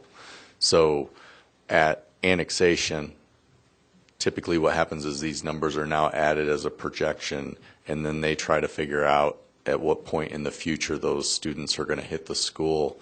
And then they also look then at how the neighborhoods have aged in the area. So the real significance of the number of children that would be generated from this kind of development into the schools in this area is most likely not going to cause us a problem with the benchmark. But again, as we go through preliminary plat, we will get updated numbers, and then as we get to final plat, we have to make sure that there is capacity within the schools before we are allowed to approve it. If they are not there, we cannot approve those new units. So yeah, and the number that I was seeing that was a division by zero error was a cash and lieu fee. So okay. Yeah, so I will from your explanation that is not critical. At this point, it's not. Okay, all right, great. But thank you for letting us know. Sure. Commissioner Poland. Well, at this point, given the benefits of the city that this appears to give us, I would like to move forward. PZR 2017-6A, a resolution of the Planning and Zoning Commission recommending approval of the Neighbors Redmond annexation, zoning, and concept plan. Okay, we have a motion on the floor to approve. Commissioner Bruneau. I second the motion. Seconded by Commissioner Bruneau. Any further discussion? Commissioner Goldberg? Yeah, just to jump off of Commissioner Pullen, not only because this project is attractive for our ability to control that St. Vrain corridor, but also because some of the biggest concerns addressed by the neighborhood have been addressed. The concern about the airport influence zone, the proposed land uses, concerns about loss of open space and traffic impacts on 9th Avenue, and perhaps the opportunity to improve the drainage and floodplains are all reasons why I'll be in support of this as well. Great, thank you. Any further comments? Let's take a vote. Okay, that passes 7-0, and this item will now be forwarded to the Longmont City Council for action. If you're unfamiliar with council procedures and intend to appear before council, please contact the Planning Division for further information at 303-651-8330. Thank you, Ms. Brunk, for your presentation. Thank you, Mr. Nelson, for being here as the applicant. Appreciate it. Thank you, Don. And let's move forward.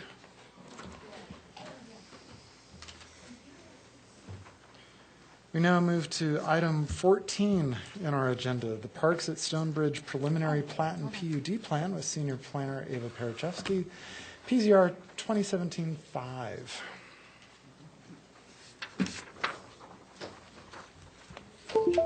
Ta-da, I'm here.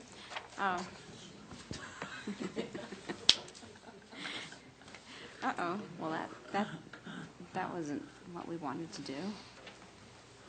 Hold on.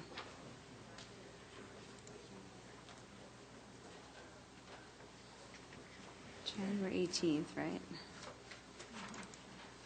Okay. Beginning. No?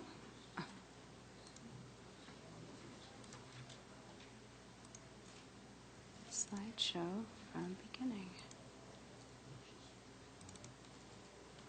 What's going on? Slideshow from beginning.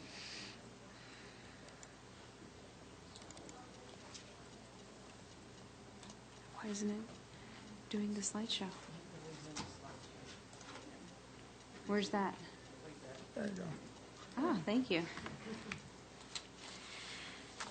Good evening, Chair Shernick, Ava, and Commissioners. Ava Pehajevsky, Senior Planner, Planning and Development Services.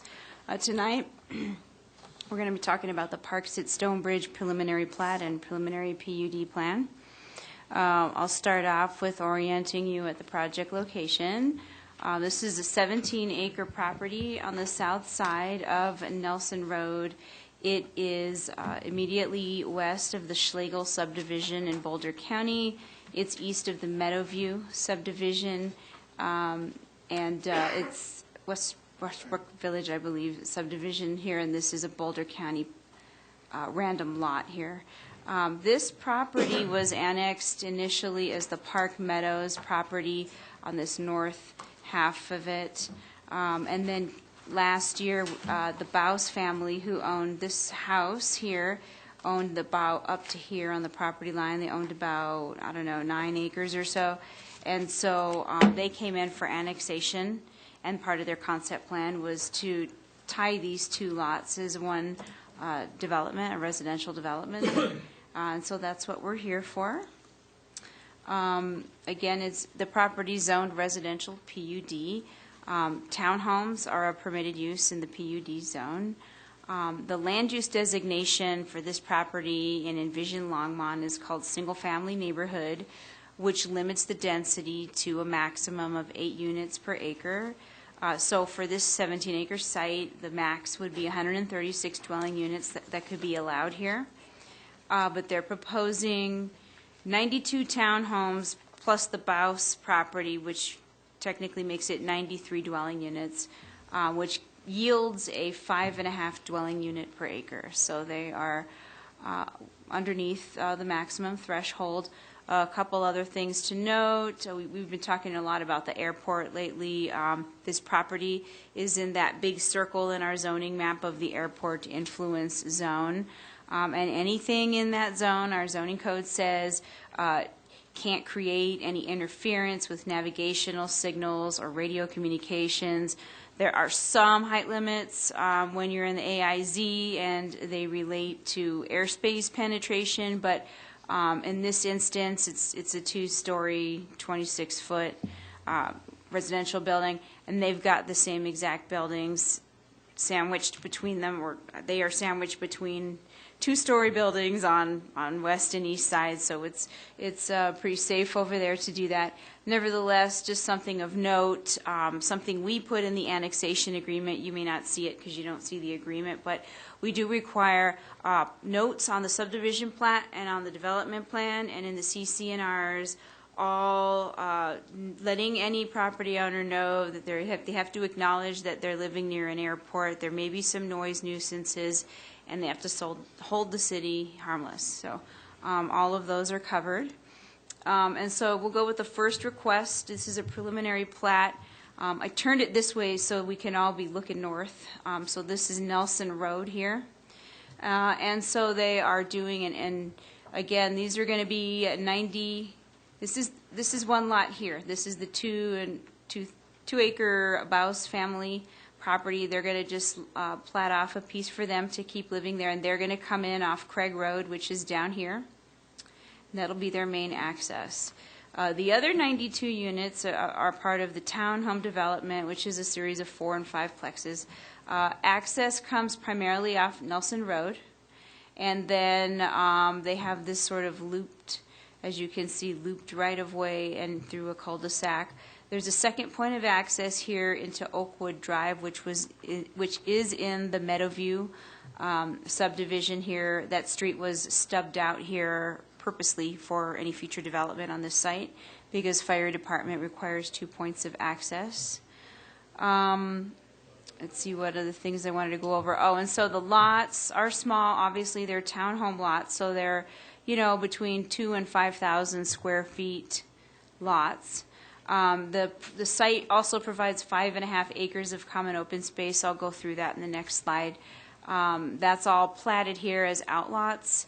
And lastly, they're requesting a modification. There's a section in our subdivision regulations that says when you create a new subdivision, all new lots need to be at least 40 feet wide. Well, the intent of that section when it was put together by us was really intended towards single-family lot subdivision. We wanted to make sure single-family lots were wide enough to accommodate side setbacks. We weren't really thinking about townhomes and attached units, and when they're attached, it's its own lot. We kind of weren't thinking of that, and so they're requesting a modification, which is within their right in the PUD standards. It does allow an applicant to ask for a modification or a break from a city standard, such as lot width, and so they're requesting that. Staff supports it. Again, it was kind of intended for single-family residential development. And with that, we'll go to the next slide. Oh, and so the lots are really about between 20 and 24 feet wide. This is the preliminary PUD again. North is up here is Nelson Road. This here would be the Schlegel subdivision, and this would be the Meadowview subdivision. Again, there's going to be 19 buildings of fourplexes and fiveplexes. They kind of mix them around to create a little diversity there. And each townhome has its own two-car garage. So there is on-site parking, but then the streets are designed purposely to allow street parking, so that guests and whatnot can stay and park, and there will be plenty of parking there. Again, 5.5 acres of common open space. It's broken out into different outlots. Here they have got 30 feet of landscaping from Nelson Road to buffer it out. Over here, there's a 60-foot landscape buffer. There's a northern Colorado water easement here. So there's 60 feet here that buffers them from Meadowview. And then they've got 20 feet up here, but really most of it on the east side is 40 feet. And then over here, it jumps to 20. So they do have quite a bit of landscape buffer around the perimeter. They designed it with a central courtyard here, as you can see. And so north to south, that's their pocket park, and they do have pocket park amenities and shelters and whatnot. That's all in the landscape plan in your packet. They thought as an amenity they would also add in a dog park as part of their open space requirements. That's here on the southwest part of the property. And then there's a detention pond here about 3/4 of an acre. The dog park is not right up against the property lines from the homes here in Meadowview. Actually, here's the property line. There's a 20-foot landscape buffer. And then they put up a 6-foot fence. So they have attempted to create some distance from this proposed dog park to the adjacent neighbors. Here's just some spot elevations. Again, there's fourplexes and fiveplexes. We've checked it against our residential design standards. It does provide the variety of the colors and materials and various models that we ask for in codes, so it meets those standards. And they're all front-loaded, except the ones, if I can go back. Uh-oh, what happened there? Let me see what happens here.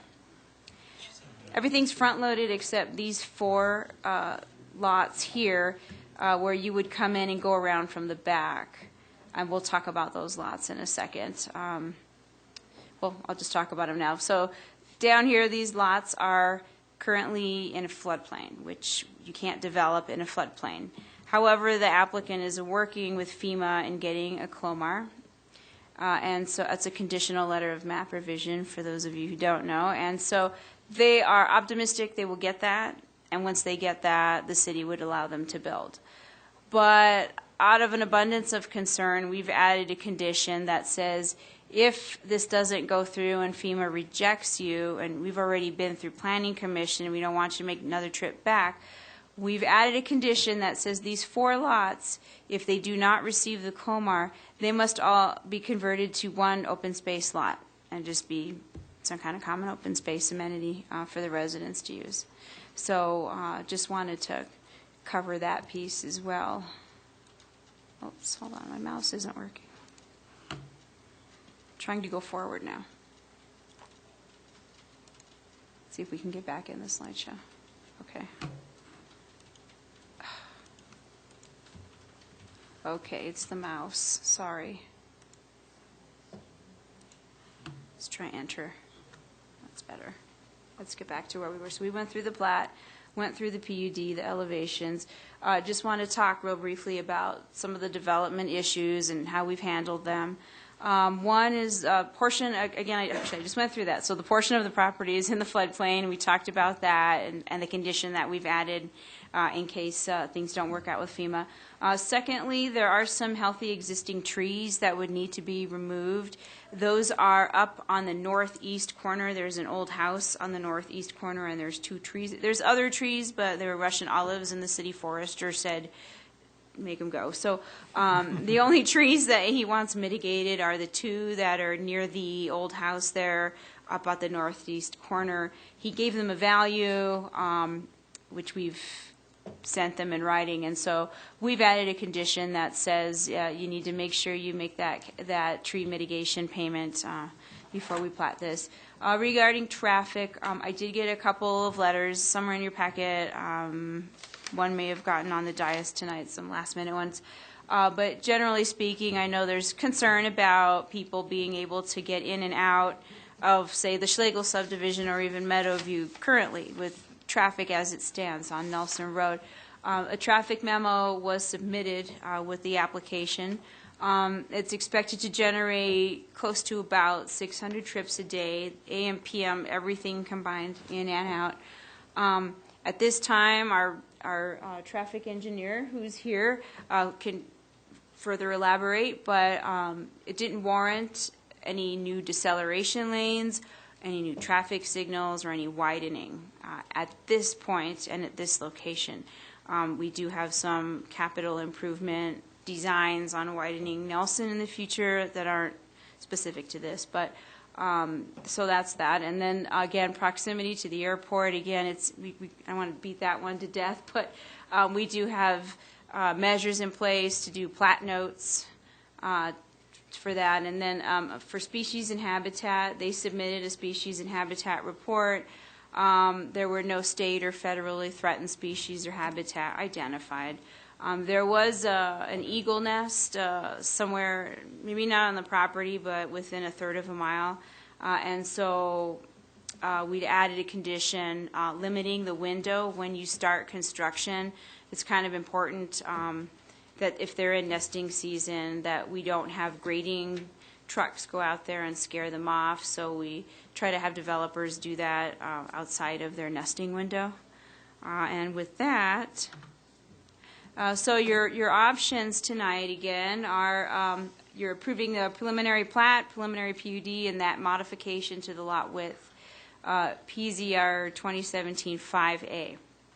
If you approve the whole thing with additional conditions, such as the ones we've added or maybe ones you're thinking of, then that would be Resolution 5B. And thirdly, you could deny the whole application, and that would be Resolution 5C. And again, just to reiterate, we did add the conditions that if those lots in the floodplain don't get the CLOMAR, they need to be converted back to open space lots, that we as staff administratively would confirm that that gets done through the final plat approval. Second, that they have to pay the tree mitigation fee, that they have to watch for nesting during construction windows. And there was another one that was in the species report that said If they do get the CLOMAR, they should do a new habitat assessment and send it to U.S. Fish and Wildlife and ask that the site be completely cleared of any encumbrances for that. And so we've just added those conditions. And with that, I believe that's everything I have to say.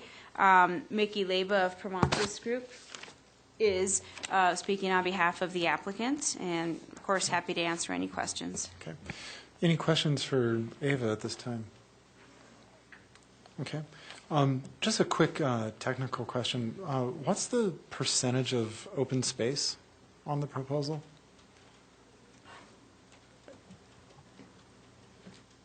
It's 35. It's the minimum requirement here is 30, but they're providing 35. Okay. And that's one of their carrot stick things for the modification to the lot width. So Right. that's And the and amenity. if those 4 units to the south never got out of the floodplain, then that percentage would go up even higher then. Okay. Correct. All right. Okay, great. Thanks. Okay, any other questions? No? Okay. Ms. Leba, if you'd like to do your presentation, that'd be great. Thank Yes. My name is Mickey Leba. I'm with Promontis Group, the applicant's representative. Address is 625 Main Street, Longmont, 80501.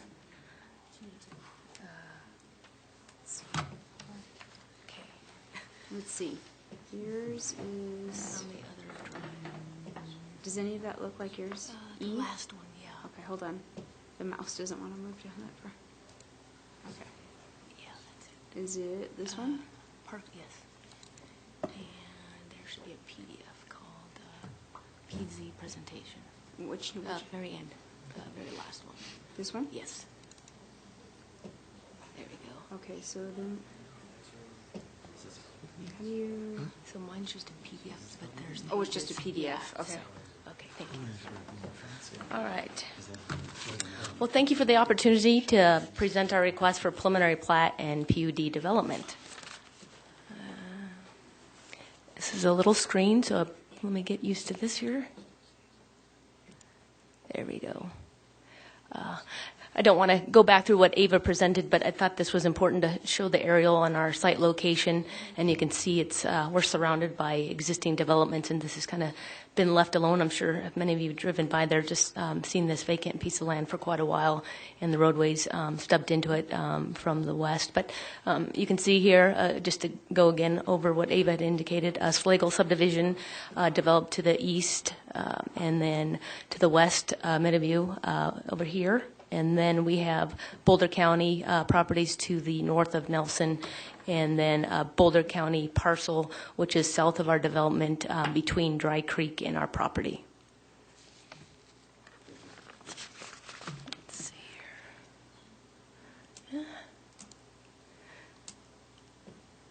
And this might be a little bit hard to see, but I thought it was important just to put up a existing conditions map just to show you kind of what's out there now, the existing residents that would be remained, and we plot, there'd be a lot plotted around it to be incorporated, and existing residents that's up in here where Ava had mentioned about existing trees, so that would be removed with the development. There are some existing irrigation ditches and laterals that are on the property, one currently here running, splitting the property, that will be removed with development. There is irrigation lateral that is right now currently runs along the east property line that would no longer be utilized as well, and irrigation lateral right in here along the west property line as well. Everything north of where you see it bisects the property here would be removed, no need for that, and the one that's past there would remain in place. Let's see. Whoops. Yeah. Sorry about that. The little mouse is a little fidgety here.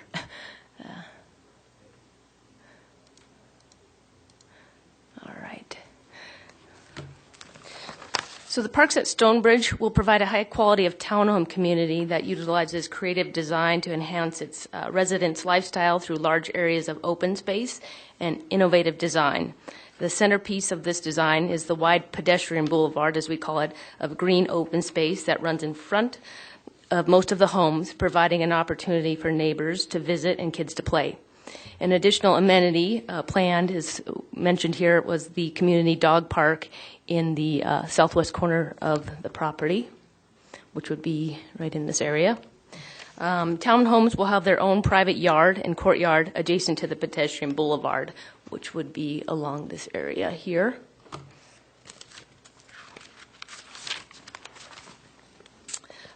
In an effort to allow for the wide expanse of contiguous green space, the preliminary plat and PUD requested a modification so that the minimum lot width would be 20 feet and that the patios be allowed to encroach into the required setback up to 10 feet which would allow for the townhome development.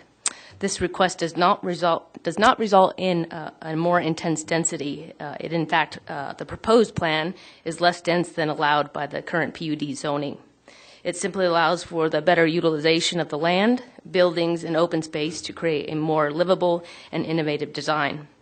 Additionally, the unique site features also include the roundabout that you see there, which was not a requirement for development, but was a good amenity to allow for additional also landscaping and to have a buffer there for the development. And also, you see the landscape medians that are displayed on the east roadway here. That wasn't a requirement, but was something city has worked with us to kind of break up that street to allow landscaping. So as you look down from the curve, you're not just seeing a straight long road, you're actually seeing landscaping. So that'll be intensified with landscaping to break that buffer. It also serves as kind of slowing down traffic also.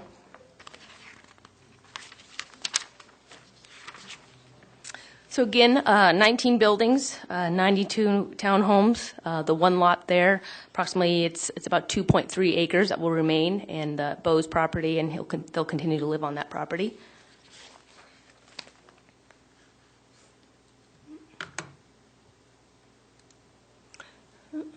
And here I just thought it's important just to blow up. I know it's pretty tough to see on here, but just a typical building section which shows the setbacks on the typical building, what it would look like. Let's see. All right. And here I just wanted to discuss some of the proposed infrastructure for the site. It's talking about the transportation. Transportation and impact study was provided and went through for the development, and no turn lanes were warranted. But again, Nelson is in the future planned for it to be a 4-lane and have a middle turn lane. So future, I'm not sure the timing with the city for that, but at this time, the development didn't warrant any turning lanes to the development. As far as water to the site, we will be proposing to loop the water coming off of Nelson Connection, as well as the subdivision to the west. So water will serve the property easily that way. As far as sanitary sewer, there's an existing City of Longmont sewer main that runs, if you can see it, just down the south of the property. So we propose connection to that existing sewer coming from the south, running north, and going through the development that way. Storm sewer, we're proposing, you can see our detention pond to the south, which would take our develop flow and detain that and release it per city, the requirements there. Regarding the floodplain, yes, a piece of the property is in the floodplain, and we have been working with city staff, floodplain manager, and drainage to determine what we need to analyze for our floodplain analysis and some more restrictive flows that the city has than what FEMA has. So we've been working with staff to get that modified, and currently it looks favorable that FEMA will be able to accept taking those lots out of the floodplain with our development. So as we move forward to finalize our grading, we would then submit for the CLOMAR application, and hopefully timing-wise, approximately 3 to 4 months to get that approved, seeming time with approval for final to be able to then move into construction is what we're anticipating.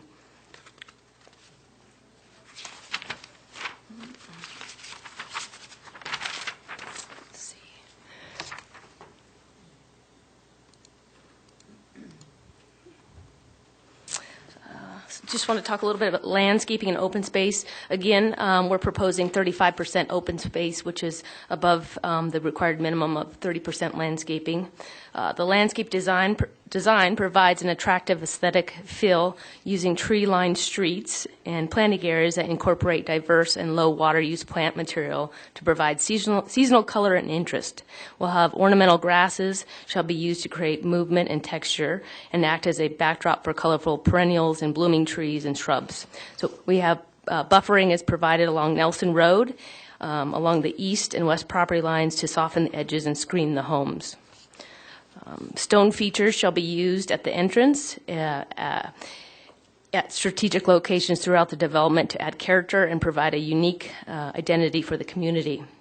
The typical building landscaping, as you see on the screen here, you can kind of get an idea what we're proposing here, that the plant material shown inside the lot and the fence will satisfy the individual building landscape requirements, and any plant material shown outside of the lot fenced area is counted towards the site overall open space requirements.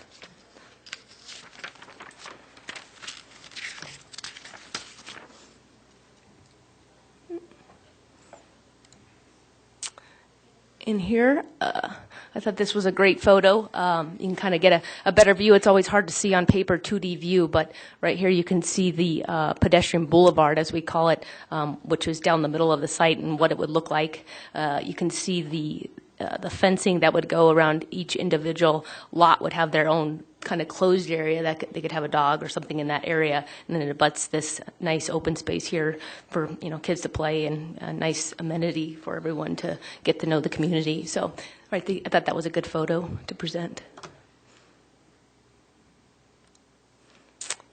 Here we talked about some site features. This is kind of just a conceptual as an entrance way to come into the development to make it unique and kind of fit the area.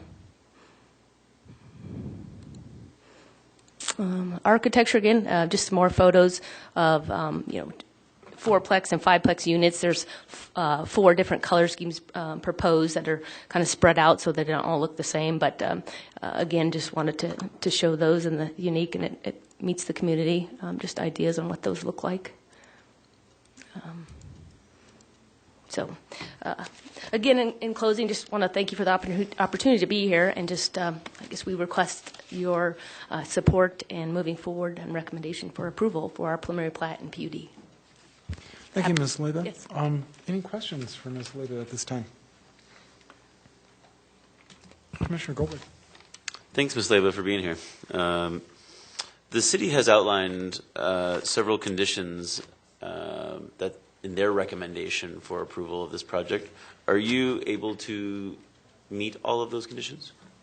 Yes, we've actually moved forward with our pre-application for moving forward with a final plat, final PUD, in anticipation that we can meet these. We've been, like I said, meeting with the floodplain, with the city, as well as FEMA, running our floodplain analysis before knowing we'd had approval here. Just anticipated we could meet that, and all the other requirements we believe we can meet. Thank you. I'm sorry, my name is Don Henson, 6800 North 79th Boulevard, Niwot. I'm one of the developers of the project. There was a little confusion on one of the conditions, which was on the eagle nesting issue. It's quite a ways away, and I've worked around eagle nests before. Generally, Fish and Wildlife Service is the governing body that controls that. And in situations like that, we've been able to work out with them where we monitor or get their approval to have construction near an eagle's nest, especially in urban situations where they're used to a lot of activity. So when we talk about meeting those conditions, I realize this is kind of last minute, but if there's any way you would consider that condition saying can't be during the eagle nesting season unless approved by U.S. Fish and Wildlife, I think that would cover what we would need as far as that goes, and it wouldn't shut us down completely, assuming Fish and Wildlife is comfortable with the activities we're doing.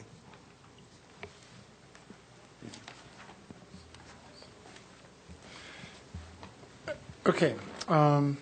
This is, Commissioner Pullen. A couple questions for the applicant.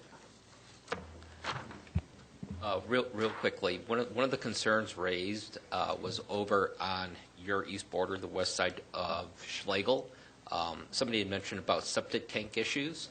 Potentially, if something were to go wrong with the septic tank, I guess their septic tank sounds like it's on the border between you. And it sounded like the reply was, well, then you'll have to tie into the city water. I'm just wondering if you can speak to that. So again, I'm sorry, the concern? The concern was they have a septic tank. Okay. And if during construction something were to happen, I guess is what their question was. That's what I kind of got from the little note. And the reply was basically, well, then you can tie into the city water.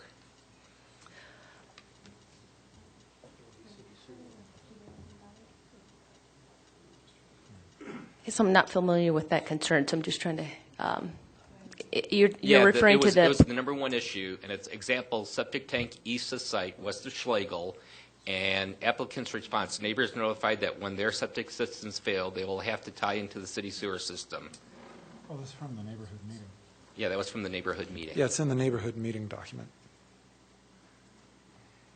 So we have Chris Hoffer who can maybe articulate that a little better, what our intent was with this statement.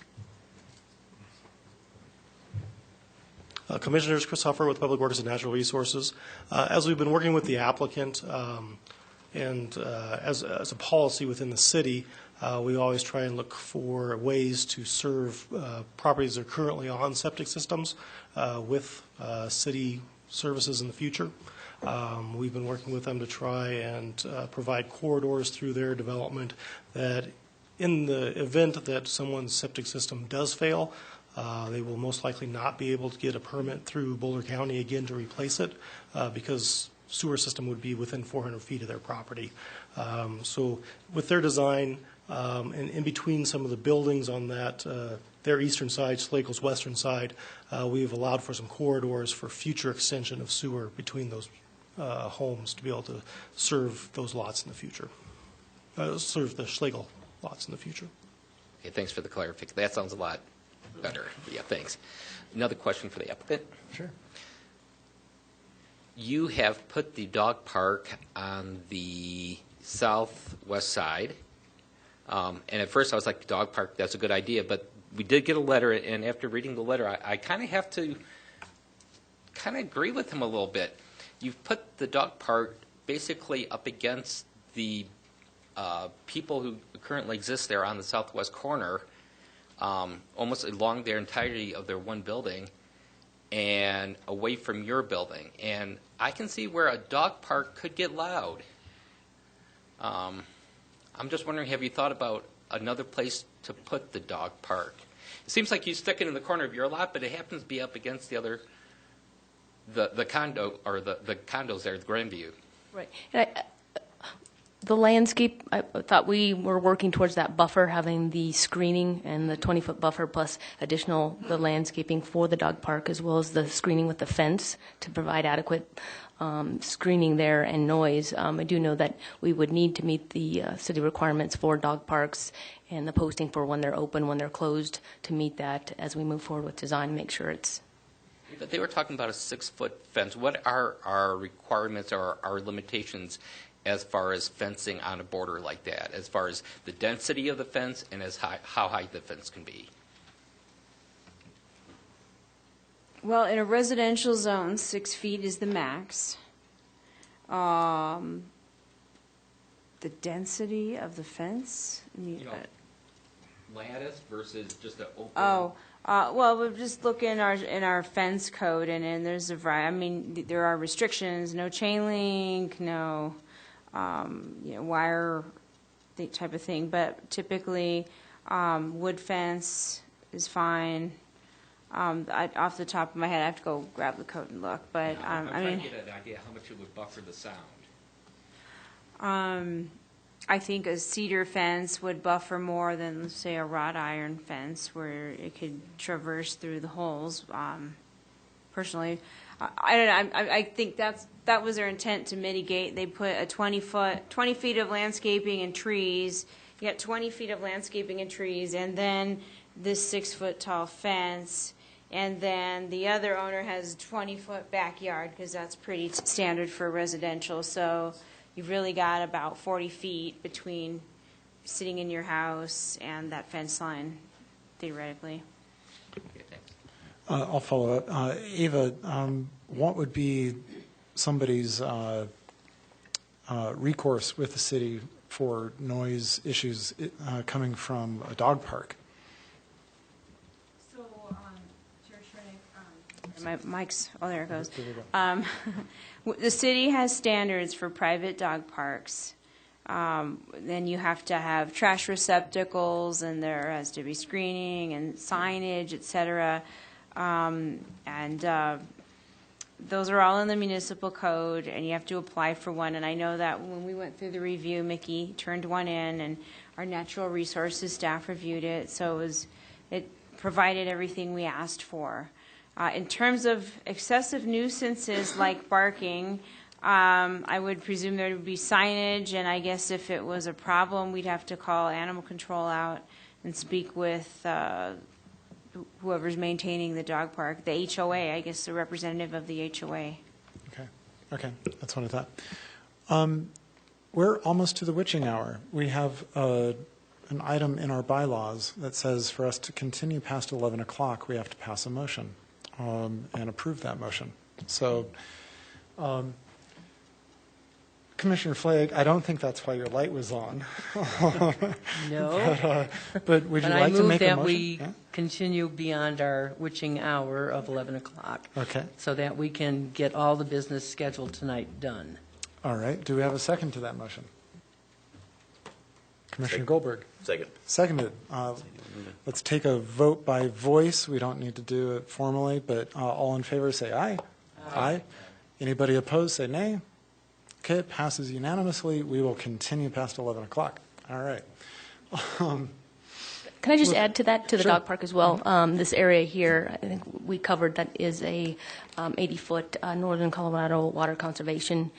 There's a water line that runs in there, so it actually is a good spot to utilize something there.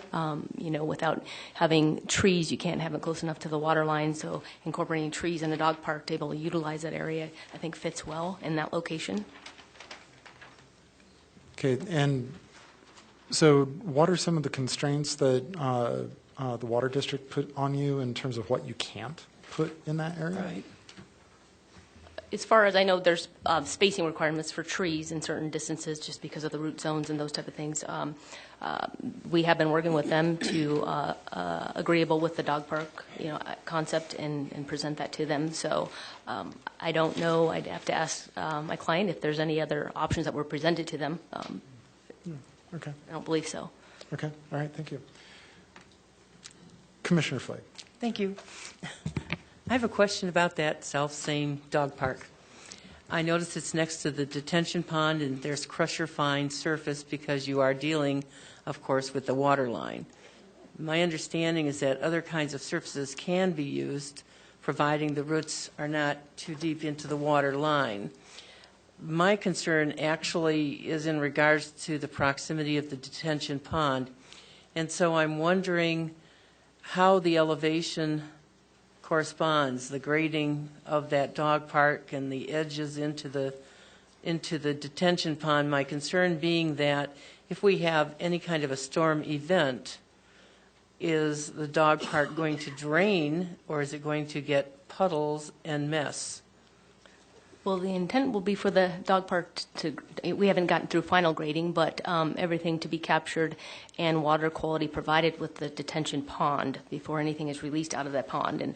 And hopefully, the pond is dry, meaning that there's no excessive storms and for that. But the intent would be the site would be graded so that everything gets captured in that detention pond, water quality provided in addition to the 100-year and 10-year storm events, and released at rates that are agreeable to the city. And with the comments made about the dog park being cleaned up, and I imagine the HOA will figure out what rules to have there, but there is the concern that you would have whatever waste doesn't get picked up to slide into, move into, be propelled into. a detention feature.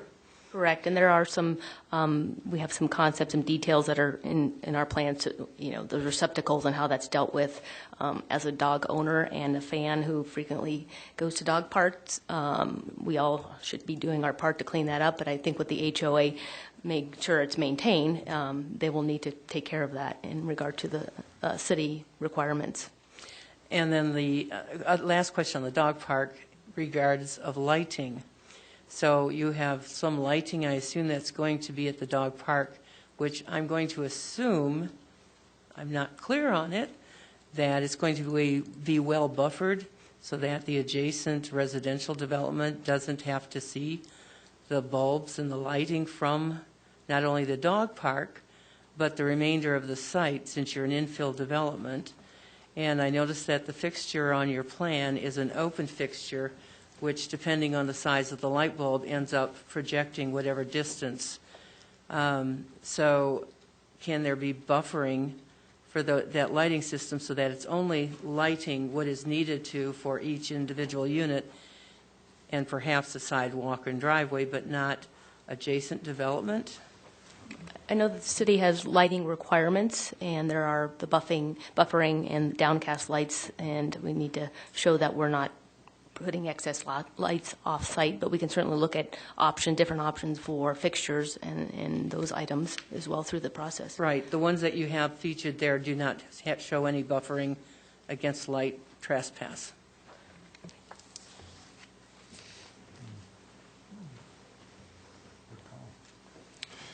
Okay, this is a public hearing item, so I will open the public hearing section of this. We do have some people signed up. I don't know if they've lasted this long. So we'll go through the list. We'll start with that. Again, a reminder, you get 5 minutes, green light for the first 4, yellow light for the last minute, and then I'll cut you off when you get the red light. Please state your name and your address for the record when you come up. First on the list is Dean Carpenter.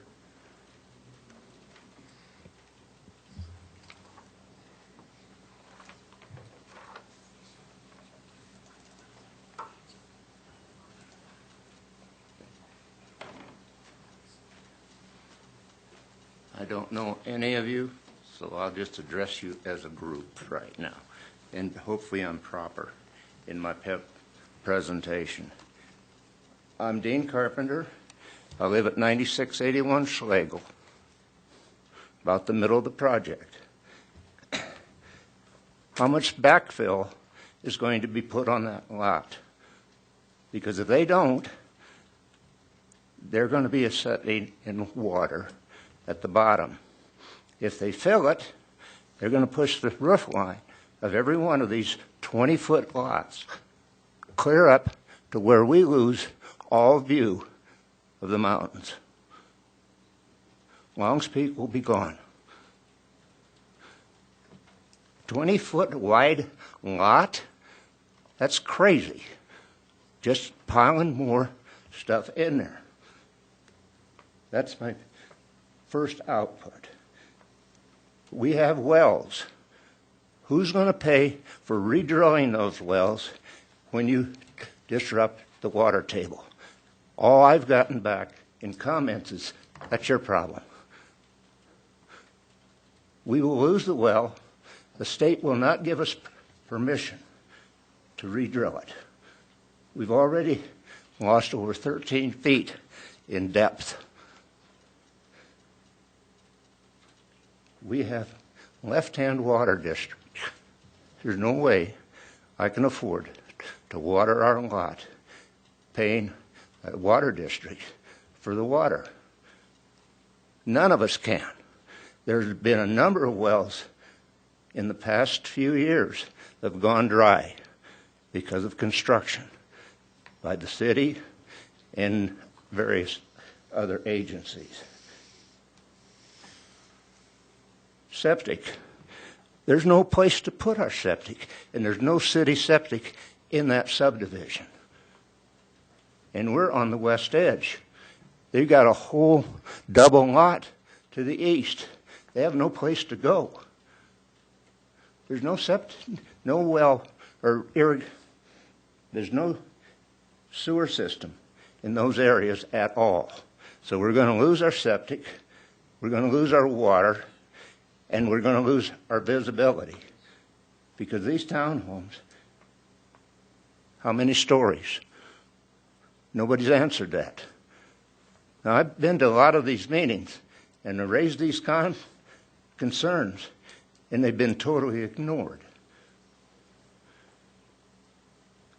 People that I've talked to have told us everybody in that subdivision can lose up to half the value of their property. And for us seniors, that's our retirement. We'll lose it just to build the subdivision. What I figure is too dense a development. I don't know when you're going to plan to start. We've never been told. And where you're going to finish. How high you're going to raise the lots will depend how much more visibility is gone completely.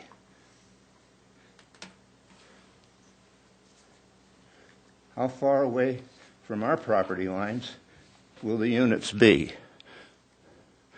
From the pictures I saw tonight, they're massive structures. And there's no way to see through them, around them, or over them. And that's what you're doing to an established subdivision that just doesn't happen to be in the city. I've seen this happen before. We lived in Boulder for a long time. That's why we're not there now. They shove that stuff down you, and they don't care what it does to the neighbors. And I know I'm making enemies by this, but I'm firmly against this based on the way it's designed and the fact that information that was given, I think we've gone through 3 owners, maybe more. None of our responses were answered. What are we going to do? I don't think our affordable housing in Longmont will handle us, that many of us.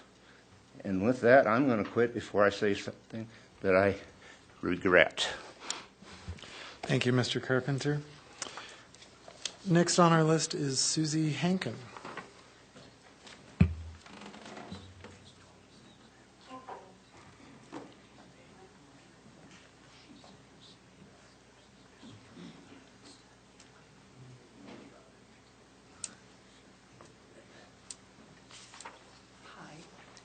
I wanted to know. Could you state your name and address for the record, Susie please? Hankin. I own a property at 3705 Staghorn Drive. And I wanted to know if I could give my 5 minutes to my neighbor because her husband had to leave because of the babysitter, and she needs a little more time. They do that in Boulder, at the Boulder Center. We don't really trade time, but Okay. But if you want to pass on speaking, I'll- after I get through the list, then it's open to anybody else left in the room. So Okay. she could come up at that time. Okay. Well, no, she's signed up. Okay. She's signed up, but All right. we might need a little more time. Well, we don't about the dog park. Yeah, we don't combine 5 minutes Okay. things together. Okay. Yeah. Okay. Thank you. Next is Ellen Pickles.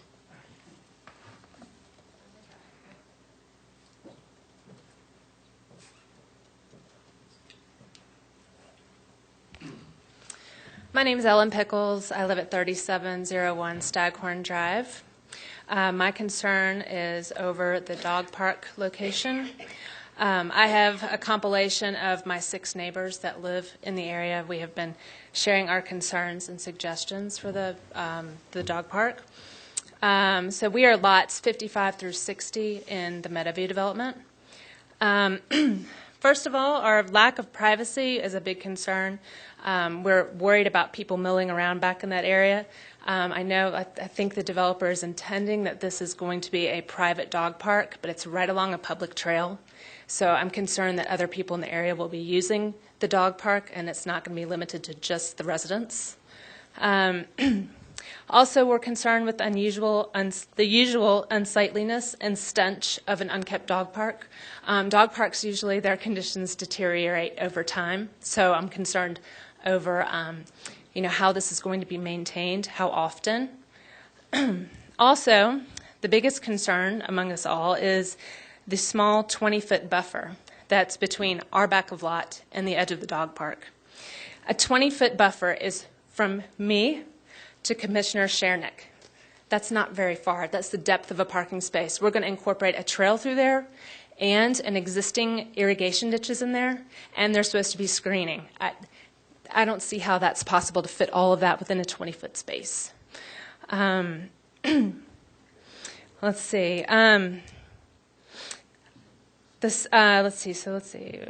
Okay, we're also concerned with safety. We've had numerous car break-ins in our neighborhood and the area, and we also had a problem with kids shooting pellet guns to traveling cars on Airport Road this summer, and it's all coming from that open space and that corridor. We're worried about kids coming up through there and being in the dog park and loitering late at night. Many of the home plans in Meadowview, our main level living is actually on the second floor, so we'll be staring right down into that dog park. We've thought about different ways that this could be remedied or different ideas or solutions. If we could move the dog park to the east side of the detention pond or incorporate a non-fenced-in dog park and just have it as part of the detention pond and more of a passive recreation space instead of a formally fenced dog park. We have passive recreation spaces in our neighborhood that incorporate detention and trails. So, and people take their dogs there all the time. I don't think we need a defined dog park. In my mind, if it's such an amenity, why is it in one of the central courtyards to the community that they're building? Also, I guess on the plan too, the proposal is, within that 20-foot small buffer, there's just small ornamental trees. There's a couple large shade trees and no evergreen trees. I don't think a 6-foot fence is going to soften the noise. Evergreen trees would do that a lot more than deciduous and small ornamental trees. Also, is there any concern during a high water event that feces from the dog park will contaminate the water system? Will that get into the detention pond? Will it flow over and cause some kind of environmental hazard? We're also concerned about site lighting. Will these be bollards? Will they be overhead pole lighting? In our minds, that will be, it will cause us to just see into the dog park all the time and create a nuisance for our 6 lots. Let's see. And then also, the remainder of the project has a large 60-foot buffer on our side. You can see between the rest of Meadowview and our neighborhood, and our 6 lots, why do we have a 20-foot buffer and everyone else has got a 60-foot buffer? That is my list of concerns. Thank you for your time. Thank you, Ms. Pickles. I think we forgot to reset the clock, so I think you got extra time anyway. So, yeah. Okay, next is Brad Pickles. He had to leave. Oh, he had to leave. Okay, so he's not on the list anymore. Is there anybody else in the room who'd like to come forward and speak on this issue? Yes, sir. Please come on down.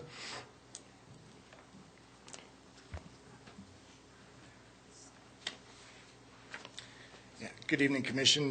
My name is Dave Harden. I live at 3821 Staghorn Drive, and I'd like to echo some of the comments that my neighbors have made this evening.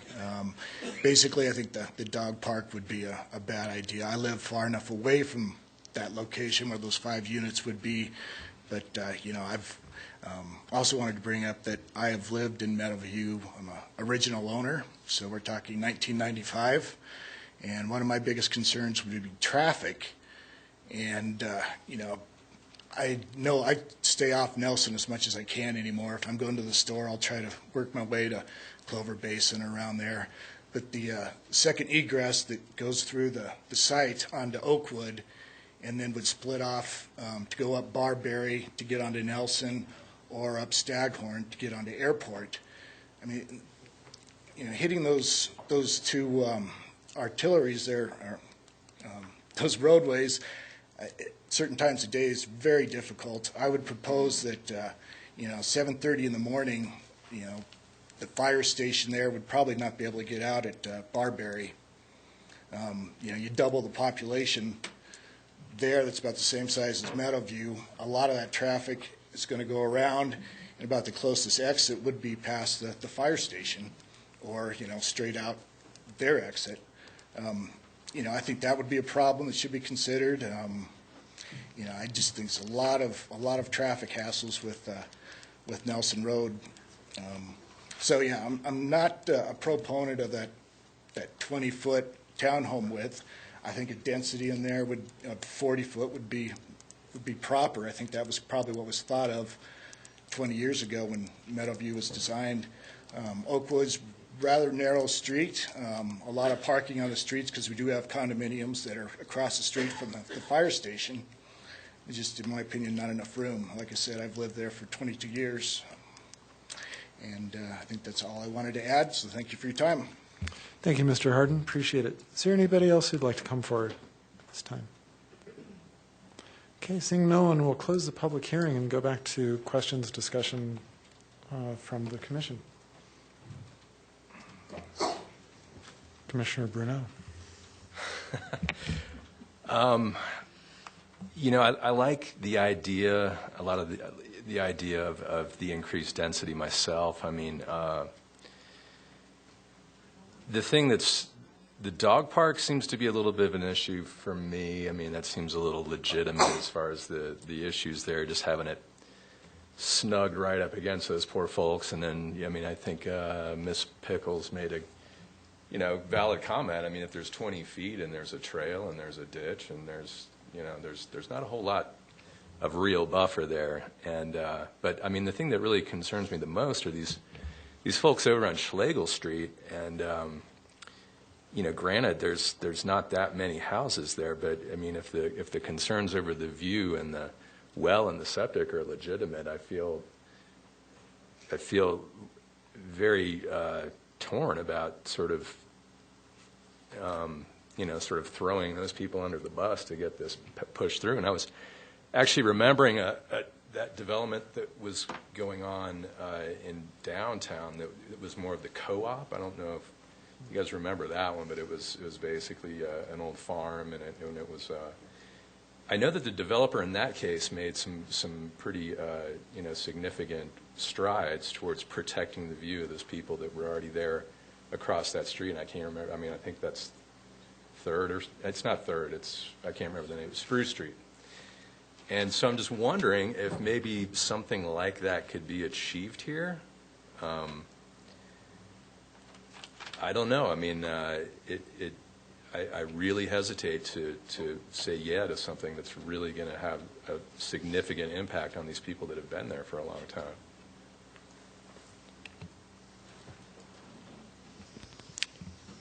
Commissioner Goldberg. Ava, we got a bunch of things to go over. I think we'll start with the feedback from the public first, and then we'll jump into just one or two other comments from the presentation. It really bums me out to hear Mr. Carpenter feel like his concerns have gone unheard and perhaps on deaf ears, and I don't want us to be that commission that does that, and so I wonder if you can just be patient with me while we walk through a couple of his concerns. Well, let's start with the one that I think he was most passionate about, which was the view. And I guess I just wonder, this property has been zoned residential plan unit, PUDR. Can you tell me, like, what is the evolution of this land and this zoning? Has this been zoned PUDR since before the Schlegel development developed? Has it changed in a lot with the development of Envision Longmont? When did that happen? Commissioner Goldberg, the Park Meadows property on the north half was annexed, I can't tell you what year at the moment, but it was initially zoned R1. And then the R1, I think you may have been on the commission when the rezoning went through. The R1 limits you to only a single-family house development that's detached. And the owner of the property at the time was looking at trying to do some attached product, no change in density, but just wanting to do a different style. And the only way to achieve that would to change the zoning to PUDR, which allows attached residential. So that is how the north half got zoned PUDR. And then a year later, Mr. Baus was approached by the owner and asked him, hey, would you be interested in selling off your property because it would kind of make a logical connection for this project? And he acquiesced, and they cut him off 2 1/3 slice for his homestead that they'll still live on and take off of the Boulder County Road. And it was zoned PUDR to be consistent with the Park Meadows property last year or the year before. So that's the evolution. It's always been PUDR. Residential in that lowish of a density range is typically 2 stories. The Meadowview homes, I believe, are 2 stories on the west, so it's pretty consistent.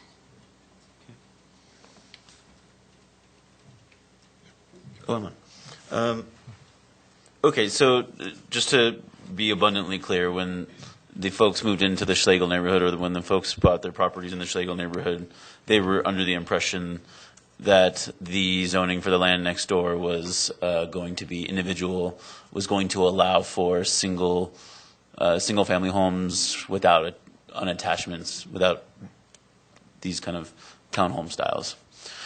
What are the number of levels of the property proposed to us today? What? Thank you. Words. Okay. Can you turn off that center mic? The center mic at the stand? That might help us. Okay. You're going to have to cut your mic for Ava. Okay. Or am I just being punished? Or Ava I can goes get to the up. middle. Well, I Yeah. guess my mic is working now. They're 2 stories.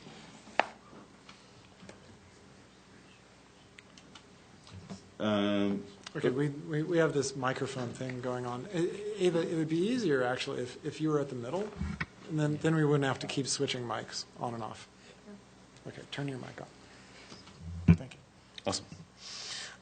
Okay, so to answer some of Mr. Carpenter's questions, the homes will be 2-story. And what is the peak height of these 2-story properties proposed to us? We take the average natural grade, and it's from the midpoint to the roof, without getting into all the details, 26 feet. 26 feet. Bottom line, Okay, thank you. There was some discussion during your presentation about access to, maybe it was a previous presentation, about access to septic and septic and sewer systems for the neighbors for the Schlegel side. Can you speak to Mr. Carpenter's concern about what would happen if there's damage to his well or their wells, and what does access to that look like? I'm going to defer to our civil engineer. Great. I'm not fully awake at this point. Commissioners, Chris Huff from Public Works and Natural Resources again. I believe your question was related to the wells that are on those properties. It's my understanding that the Schlegel neighborhood was developed in the county late 60s, early 70s, prior to well permits being required by the state, and that they were able to construct their wells to irrigate their lawns. As I think was mentioned previously, they have left-hand water as their primary provider for domestic water inside the homes. And as such, these wells are not protected by the state. So as we heard with the mining earlier tonight, mining requires that the state provide a well permit for the mining operation so that they can monitor wells and so forth. That's not necessarily the case in this situation. That being said, the city is always trying to be cognizant of existing conditions for homes that have existed for a long period of time. We would try and work on a design that would limit the impact to the wells, but we cannot say at this point in time that we would not impact them at all. Okay. And please excuse I have no experience with wells, and so without speaking for Mr. Carpenter, could you perhaps just lay out a couple examples of what is the damage that someone might be concerned about? What could happen where this person would not be protected and might be in a jam? These wells are fed by groundwater, and as you may know, groundwater is a very tricky thing to figure out. Right. As soon as somebody tells you they know what's going to happen underneath the ground, don't believe them. Okay. The concern is as they go through and one of the more recent developments for geotechnical a means to address clay and so forth in the ground is where homes used to be built on piers. A lot of developments now are coming in and doing what they call flip the entire site. So they dig down 18 feet, flip, recondition, and bring it back up. These wells are most likely fed by very shallow groundwater. Okay. And if they go in and dig down 18, 20 feet, then there's a good chance that they're going to affect the flow of groundwater through there. Which would then reduce the amount of flow to these wells. Got it. And there's no protection available to these folks based on city codes or anything? Like I said, we would like to work with the developer as much as we can to prevent that. But as far as I know, there's no state regulation or city regulation to monitor or maintain those wells. Okay, thank you. I wonder if I could talk to Mickey. Hey, Mickey. Hi there. Thanks for being here tonight. Yes. What's the timeline on the projects? Mr. Carpenter had a question about when this project would begin and end. As soon as we could potentially get approval through final plat, final PUD, and public improvement plans would roll right into construction. So immediately upon approval? Yes, that is correct. Okay. And would it be the time to kind of try to answer some of these questions as well that were brought up by the neighbors? Sure. Let me ask you questions, and then maybe that will give you the opportunity to answer. You bet. Ms. Pickles and Mr. Harden are really annoyed by the placement of your dog park, and some of our fellow commissioners have admitted a concern about them too. What can we do about that? I'll leave this to my client. Mr. Chairman, everything we've done in here is try to enhance the quality of life with the roundabout. That's an extra expense. The islands, the pedestrian boulevard through there. We build these projects like we were going to live there. And the dog park was something that's popular in a lot of communities, and we felt like it would be something that our residents would really enjoy, and that's why we proposed it. But obviously we want to be good neighbors, and we've heard it loud and clear, so we're willing to do away with the dog park. Okay. Ma'am, I guess I'll let you ask the questions. I'll wait till. Okay, so it sounds like the developer would be open to removing the dog park. It sounds like what you're interested in doing is building a wonderful, livable space for your residents, but we sure love folks who are good neighbors, as you suggest. And so, or let me rephrase that, I appreciate when new projects moving in next door are responsive to the neighbors' concerns, and this has come up. I'm not here to say at this moment whether that dog park should stay or go, but that's appreciated for sure.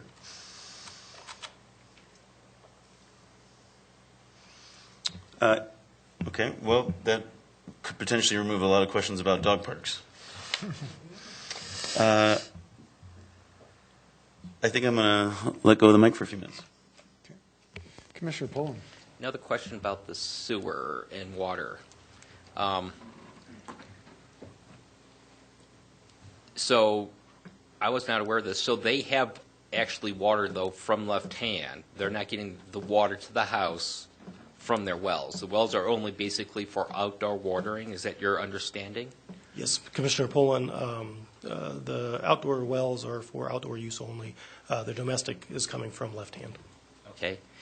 So potentially the only thing we're looking at here is wells that water lawns and then potential issues with septic tanks. And if there's an issue with the septic tank, they would have to tie into the sewer lines. And who covers that cost? They would?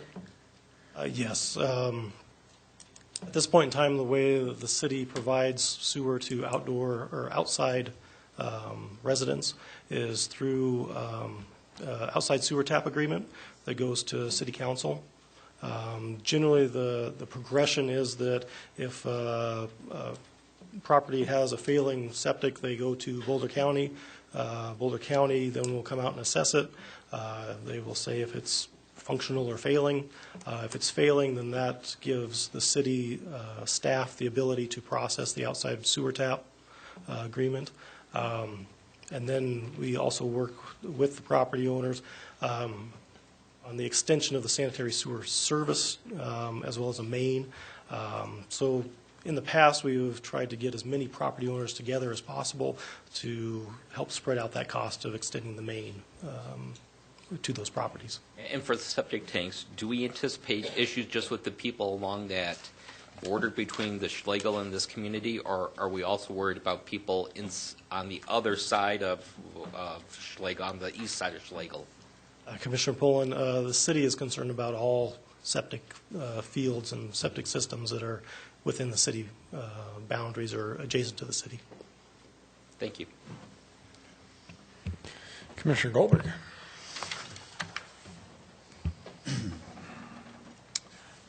Ava, those houses in the Schlegel neighborhood look like nice, big, beautiful properties. And then we have the two-story buildings going up. But what I can't tell myself is if I have one of these homes in the Schlegel neighborhood that are set back 20 or 30 or 40 feet from their fence line, and then we have the proposed project before us.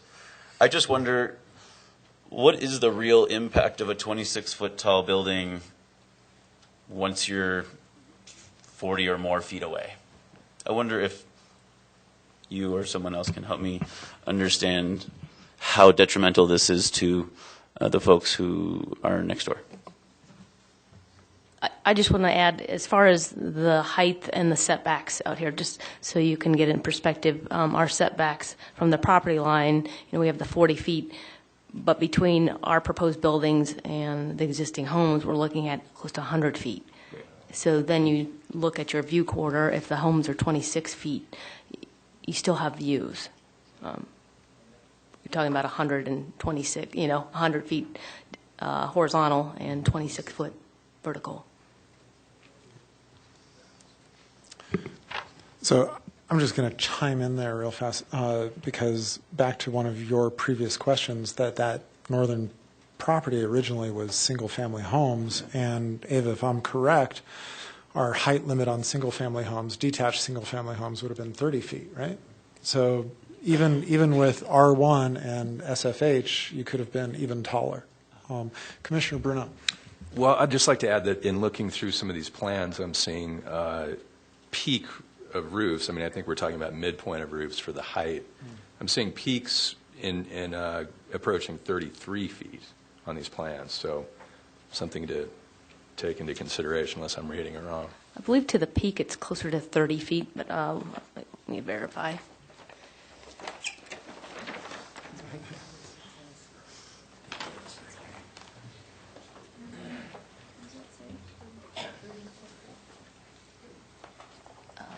So to the highest peak, it's 30.4 feet. Oh, is it? 30, not 33. It's Okay, kind of tight to see that, but 30. I apologize, I must have misread that. Well, actually, I'm seeing a 33 and a half on the fiveplex building C. Highest point.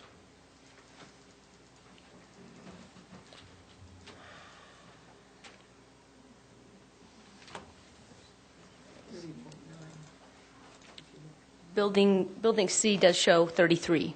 So, 33 and a half, it looks like, yeah. but I believe the residential, Ava, maybe you can correct me if I'm wrong, that 30 feet that's allowable or is to the midpoint for the single family. So that would allow even higher because if you go to the peak to what was actually allowed previously with that before the zoning change would have been higher.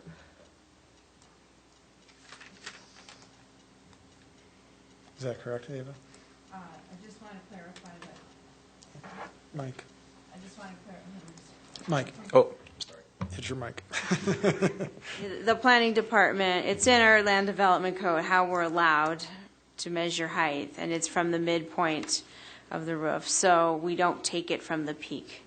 And then whatever the maximum height is, it's got to meet it at that midpoint. So it's 26 feet on the plans that we have here.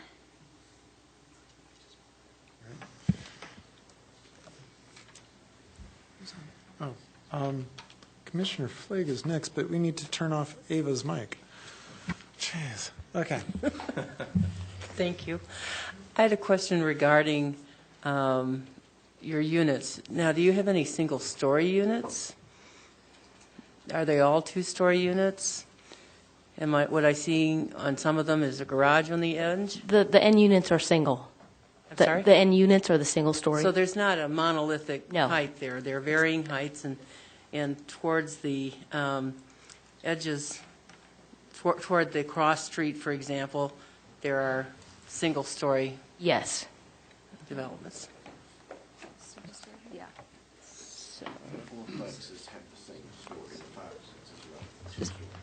So the fiveplex, to verify, to clarify, have the varying height, the single story, and the fourplex are they're all two-story. Thank you. Opposite, reverse that. So the five, yeah. More questions? So look at A200A. Yeah. Yeah, the elevation sheets. Let's see if I can actually put those back up.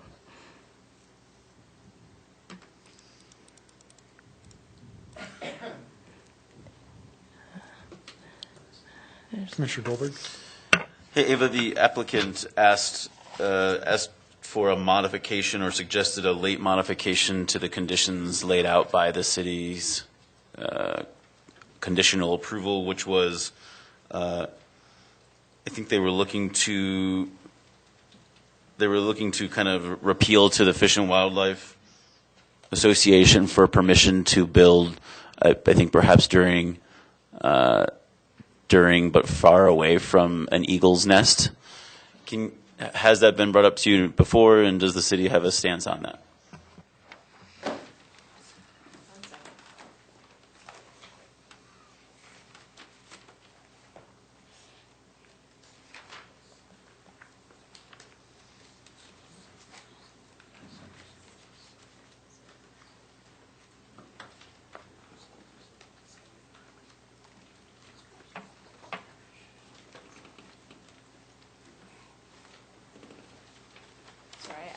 I had a comment letter that I had sent them previously, and I had it penciled, but then we started talking about a million other things, and I lost my place marker where I had written it. So we had some language in the conditions. Okay, so they'd like to revise the verbiage to say something about Fish and Wildlife.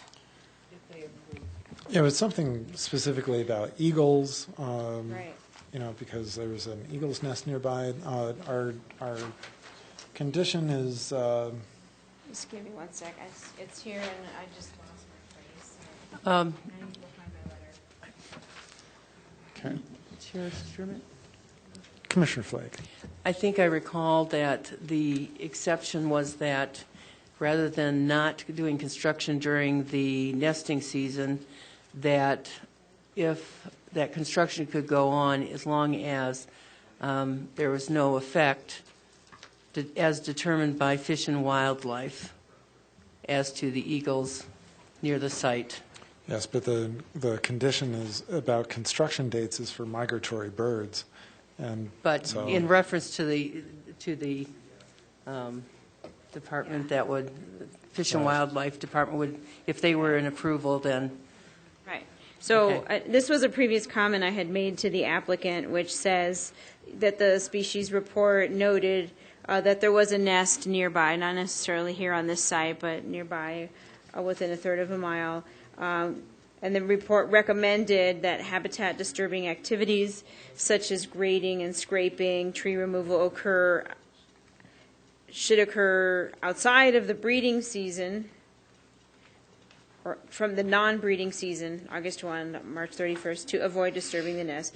And then I said, if you have to do construction during this window, it's recommended that you obtain a nest survey 1 week prior to construction activities to determine if the nests are active and by which species. Did I not say that in the condition? no, I don't see that. Okay. Yeah. So either way, either the way the applicant suggested or the way I had just put out there, commissioners, you can certainly move to approve Resolution B and amend the language for that particular condition to say exactly what you want to say. Right. Okay.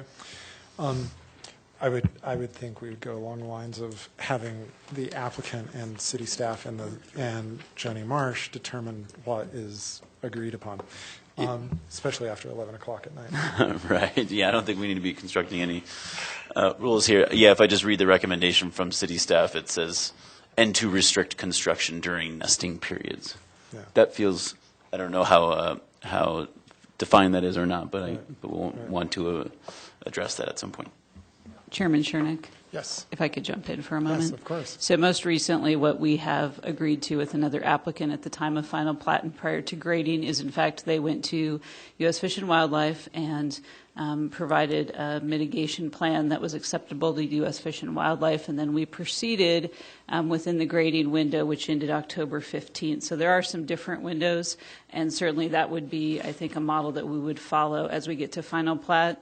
Obviously, we have another good 6 months to work through a final plat and final development plan. So there are some things that might shift and change, and that half-mile radius is really what Fish and Wildlife is looking at. So we probably need some more information for them to make a determination. So I think changing this to say that the applicant would work with Fish and Wildlife during final plat and final development plan to come to resolution with per the U.S. Fish and Wildlife would be fine. Because we've been working through this process on a couple different sites recently, so we have some experience. Okay, great, thank you. Question for Ms. Leba. Sorry to interrupt your study there. So one part of your rationale for your development is that you're providing townhomes and that those aren't offered much in the city of Longmont. Can you give me an idea of what your target market prices will be for these? I mean, or how close will you be to the median home price in Longmont?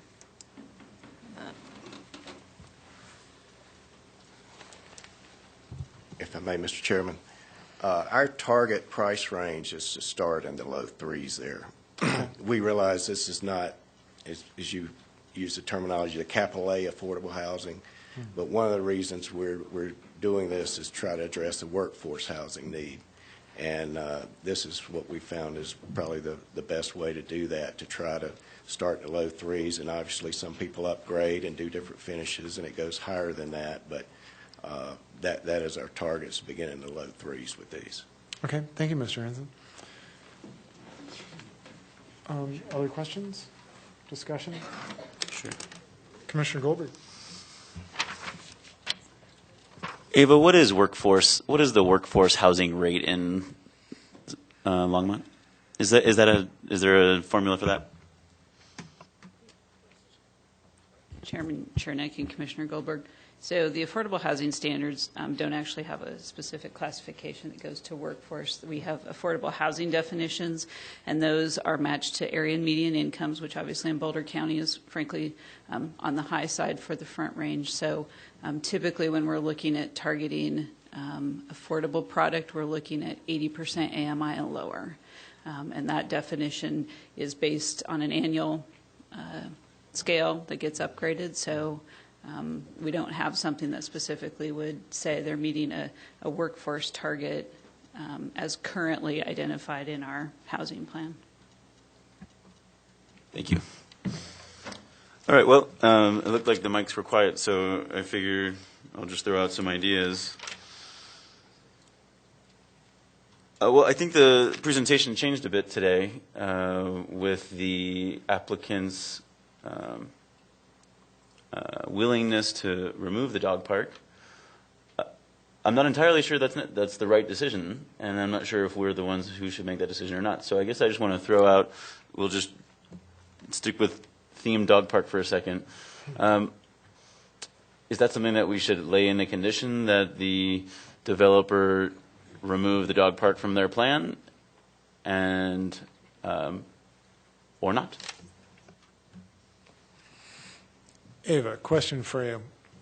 If a PUD is developed and then at a later date the HOA decided, hey, we want to put in a dog park, they could work with the city to do so, right? That's correct, Chair Shernick. That's absolutely correct. They can apply for a private dog park through our natural resources staff and go ahead and build it. And then it would be according to the same standards that There the are city certain standards has already set for this PUD. Mm-hmm. Yeah, okay. All right, okay, that helps. Commissioner Pollan. Asking for our opinion. I think I would leave that up to the developer. I do appreciate the fact that they are willing to consider whether or not it should be included. I think it's up for them to kind of weigh the pros and cons of it. I guess it is a nice benefit to have, but is it necessary, especially for that area? I don't know, and the goodwill that they would get from it, but that would be a question I think better left to the developer.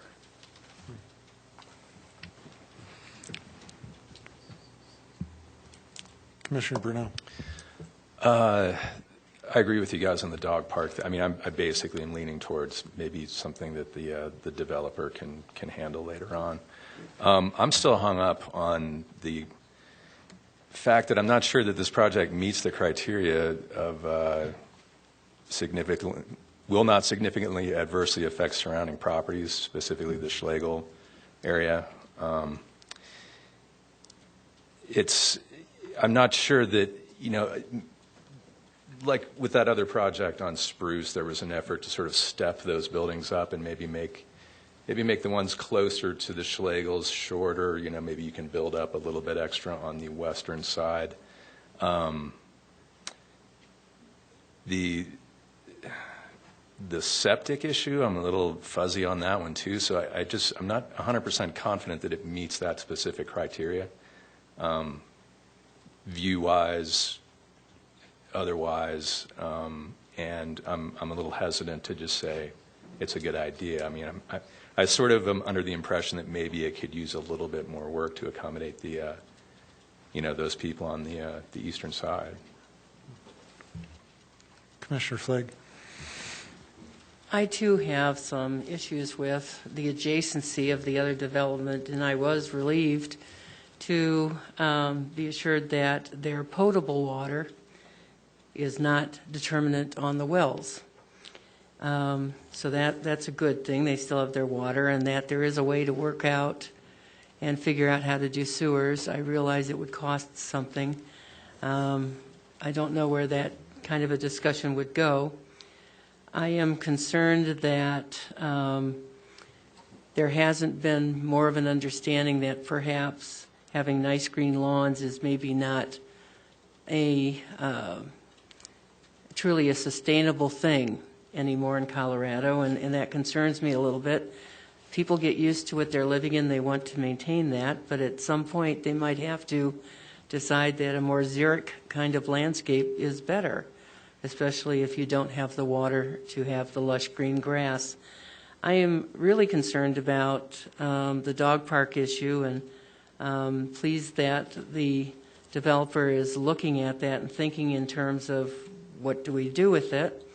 I am concerned about the lighting and the fact that there has been some discussion that they can look into that and make sure they choose something that doesn't flood over to adjacent development, because that is an issue that can certainly impact adjacent developments quite a bit. People don't realize that, I think.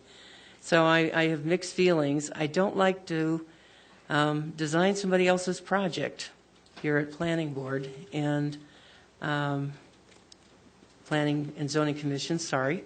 But I would like to have maybe have Ava have another discussion on some of the issues we've raised with them. This is preliminary approval. It isn't final approval. So maybe there's just a way to say this needs a little more work in some places. Commissioner Poland. I'm trying to remember when we initially approved this annexation, and I assume we approved a concept plan at that point. Were townhomes? I'm trying to remember. I thought there was something about like senior living or something. I'm trying to remember if this concept has changed from that, or was it always talking about townhomes? Chair Shernick, Commissioner Pullen, this property has evolved over time after it was initially annexed. I believe the concept plan was kind of blank. It didn't have as specific a layout as this one had.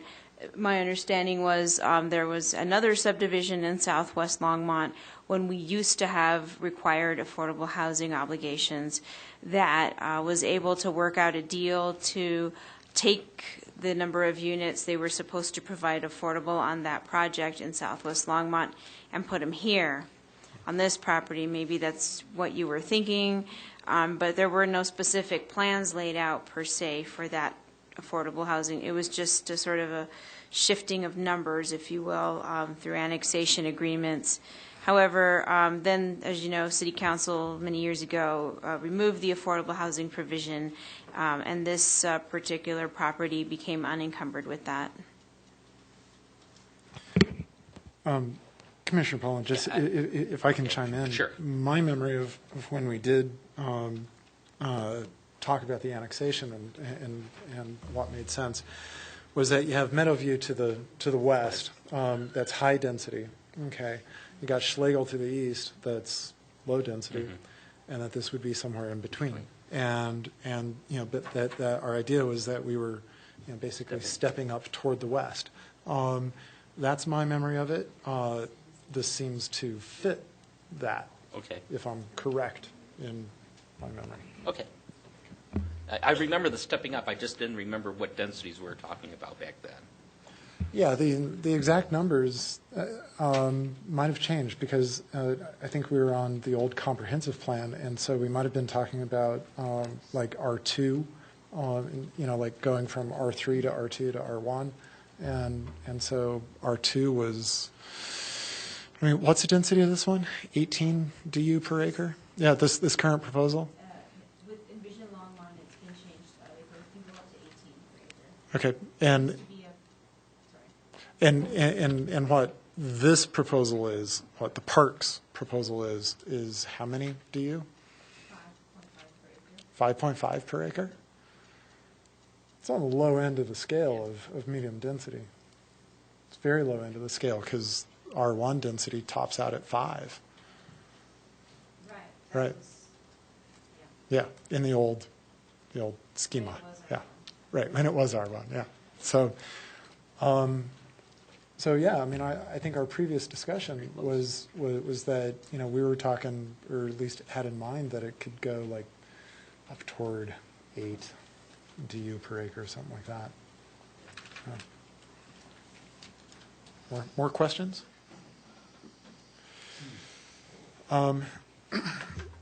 Dog park. Condition Excuse it me, to Commissioner. Oh, Sure. sorry, Councilmember Finley. I would ask to be excused as I have to get up Absolutely. in 6 hours and go to work. And I know you guys are doing a great, diligent job, and I don't want to stop you, but I have to go to bed now. Okay. Thank you so much for being here. I really appreciate it.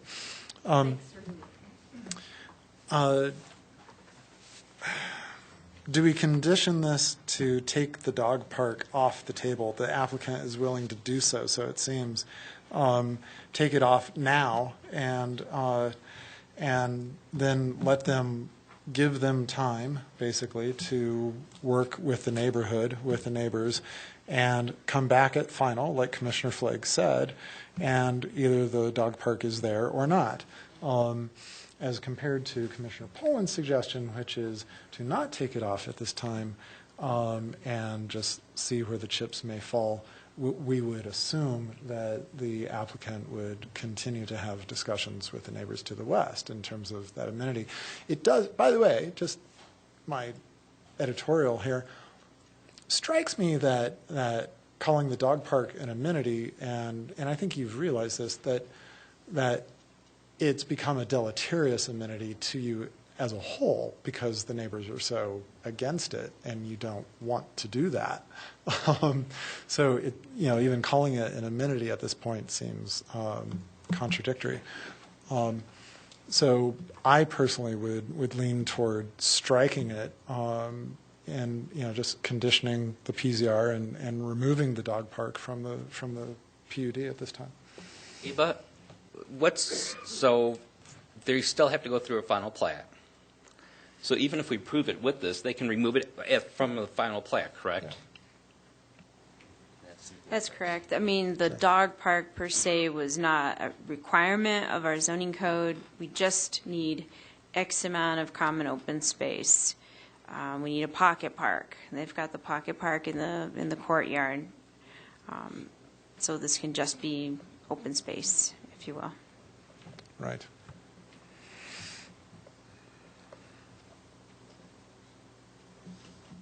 Commissioner Goldberg. I think I would like to just throw my 2 cents in because you haven't heard enough of them tonight. The more, and although it seems tiresome to continue with these questions, but every time we ask a question, we reveal something new. The peak height of the 2-story buildings are not much higher than the peak height of a 1-story, of what was allowed before the change in zoning, which I think was quite frustrating or is quite frustrating for Mr. Carpenter. The setbacks from the Schlegel properties are substantial, whether they're 140 feet like the applicant suggested, or over 100 feet like the applicant suggested, or maybe there's times when it's less, but it's still significant, and their views may not be as impacted as it seems when you see something going up next to your home you've lived in for a long time. We've addressed several of the questions from the audience about timing. Their drinking water is safe. As far as what happens with watering their lawns and their yards, that's something that doesn't sound like we have a great solution to. The applicant has offered to remove the dog park, which is a point of contention, and I appreciate that. The traffic has been addressed by our traffic engineer, and he says it's not an issue. And the applicant has agreed to kind of respect our conditions, and we'll just modify, and we could just modify or clarify the Fish and Wildlife and nesting season portion of that. So with all of those things said, I'm having trouble finding a reason not to approve this. Yeah, probably with conditions. Yeah. With those conditions. Yeah, yeah. Commissioner Bruno. Just another 2 cents worth from me, but I feel like I just feel like that eastern row of units, there's maybe potential to do some work on there and to approve it right now the way that it is without really knowing what the impact is on the Schlegel properties as far as their view, their whatever is. I'm not sure I can. I mean, I'd like to see that. I'd like to see what does that really look like. What does a 33-foot peak look like from Mr. Carpenter's property? And I don't think I see that here. Just some assumptions, really. So I don't think I will be in support of this as it is right now. And I've been thinking about a point you made earlier about the adverse effect on a neighboring property, especially in terms of the septic and the wells. If I understand correctly from our civil engineer, you can neither prove nor disprove that there will be an effect. In fact, could be potential that somebody's well water level would go up when somebody else's decreases. We just don't know. We just don't know. And about the only way, really, it seems, to know that is to build the buildings and then find out what happens. So in that regard, I'm not sure that, I mean, I see your point. You know, we're hearing from neighbors that, hey, this could affect our septic. It could affect our well water.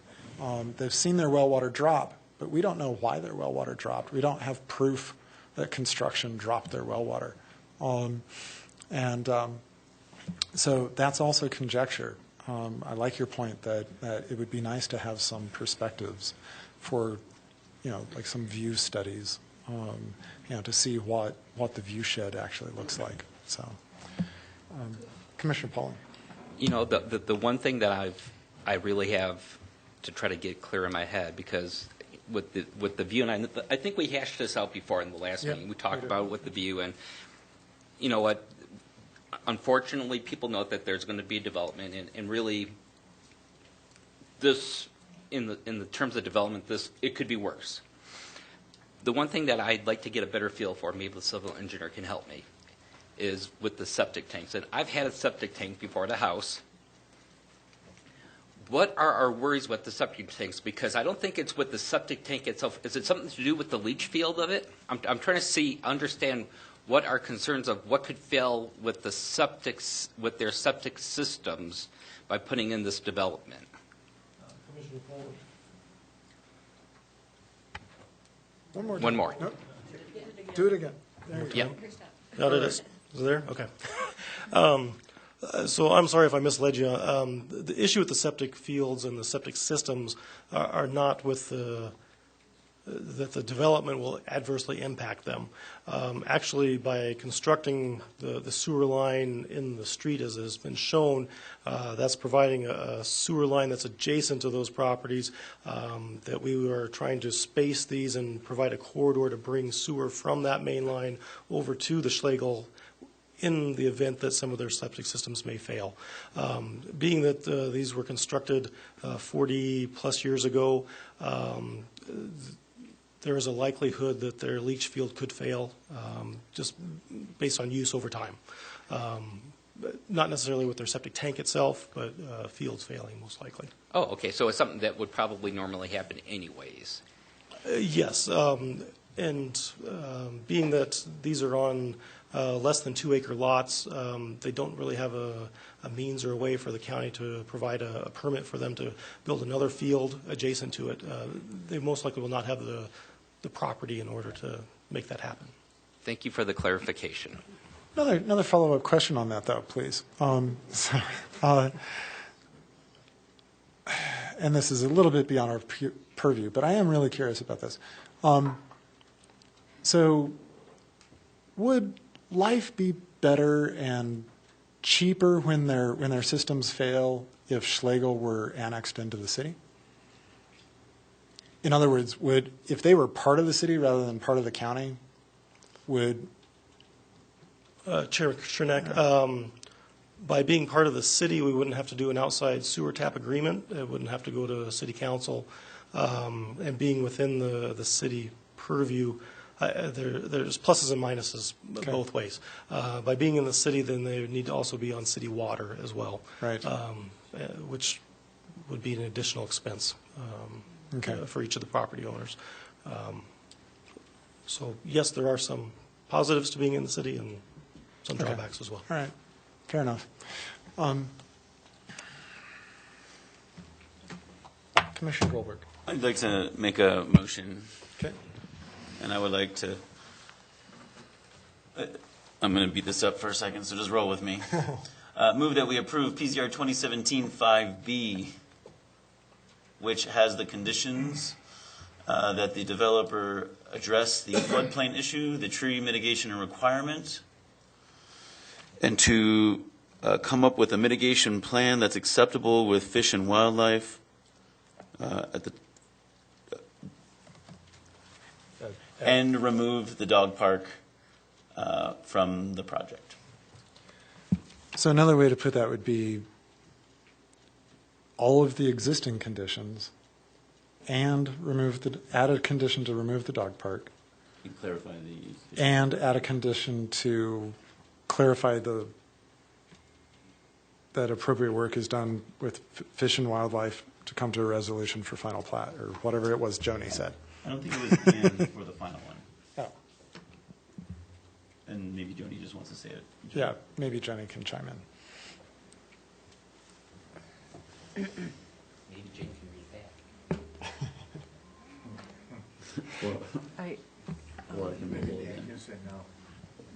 So how about we say the applicant shall work with the U.S. Fish and Wildlife regarding a mitigation plan for any migratory birds within the purview of the U.S. Fish and Wildlife? To the satisfaction of the Planning and Development Services Director. Yes. And I understand that that would be replacing condition number 3. Right, yes, you're right. That would replace number 3. Yep. Is that your motion? That's my motion. Okay. Chair Shernick, if Jane might understand better than I do, but I want to make sure that this is clear. So just looking at the list of conditions, we have 1, which remains the same, 2, which remains the same, 3, which is replaced, as just described, 4, which remains the same, and a new 5, which is about the dog park. To remove the dog park. To remove the dog park. Right. Correct. Commissioner Flagg. As long as we're adding conditions, I would like them to review the lighting fixtures to make sure they do have lighting fixtures that are compatible with adjacent development. It's not on there. So Got it.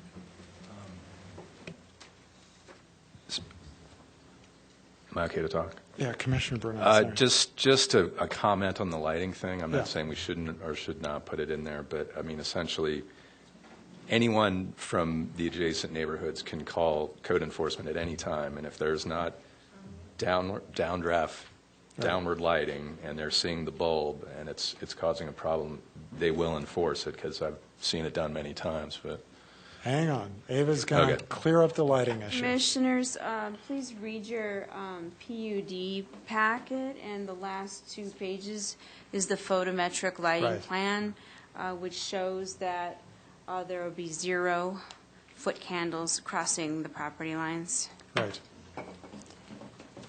Yeah, second to last image. So, yeah. I actually did look at the photometric study. It does say 0 at the property line, and I know that. But the type of fixtures that they're putting in there are not the type that easily translates to having 0 candles at the property line, because they're clear glass and they are not in any way buffering at all or shading of the light. That's why I brought the lighting system up.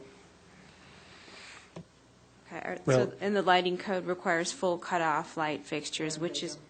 They don't have that. Well, I see it on the last page. There's a full cutoff light fixture on the spec sheet. Okay.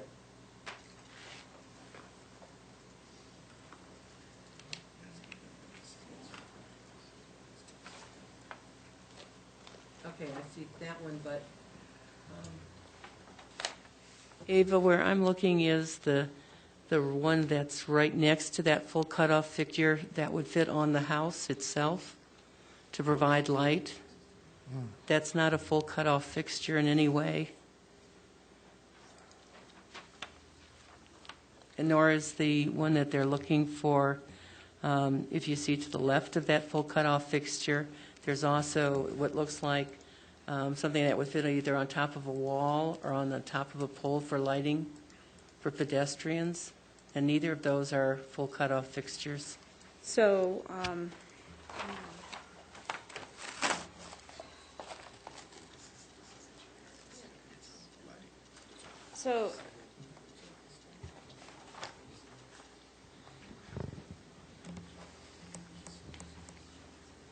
yeah, some are wall mounted, some are pole mounted, obviously.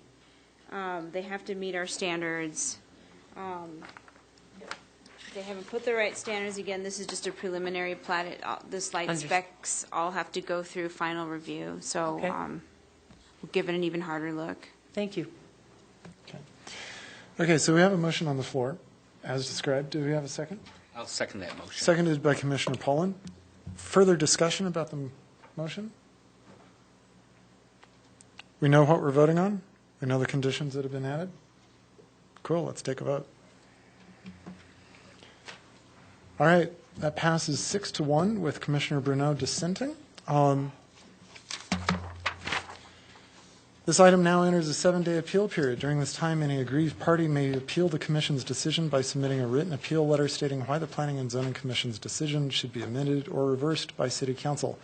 All appeals must be in writing and must be received in the City Clerk's office and the Planning Office within the 7-day appeal period. The appeal period begins Thursday, January 19 at 8 a.m. and ends Wednesday, January 25 at 5 p.m. Thank you very much to the applicants for your presentation, and thank you very much to the public for hanging in here with us. Really appreciate everybody's feedback. It is 5 past midnight. Ava, how are you doing? Because, you know, even though we passed that, even though... Okay. So, I mean, you know, we passed that motion to go past 11, but that doesn't mean we can't, you know, continue something to our next meeting. Yeah. We have an applicant who was bumped from last month, so I don't know. Okay. Due to the... I'm sorry? They weren't on the agenda, but Okay. they didn't make the agenda. Okay. So we'll press forward. Okay. While you're setting up, some of us will take a little break.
Oh, we need the applicant. Well, yeah, I think he thinks that'd be he's good. left It would it make more sense if we bumped somebody from last time to put them on first this time, other than last year?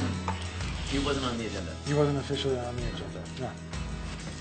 All right, well, should I get started? And Okay, sure so we'll mosey we're into- on agenda item 15, the Nova annexation. Senior Planner Eva Perushevsky, PZR 2017-4.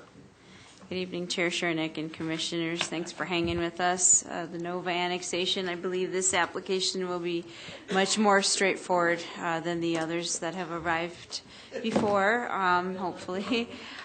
There's this, I'll just orient you here. So here's Nelson Road, here's Dry Creek Drive, and this is the lovely Target store on Hover Street. This is an 11-acre parcel.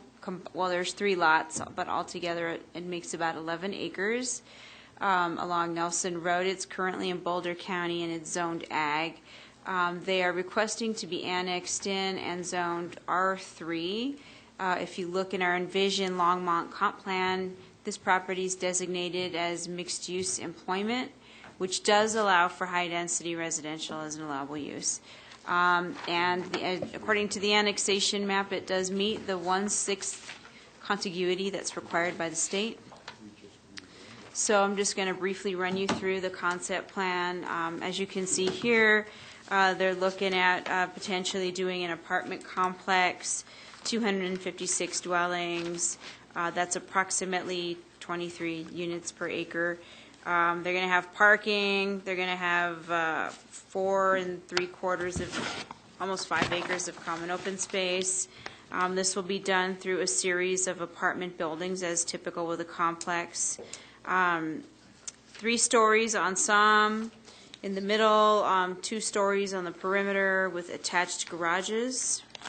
On the comp plan, we show a future right-of-way on the north end that would be this white area here. This is north, and so they're showing that on their comp plan, so they understand that that's the intent, is to put a street there up on the north. So again, it's an allowable use in our comp plan, so it meets that standard. They're asking for R3 density. The maximum allowable here would be 25 units per acre. They're asking for 23 units per acre. Your actions tonight are pretty simple. You recommend approval of the annexation to City Council with no conditions in 2017-4A, or if you feel like there are some conditions that could be added that we could advance on to City Council, you'll look to approve 2017-4B. And if you feel that this application, this annexation, does not meet review criteria for annexation, you would move to approve 4C. Staff is recommending approval of 2017-4A as the project meets the review criteria. And with that, I'll turn it over to Mickey or David Chaknova, the property owner. Hi, my name is David Chaknova. I live at 8631 Monte Vista Avenue, Longmont, Niwot, Longmont address, but it's Niwot. First of all, I want to thank you from the bottom of my heart for staying so long and the contribution that you make to Longmont. This is a lot of your time away from family, sleep. You guys are super, and staying this late is even extra super, so thank you.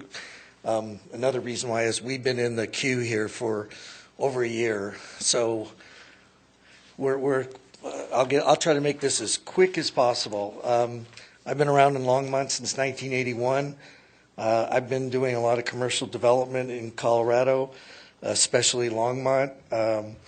I redeveloped the Parkway Center on Ken Pratt, which was Florida Avenue back in the 80s.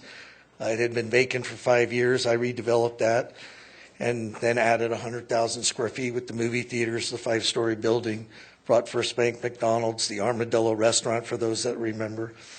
I then later developed the Safeway Center to the west of that and brought the first Starbucks to Longmont, Chipotle, Office Max, filled a big void in Longmont for that stuff.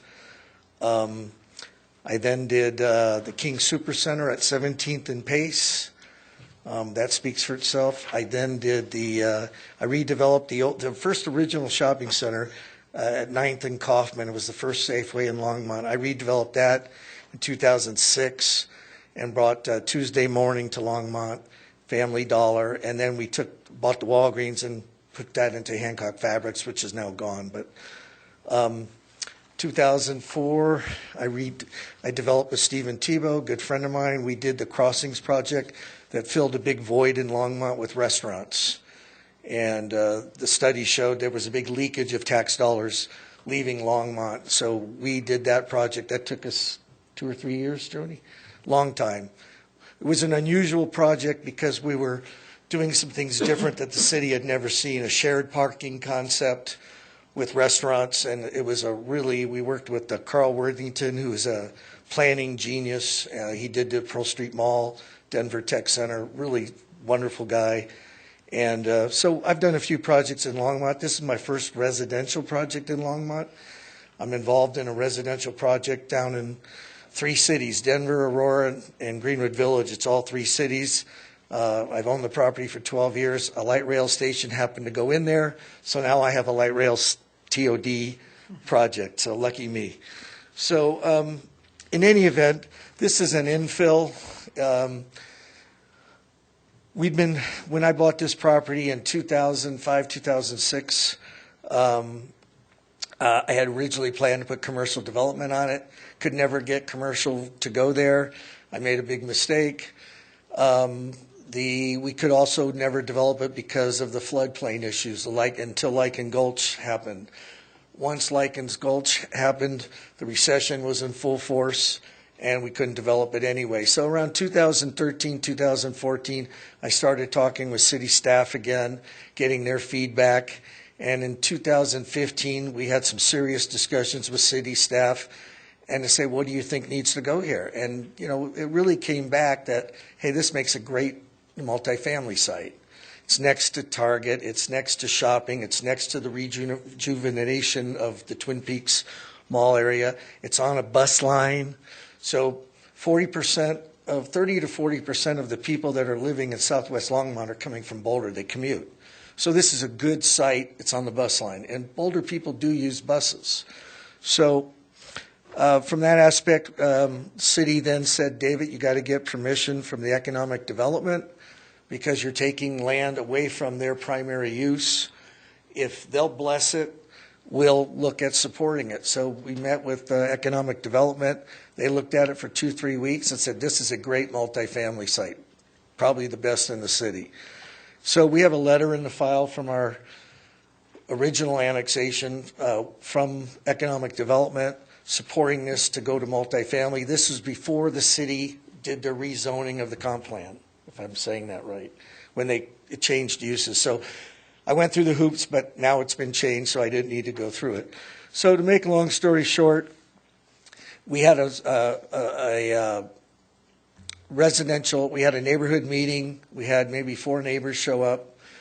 No real problems.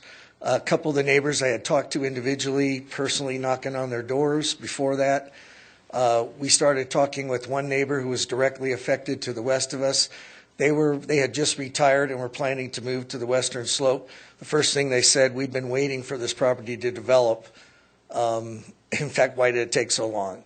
And the second thing they said, would you consider buying our property?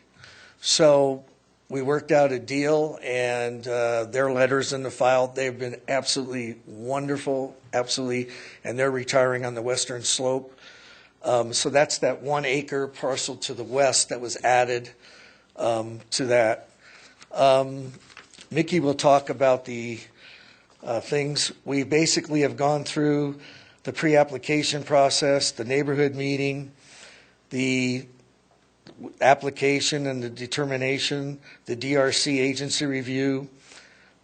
We moved the access, which was originally on Nelson, over to Dry Creek. Traffic wanted that. We have access off of Dry Creek now. We have met with the ditch companies, and Mickey can expand on that if you want, but that's not going to be an issue. There's 2 ditch companies there. We're working with both of them. That's in the works. We have worked with the left-hand water people. They've already passed the approvals to decommit the water for the site based upon approval from Longmont.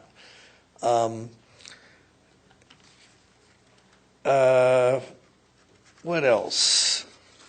That's, I'm just going to cut the rest out and just be here if you have any questions, or if not, you can wait till Mickey and then ask questions all together. Which do you prefer? I think we'll have Mickey do her presentation, then we'll do public hearing, and then we'll do questions. Hi, Mickey Leba, Permontes Group, address 625 Main Street, Longmont, 80501. I will condense what I have here just to briefly talk about a few things. Utilities, it's a site that's surrounded by utilities. We have 8-inch water within Dry Creek. We'd be able to connect it to loop the system.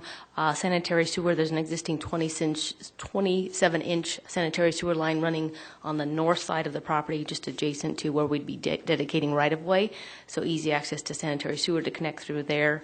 We'll be providing on-site detention, which it naturally flows to the northeast corner of the property. We'll propose to put detention there and release it at historic rates, and work with the city to figure out stormwater detention with that. As far as the 2 ditches, we have the Niwot and South Flat ditch. We've already been in contact with the ditch companies to start the discussions on required realignment and how that would work, easement widths, design flows. So we began that process already.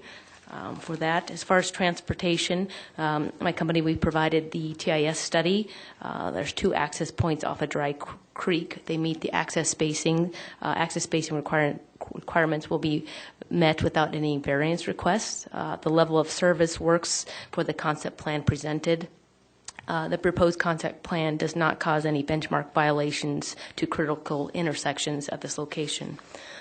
In closing, I just want to discuss some of the review criteria for the annexation. We do meet the contiguity for the site. Required is 586 feet. We are providing 1759. The proposed annexation is consistent with the Longmont Area Comprehensive Plan and complies with all applicable criteria governing annexations and growth of the city. Our annexation will enhance the quality of the environment and existing and future city of Longmont for Longmont residents. The proposed area to be annexed is within the city's municipal service area and the Longmont planning area. The property is capable of being integrated into the city and is in compliance with all applicable provisions of the municipal code based on the concept plan presented. The site traffic volumes can be served by the adjacent roadway links and intersections. The site added traffic does not cause any intersection movement to operate above the city standards. The land use category allows for high-density apartments and is intended to serve the commercial and retail needs of the city while also providing high-density housing and employment options in proximity to transit and other services. The proposed utilities and transportation design serving the development will be appropriate given the existing and build-out capacities of the systems. And Nova annexation can efficiently be served by utilities, facilities, and services. It will allow for future unincorporated Boulder County communities to be integrated into through the city's 3-tier process without causing future variants or exceptions. Thank you. Thank you, Ms. Leba. This is a public hearing item. We'll open the public hearing portion of this meeting. There's nobody signed up for it. I think the only people left in the audience are staff and applicants, but if there's somebody I can't see, if you want to come forward, seeing no one, we'll close the public hearing. Okay, let's go back to questions and discussion from the commission. Commissioner Flake. I just have one question. I guess in probably a rental property, there's no way to offer recycling. You are talking to a green person here. In 1985, I did recycling program in the premier building, the 5-story building, before it had ever been done in Longmont. We worked with Western, whatever they are. And we did the first recycling program in Longmont in 1985 with that 5-story office building.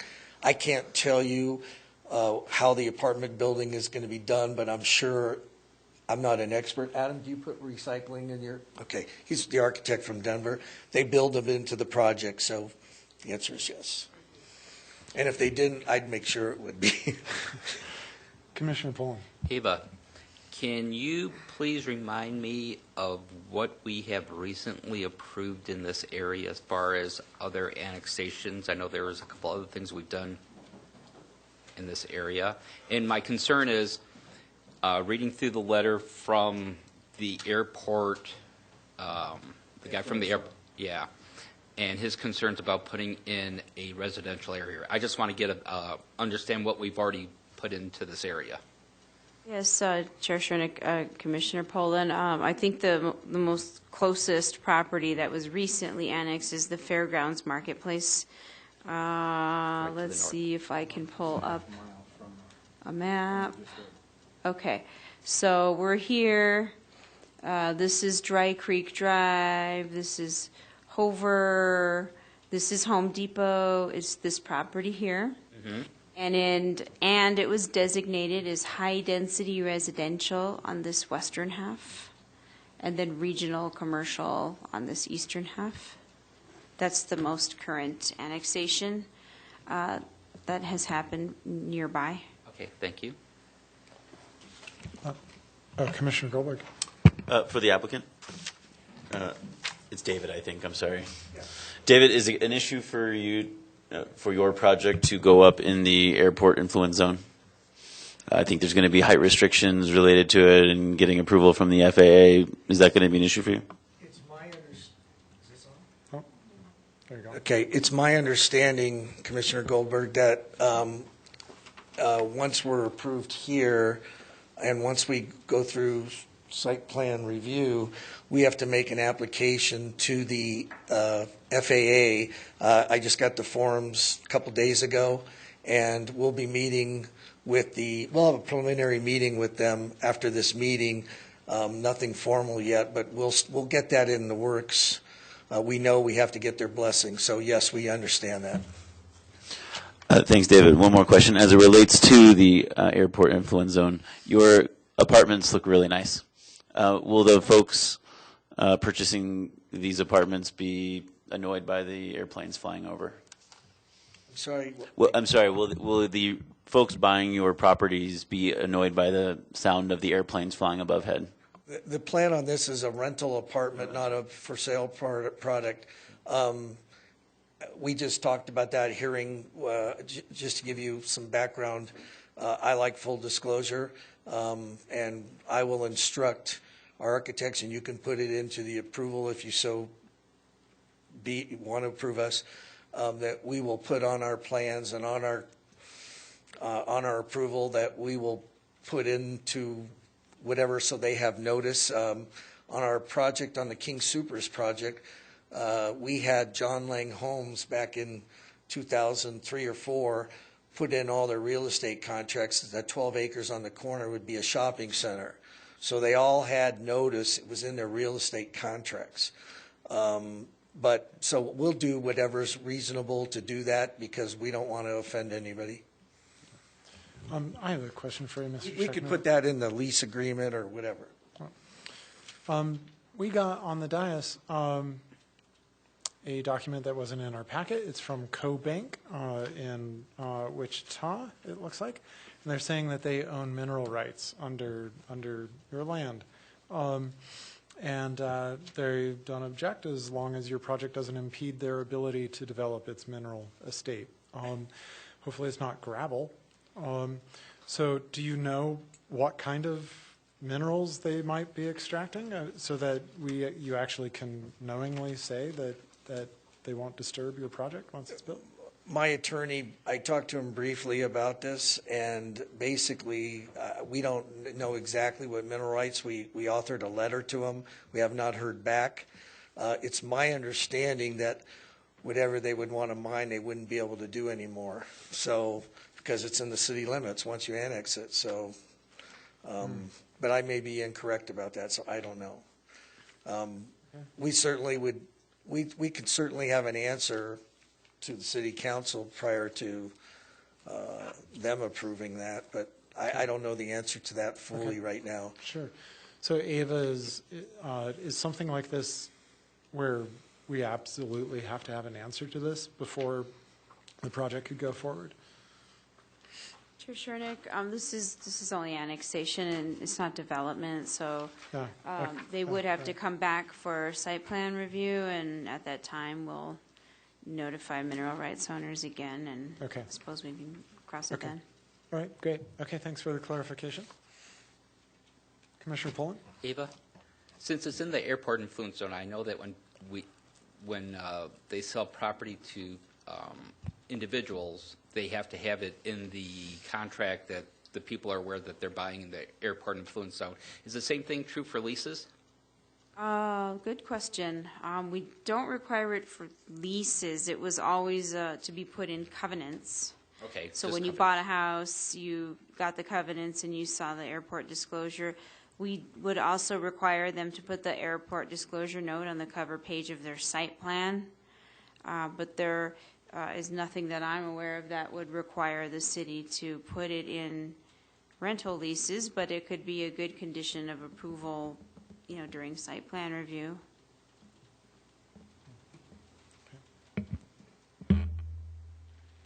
Commissioner Goldberg. I was going to make a motion. I'd like to, for reasons described in Ava's presentation, this project is allowable in the use. They're not exceeding the the units per acre as defined by that use, because the applicant is aware of his needs to respond in time from the FAA, and I'm ready to make a motion to approve PZR 2017-4A. Okay, motion on the floor. Do we have a second? Commissioner Flagg? I would like to second that motion. Seconded by Commissioner Flagg. Further discussion, issues, questions, comments? I'd like to chime in and say I think it's a great project. The renderings look good, so if it comes up looking like that out of the ground, that'll be great. I think that's on you out there. It's a good location. Really like having more apartments. I do think we're getting close to having built 2,000 units or whatever the number was that we needed about 4 years ago. I think we're zeroing in on that soon. But yeah, lots of positives to this. Any other discussion? Let's take a vote. Okay, that passes unanimously. This is a recommendation to City Council. This item will now be forwarded to the Longmont City Council for action. If you're unfamiliar with council procedures and intend to appear before council, please contact the Planning Division for further information at 303-651-8330. Mr. Cheknova and team, thank you very much for your patience and waiting all this time, and your Thank you, Yep. all of you, for staying up this late. Thanks so much. Ava, thank you very much for everything you've done tonight. Dawn, you as well. We have a few more things on our agenda. Item 16, final call, public invited to be heard. Nobody's signed up. Nobody in the audience is coming forward. We'll close the public invited to be heard. Any items from the commission? I have a question. Commissioner Pullen. Ava, we had the one issue come up with the townhouses where we had to get the variance because they were 20 feet because they're townhouses, and it was something that you indicated to kind of slip through the cracks. Is that something that you guys are going to look at making a change to the city requirements? Regarding the one that parks at Stonebridge, about the 20-foot? Instead of 40, because we have the 40-foot. Yes. Correct. Brian Schumacher in our office is handling our new zoning code update, and that's one item I've asked him to look at to make that distinction between single-family house minimum lot frontages and townhome minimum lot frontages. Thank you. Great. Perfect. Council Representative Bonnie Finley has already left, so no items from her. Any items from Development Services Director Jenny Marsh?